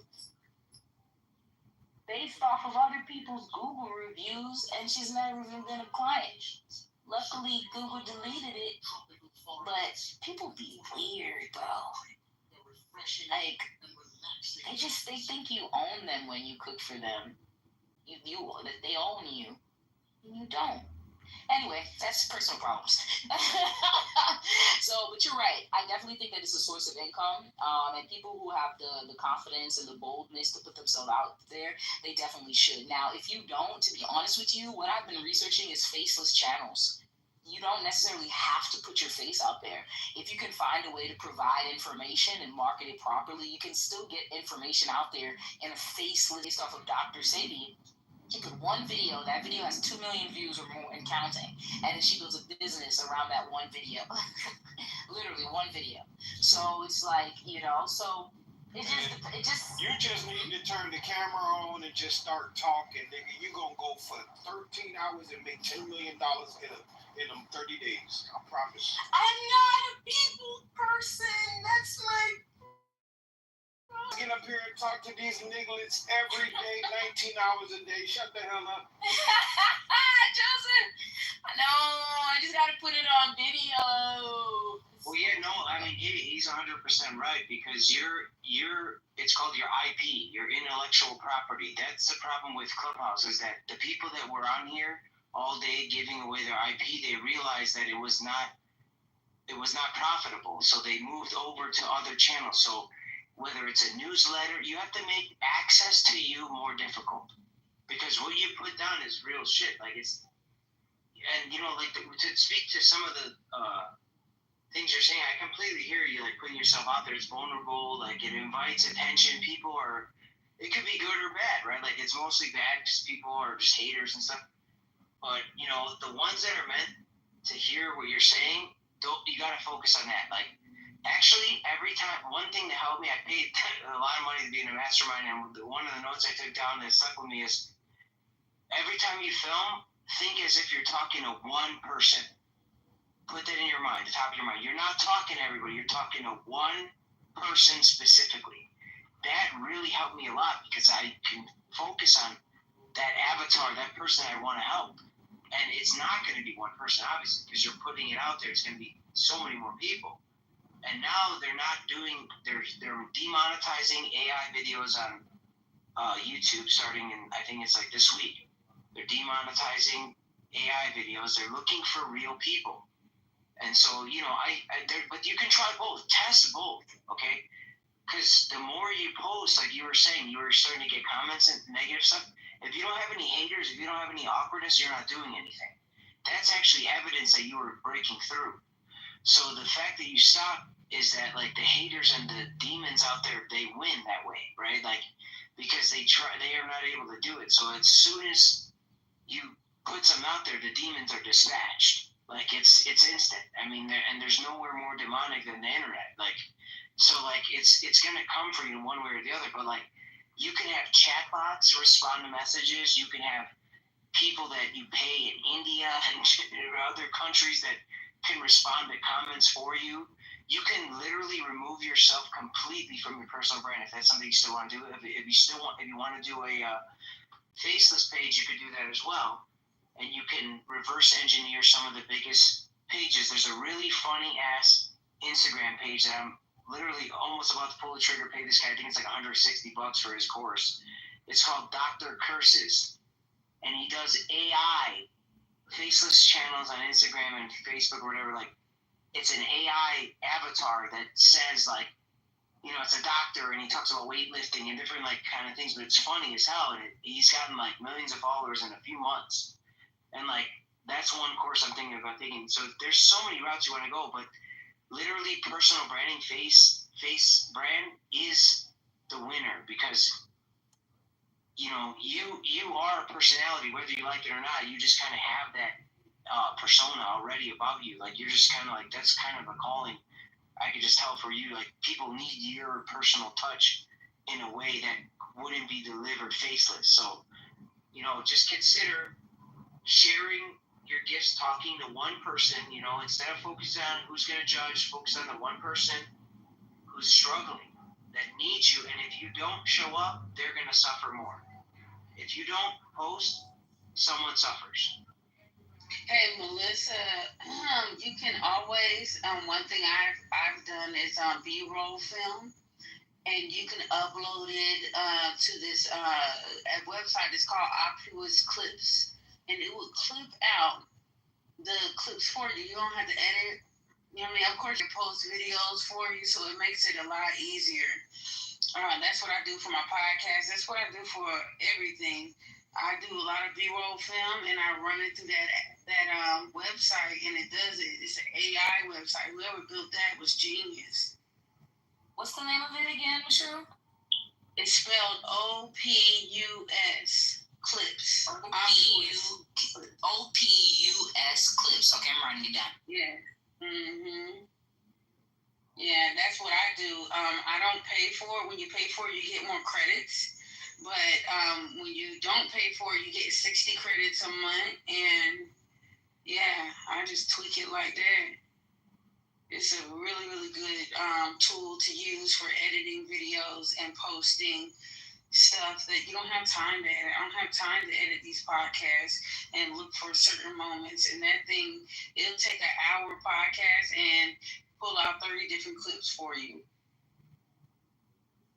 Right, I have a bunch of content. Let me see if I can use some of my old content and read. Yeah, and then if you need help with anything, girl, that's what I do all day is making videos and stuff like that. That's what I do. So if you need any help, you just text me. Yeah, I need to do that. And then there's this other thing with the food and stuff like that. You don't really have to be on camera, but building the story and then narrating it. That's another thing that I've noticed has worked a lot with food. Like you said, getting good B-roll and then narrating it, and then periodically showing myself, but more so showing the food. So I think there's a way for me to position it. I just gotta force myself to put myself out there. Yeah. You can most definitely do that and put it in there, and it will piece it out for you. And if you're narrating while you're doing it, it will put the words and everything up there for you. So it's so many ways you can do it. Hey, Chris, was you trying to say something? I see you come off your mic. Oh no, I might have accidentally. I was listening to you. I'm interested in what you do and how you're posting and stuff, because I know someone said in the chat that they're tired of hearing about AI and this stuff, but it's like saying that to someone in 1999 that you're tired of hearing about the internet. And yeah, I agree. Times 100. Yeah, people are not really happy about it, and what they don't understand is, man, that is ultimately where we're going. We've seen that we were going this way for eons. I'm 42. I remember watching Star Wars and oh shit, we could be living in that one day. You know what I mean? So it's been coming. So we gotta stop this. But what I do is I do a lot, man. I'm a chiropractic massage therapist, so I do promote my business online. I do modeling and acting. I have a podcast, so I work a lot with film and stuff like that. So I've been editing my own podcast film. Like I just told Melissa, I don't go through that film to find the best parts. I put it in that little Opulus cuts, and it did the job for me. All I gotta do is just make sure all the gaps is gone and post it, download and post. So I also do continuing education for other therapists out here. So I create courses for them to take. So, in our state, well, pretty much every state, every 2 years, you have to get continuing education.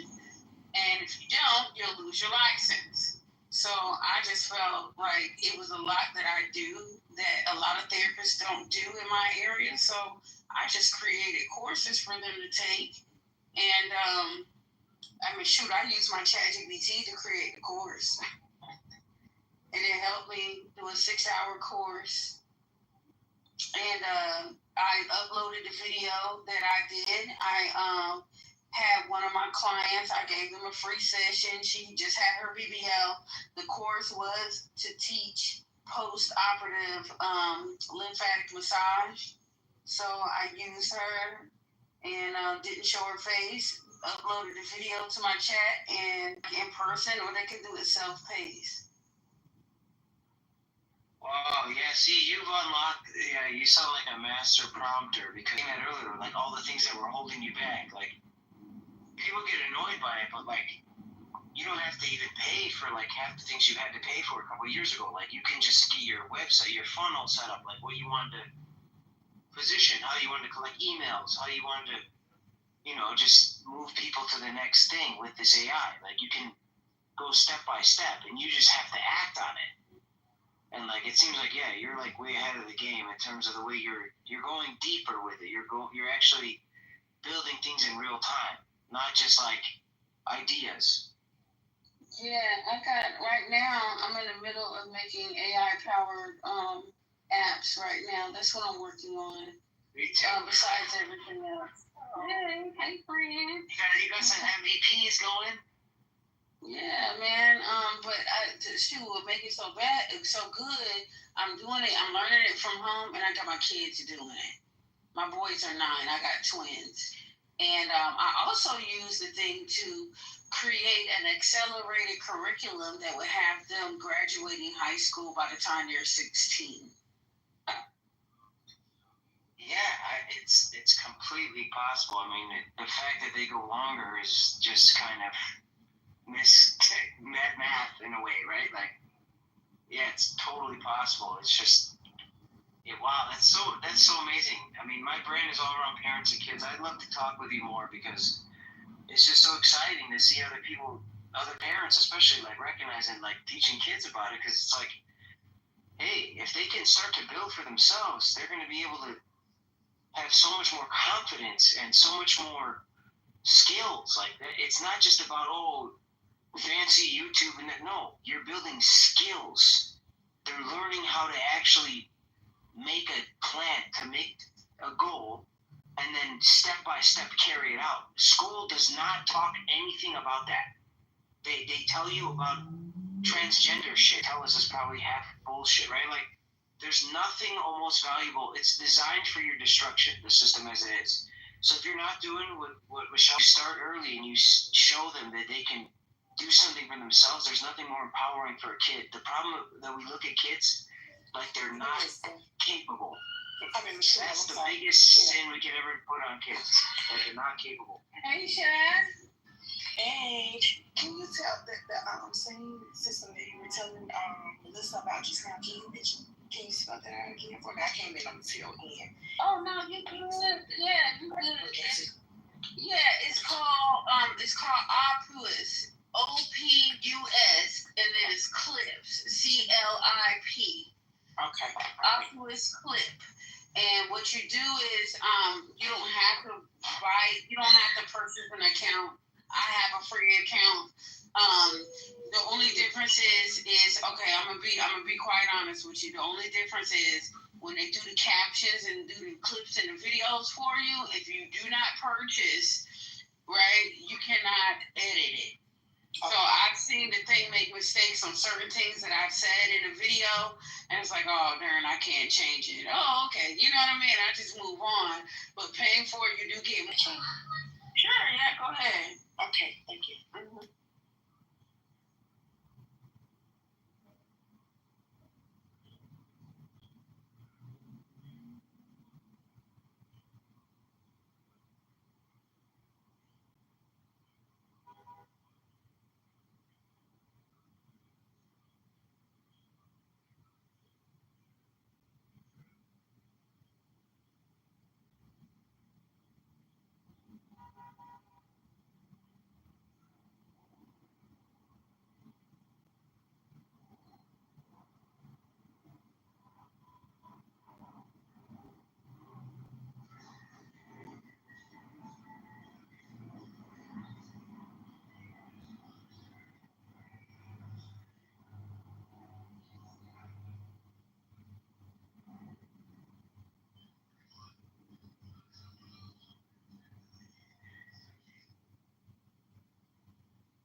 Ooh, it's quiet.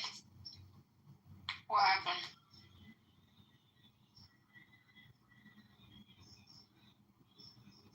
Yeah.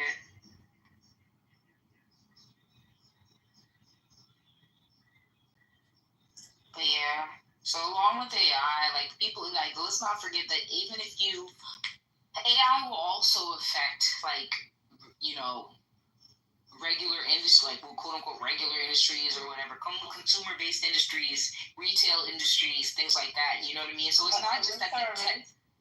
Yeah, customer service. So it's not just at the tech level, right? It's going to come down over time. It's going to trickle down from these larger institutions, and then it'll trickle down into our everyday life eventually.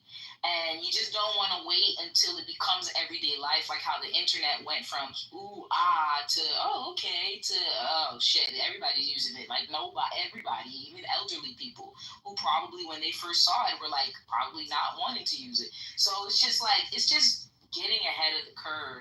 And I think as a community, we've missed so many of these economic opportunities, right? And we've seen that it actually, and what people don't understand is that more millionaires and billionaires are made during economic downturns than they are during periods of an upswing, right? Like when there's a good economy, there's actually more people made when there's a bad economy because they're positioning themselves to take advantage of opportunities. I'm not saying that the economy is doing bad, but if you get into a mindset to take advantage of opportunities, no matter what happens, you'll be able to hustle your way out of it.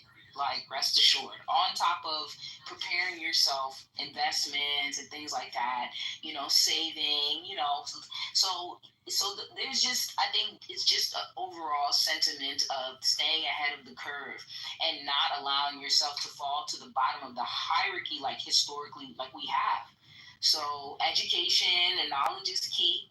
And I think everything that's been said is super accurate. I'm definitely going to use that information that you gave me, Michelle. I've been looking at the ones coming across Instagram, like the ads for those, but none of them, I read the reviews. They all look like trash. So this is gold.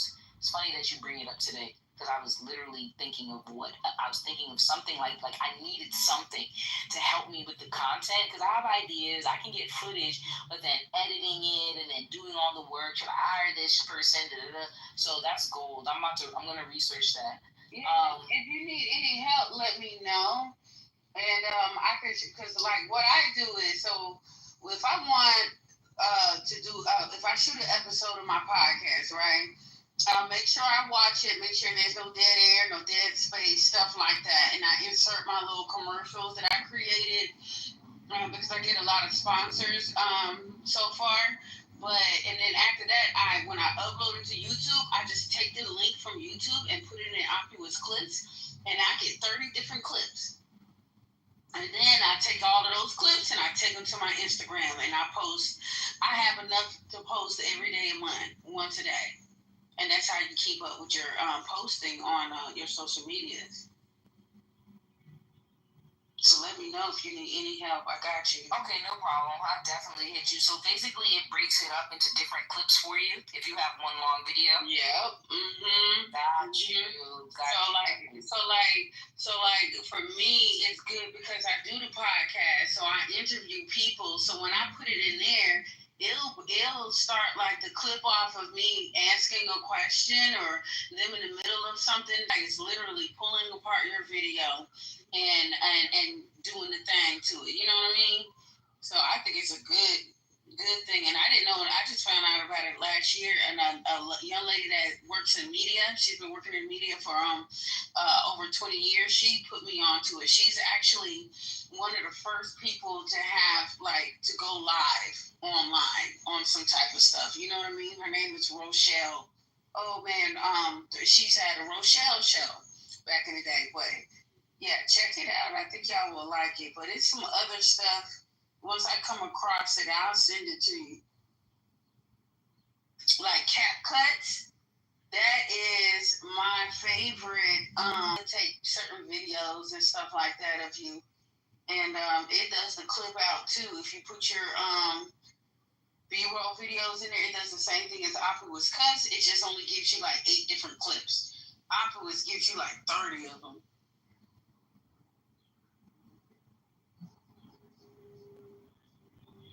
Okay, that sounds dope. Yeah, I think that anybody not taking advantage of some of the things with AI, I know we're worried about the future, but as of right now, before it turns into our God, go ahead and use that. is removing yourself 100% from this system, which is probably what we should be doing. But if you're not going to do that, you kind of have to find ways to make the system work for you, I guess, in a sense, and not be left behind.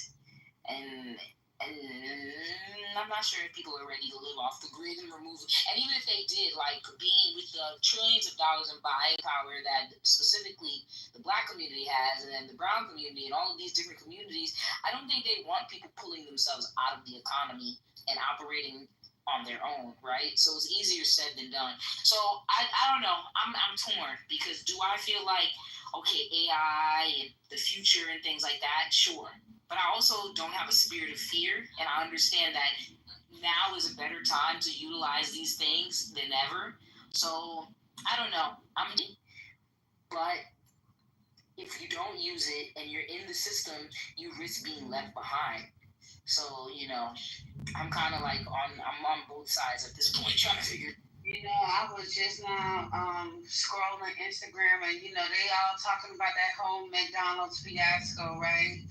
And I was like, damn, if they already replaced y'all at the damn drive-through, what makes you think how long it's gonna take for them to replace you inside that kitchen to where they only need one or two people to run that back kitchen to make sure those machines is running right?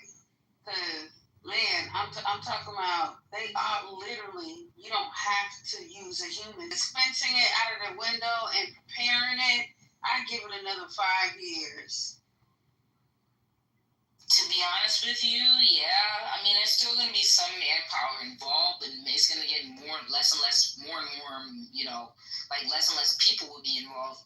Like they're now in McDonald's and all of these fast food places, they have checkout kiosks, and they use apps and things like that. Sometimes there's nobody even at the register. Like you have to just, you know, just check out whatever kiosk is available.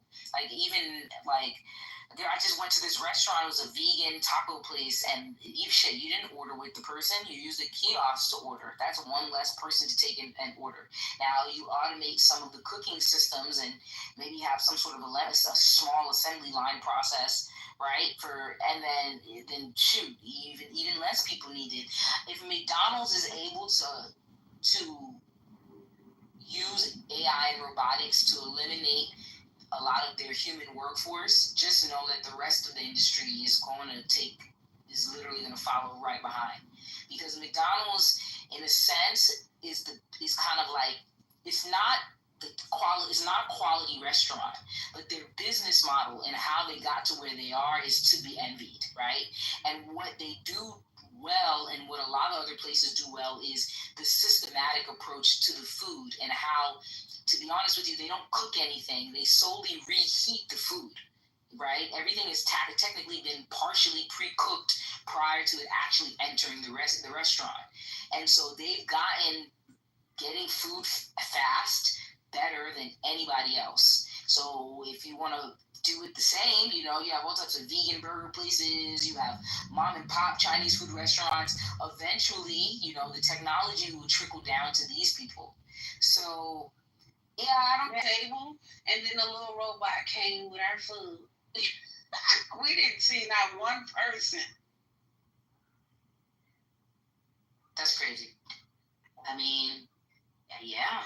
I mean, as far as food and restaurants go, other than like the organic, handmade things like that, you know, but most of the food is fast. So, you know, it doesn't necessarily need to be made with love. So why not? The more we accept a society where we're getting conveniences and not getting natural, you know, things, then this shit is inevitable. I just don't know, like, how do niggas gotta stop supporting these companies? We just have to stop supporting these companies. Like, I really like, as a consumer. Like janitorial stuff. Like, what was me and the boys was at Sam's Club Saturday, and it was the clean. It was like a big old robot thing. It was riding around the whole store, buffering, cleaning the floor, keeping the place clean. Yep. Now you have. Your children will medication report C. I'm getting y'all some CDs. I want to make this good. What you say, Hakeem? Oh, that wasn't me. My mic off, but that wasn't me at all. Oh, your mic is off. That wasn't me though. I heard him too. I think it was Nan. Yeah. Nan? I know some shit. I'm gonna tell you some secrets, but don't go and just speak it too much. Right now, they're gonna try to patch it. I don't even know if they can patch it. You can develop something in the AI that breaks the code. And the thing about it is, it works like a program. I understand that part of it, but it's not a program. So you can build something in the AI that breaks how it's supposed to work and confound both the developers and people that use AI. But it's not because it's intelligent or it's some sort of consciousness. It's because of what it is inherently. It's very close to how our brains work, but in a much grander way. It's a network of nodes. So you can, a Turing test, an Alan Turing test. Yeah. And so,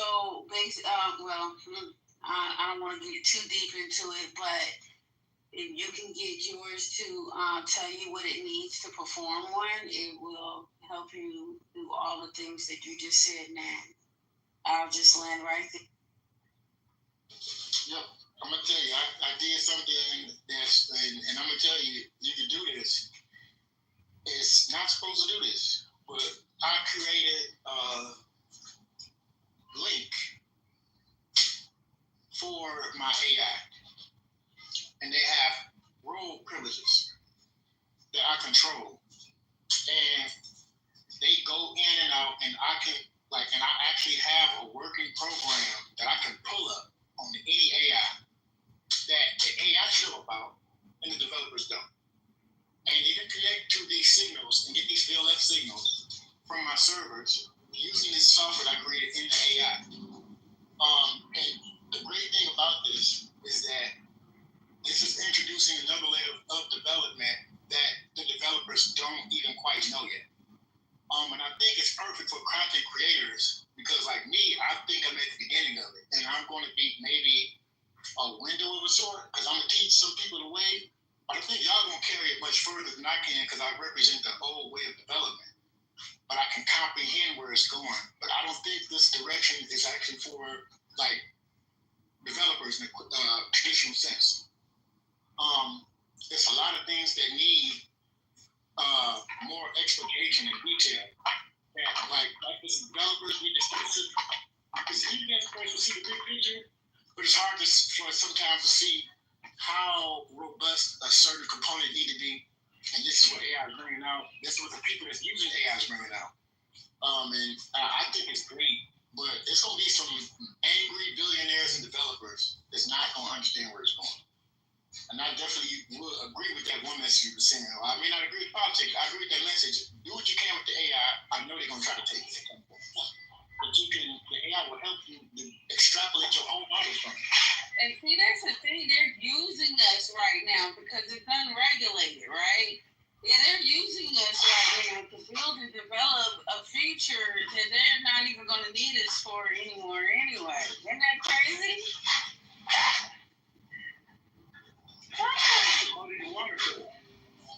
You see what I'm saying? Like I'm developing like, and I think it's other people going too. We developed a complex functionality that you can actually do more, right?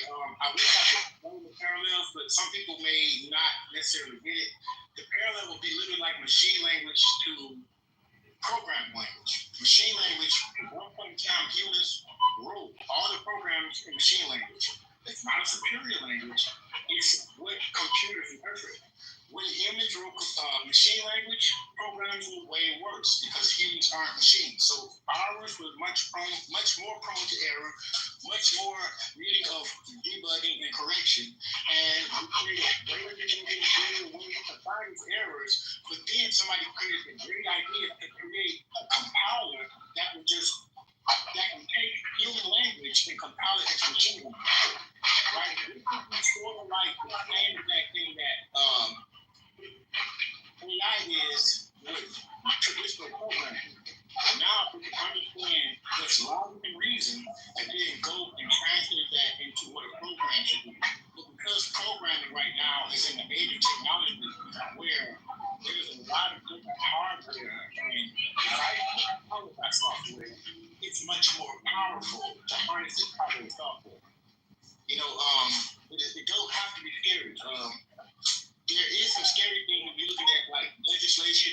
sugar people is getting, but maybe we don't have to focus on that. We can focus on like building, like working together, strategizing.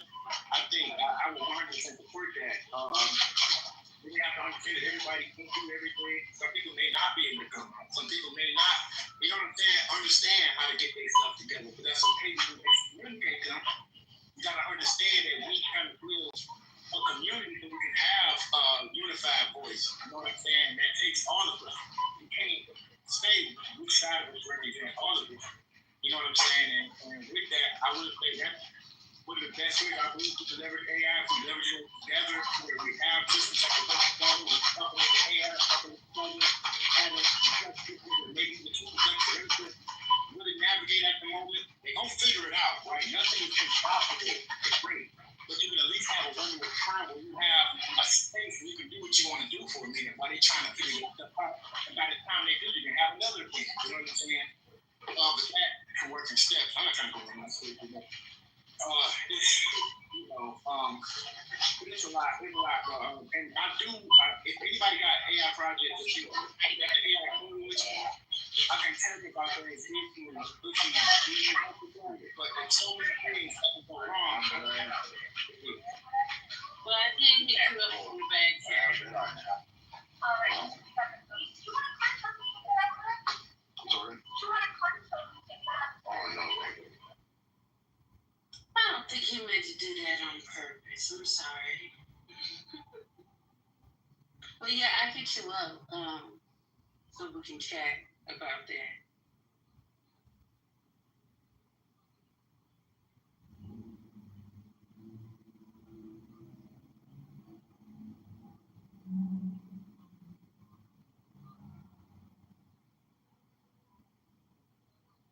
Well, I think we done ran this discussion into the ground, so I guess it's fair to say the statistics is that we can prosper as long as you get up and do what you're supposed to do. Take advantage of that bill. And if anybody got a business and if they want to know how they can take advantage of the research and development part of that bill, let me know. I can guide you and show you what exactly to do in order to qualify for research and development.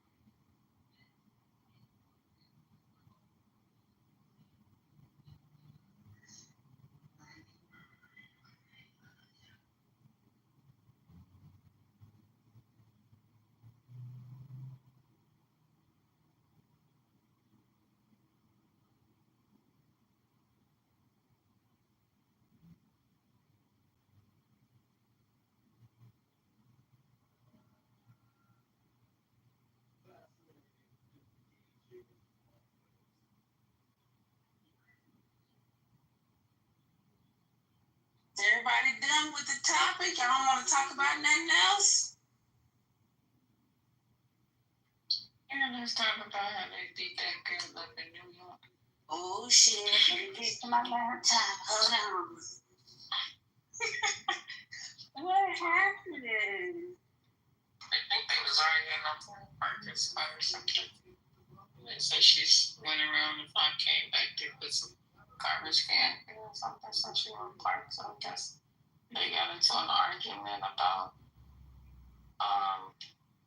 the garbage cans being there. So she hit the parking spot, and they called her a monkey, a slight assumption, and then she was like, "Well, you're an immigrant." And when she said that, the little boy girl came back there and they commenced to whipping that booty, all three of them. That she was arguing with the dude. Oh, this just happened 2 days ago, right? Yeah. Dang, it's a bunch of stuff going on. So, attack y'all. Okay, hold on 1 second. Let me walk. Now, I'm trying to figure out if anyone thinks that she was wrong for telling them they're immigrant after they called her that, or no. I looked on. Yeah, I'm from New York. I'm from Brooklyn. Oh, Oh, I hope they going to jail. They going to jail. What happened? Oh, it's 3 people. Wait, what happened? It's 3 people jumping on this girl from New York, and then this other man came out with a cane telling them to stop. So they jumped on that girl. I hope they got their ass about to run. I mean, I hope they didn't get their faces on camera. Everything's on camera. Well, no, they were arrested. Yep, they said they were arrested last week after video captured them spewing racial slurs and viciously attacking a female driver over a public parking space. Adria Domitra, 45, and Sabrina Starman, 21, were charged with assault on Monday after attacking a 21-year-old driver outside of a home in Ridgewood, Queens. He was trying to get the black up off of her. I swear to God. You see how they pulled her neck. I only got 2 of them. It was 3 of them. Where's the 3rd person? I don't know, but shoot, somebody need to snitch. That's all I got to say. It makes you think, like, I mean, it was when they were doing it was so many people that was just standing around watching them jump on this girl. Is that normal? Well, no, because they were saying that earlier it was a Hispanic lady that was getting kidnapped on the train or something, and several brothers jumped into that to. Oh, so the 2 people that arrested Erica was the mother and daughter were the women. The person that initially jumped on her was the man, and he's the one that wasn't arrested. They're protecting him. Wait a minute now, because I did read in the comments that, okay, so it was one that was clearly a man, which was the little short bent back one. And then, so the one with the beard, the one that looked like a male, but listen, I think they said that's her daughter, and she's transitioning. Girl, stop it. So I'm confused. Because he got on, I'm talking about he got on a white shirt, plaid. Come on now. Okay, you know what? Maybe, because, wait a minute, see his chest? Or her chest? When he ran out there to hit the girl. That is a girl. That is a girl. Got a whole face. And that's a mask on her chin. That's all. It's a mask. Okay, it is a guy. It is the guy. So the one that initially started it, the trans one, as you're saying, maybe, I don't know, allegedly, is the one that ran up on her. Then the mother, and then it's another guy. He had on some gray shorts and a yellow shirt. He was hitting her in her back when the other 2 had her by her head. Man, they spanked her booty. But I think they said that it was some people that went over after the fact. It happened, but that's when the folks was standing around just watching, like, and only just that they went over there and was like, hey, that's a boy. Only just that went over there like, stop it. Man, did y'all see they leaked Epstein text messages earlier? And I went and flipped through the pages a little bit. Anybody on there that I went for Donald Trump name so fast. Is he in his little black book? No, honey, he ain't in there. I'll put the link in the chat if y'all want to see the little black book. Let's see if I got it still.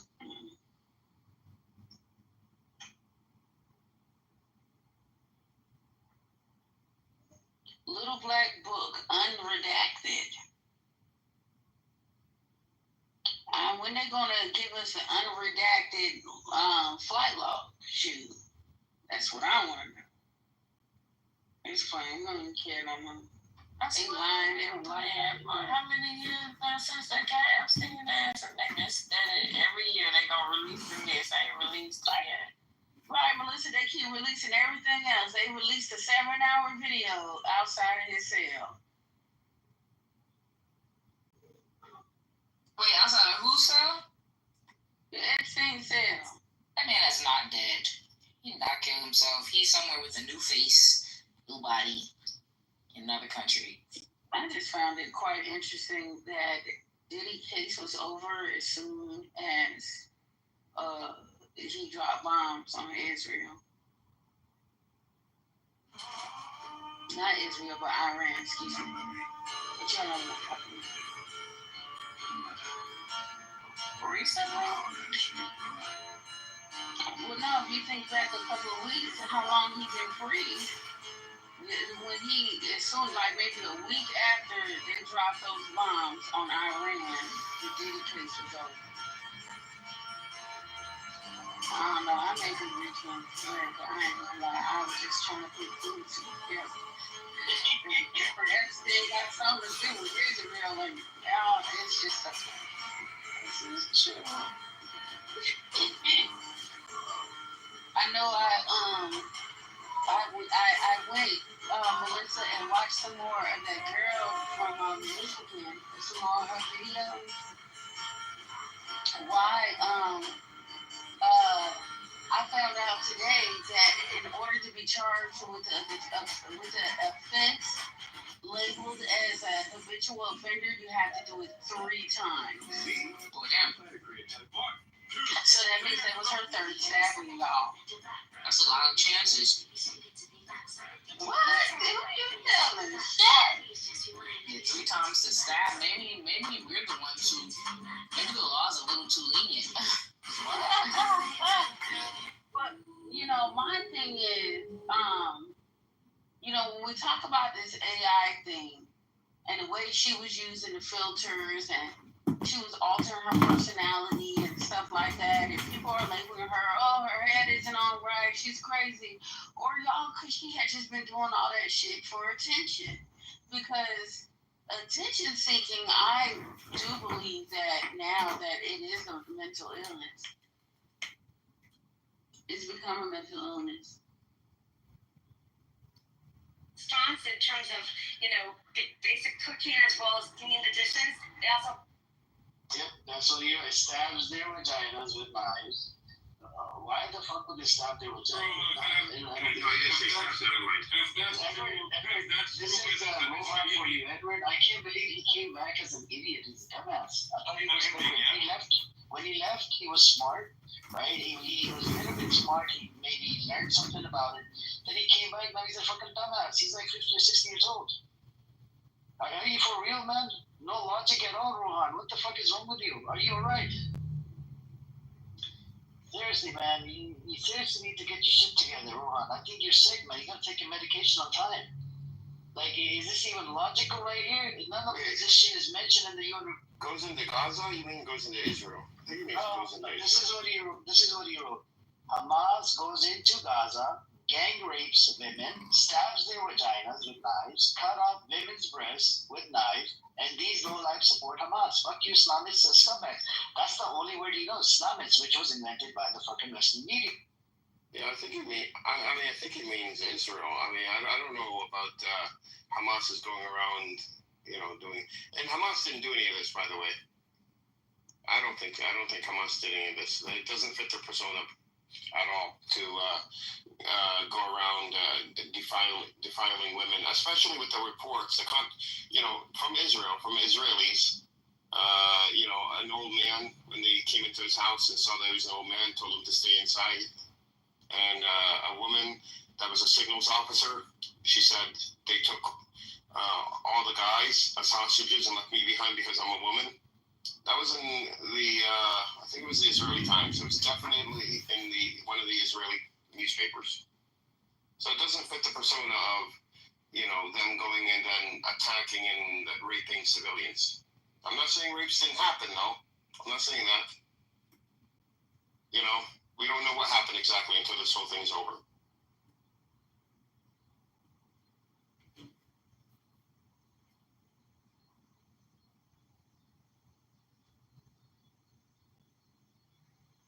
Amar, since you're talking about body parts, I got a nice story to tell you. Like, you know, getting a job. Rather risk It's about a 50-year-old These are fat fucking retard who doesn't understand human nature or economics. A guy and hit his head and she had blood all over herself. How you doing, Daniel? And his face. He went to the hospital. She's charged with How you doing, Daniel? killing, attempted murder in Pennsylvania. Daniel, I know you're there. Daniel, I'm going to talk about how Macho Man Randy Savage is coming to WrestleMania. I'm a beautiful woman, and I'm coming to WrestleMania. I'm on this Sunday. Hulk Hogan. Because he was attached to that. He used to call him Jaime. Well, hold on. Ron, I'm justifying beheadings and gang rapes. I mean, are you sent?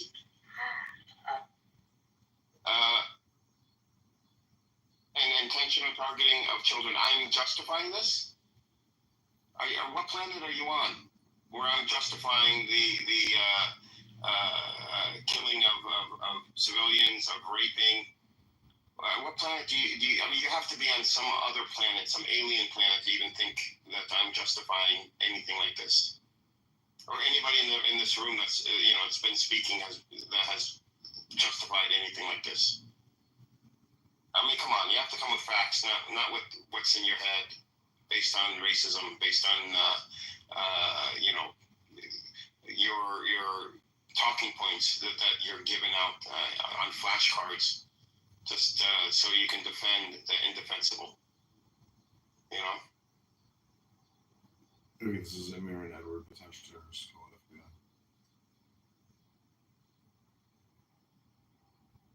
Why would that even affect you, man, Edward? You just think something out of his ass. Just to get back at you.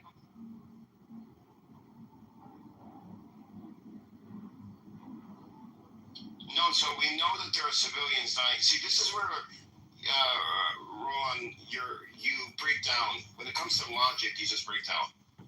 Okay? When facts hit logic, something happens to you, you short circuit, because we know civilians are dying in Gaza. Obviously, we know.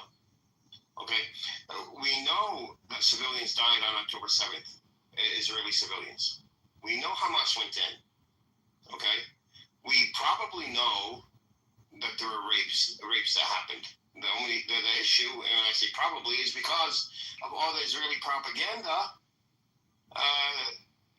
It just puts things into it makes things questionable. We don't know exactly what happened on October 7th because it is controlled by the Israeli propaganda machine. And if you don't believe me, let me just land real quick, Amir. If you don't believe me, Ron, then look up the law that was enacted in January of this year, where it is illegal. You'll get 5 years in prison in Israel if you dispute the narrative of what happened, the government narrative of what happened on October 7th. Why would you have such a law? And also, why would you need propaganda? If Hamas did all these terrible things, then all of Hamas's actions would have spoken for themselves. Why would you need to pile on propaganda on top of it then?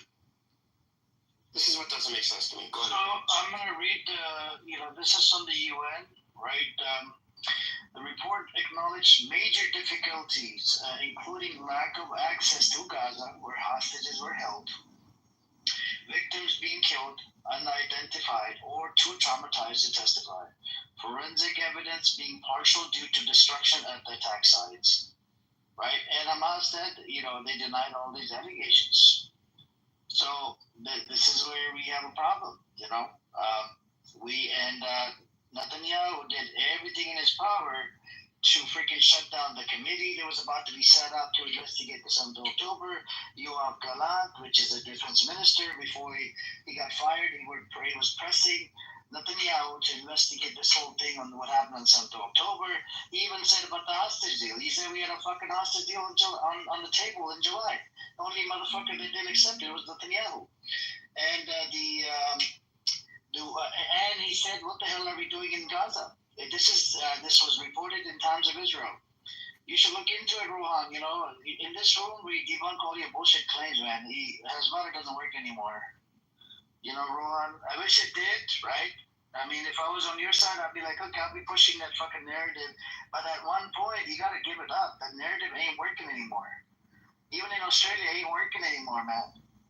You know? I do agree with Rowan when he says, this wouldn't have, what's happening in Gaza, it would not have happened if it wasn't for Hamas going in, on October 7th. That was the catalyst. That's true. That's logical. That's cause and effect. However, Israel's responsibility of how it acts also determines what happens. It's on GoPro, Edward. It's on GoPro. Yeah. So everybody says the rapes are on GoPro. Where are these GoPro rapes? I haven't seen that coming. You want to know something really funny? I'm guessing Rolo's Indian, right? No, his name is Rohan. He's from Australia. What is Indian? No offense to Rohan, Mikhail calls him a kangaroo fucker because he lives in Australia. My example, when it comes to Australia, works even well for that because their own history points out where they were rebelling against, other foreign interests. Right? The Australians weren't afraid or shy to use violence to get their own freedom and peace. And they go ahead and their own history books and call it victory and heroism, and that it was necessary. So it's rich for an Australian to go ahead and say that same shit about the Palestinians and saying that's terrorism when they did the exact same things several times over. We still managed to put old Mr. Ferrari exactly where we wanted him. Did we? No, I don't have anything better to do with my time. You sure you were, Amir? Yeah, he said they have anything to do with the time, apart from hanging out with this low-life racist stuff. I'm not racist. Come on. What's my feeling? I'm not even a Jew hater. My answer is no, I don't have anything better to do right now. If I was a Jew hater, right, I would be saying shit about the Holocaust and denying the Holocaust, but like, I don't know, man. Even the person that coined the term, his name was Bill Maher. He coined the term anti-Semitic, right? But it doesn't make sense to me. This fucker married 3 Jewish women. How could a Jew hater marry 3 Jewish women unless he was Jewish? Without a doubt. Somebody that's a staunch, Jew hater. How could you marry 3 Jewish women? There's something fishy there, man. There's always something fishy around Israel and these people that live in this land called. And that's what he's thinking about. He's sitting in Modena, Italy. Even Israelis go ahead and threaten Jewish people all the time.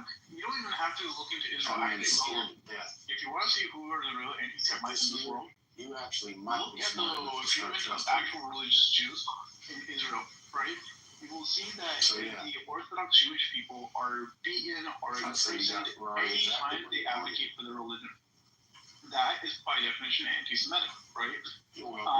See the way that actual Jewish people are treated when they speak out or speak against any other, government entity, foreign entity, or either here in America, by people who claim to be Israelis, right?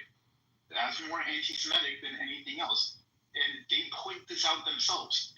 But all of a sudden, we're going ahead and saying, "Oh, it's anti-Semitic to be, anti-Israel," when Israel has literally nothing to do with the Jewish religion as a whole. They just make up their own shit and then call it Judaism. But the actual people that follow it even reject Israel as a whole, and that's not anti-Semitic anymore. That's just bullshit on so many levels. But Bruno, that land was promised to me from 3,000 years ago, so I am a Semitic person. Please don't call me anti-Semite because that's like going against your own Jewish brother. Okay. Do you have your DNA test and lineage all figured out, Amir? Because without that,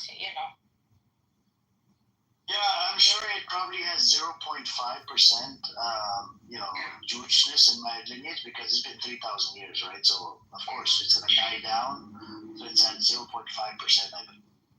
I want to get a DNA test. I believe you, man. Even you too, Leonidas. You're from, right next to it. You're, right there, around the corner. Shalom, baby, shalom. Always been Jew. Once a Jew, always a Jew. Leonidas? Oh, Leonidas. I said George. I'm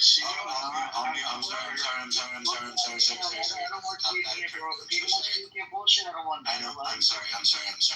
Yeah. Go donate your sperm in other rooms. Go donate your sperm in other rooms. I don't want your fucking sperm. Wait, actually, he could donate it to Rolo because all Rolo's talking about in the chat is just semen. Yeah. For some reason, you can talk to Rolo in the chat, George. Just tackle it. Go after him. Oh my God, you're primate behavior. My friend! Oh, no. Oh my God. Don't say anything. Oh, we have to because we're primates. Right? You have to reptilian high brain that lights up. Stop. Someone challenges your status.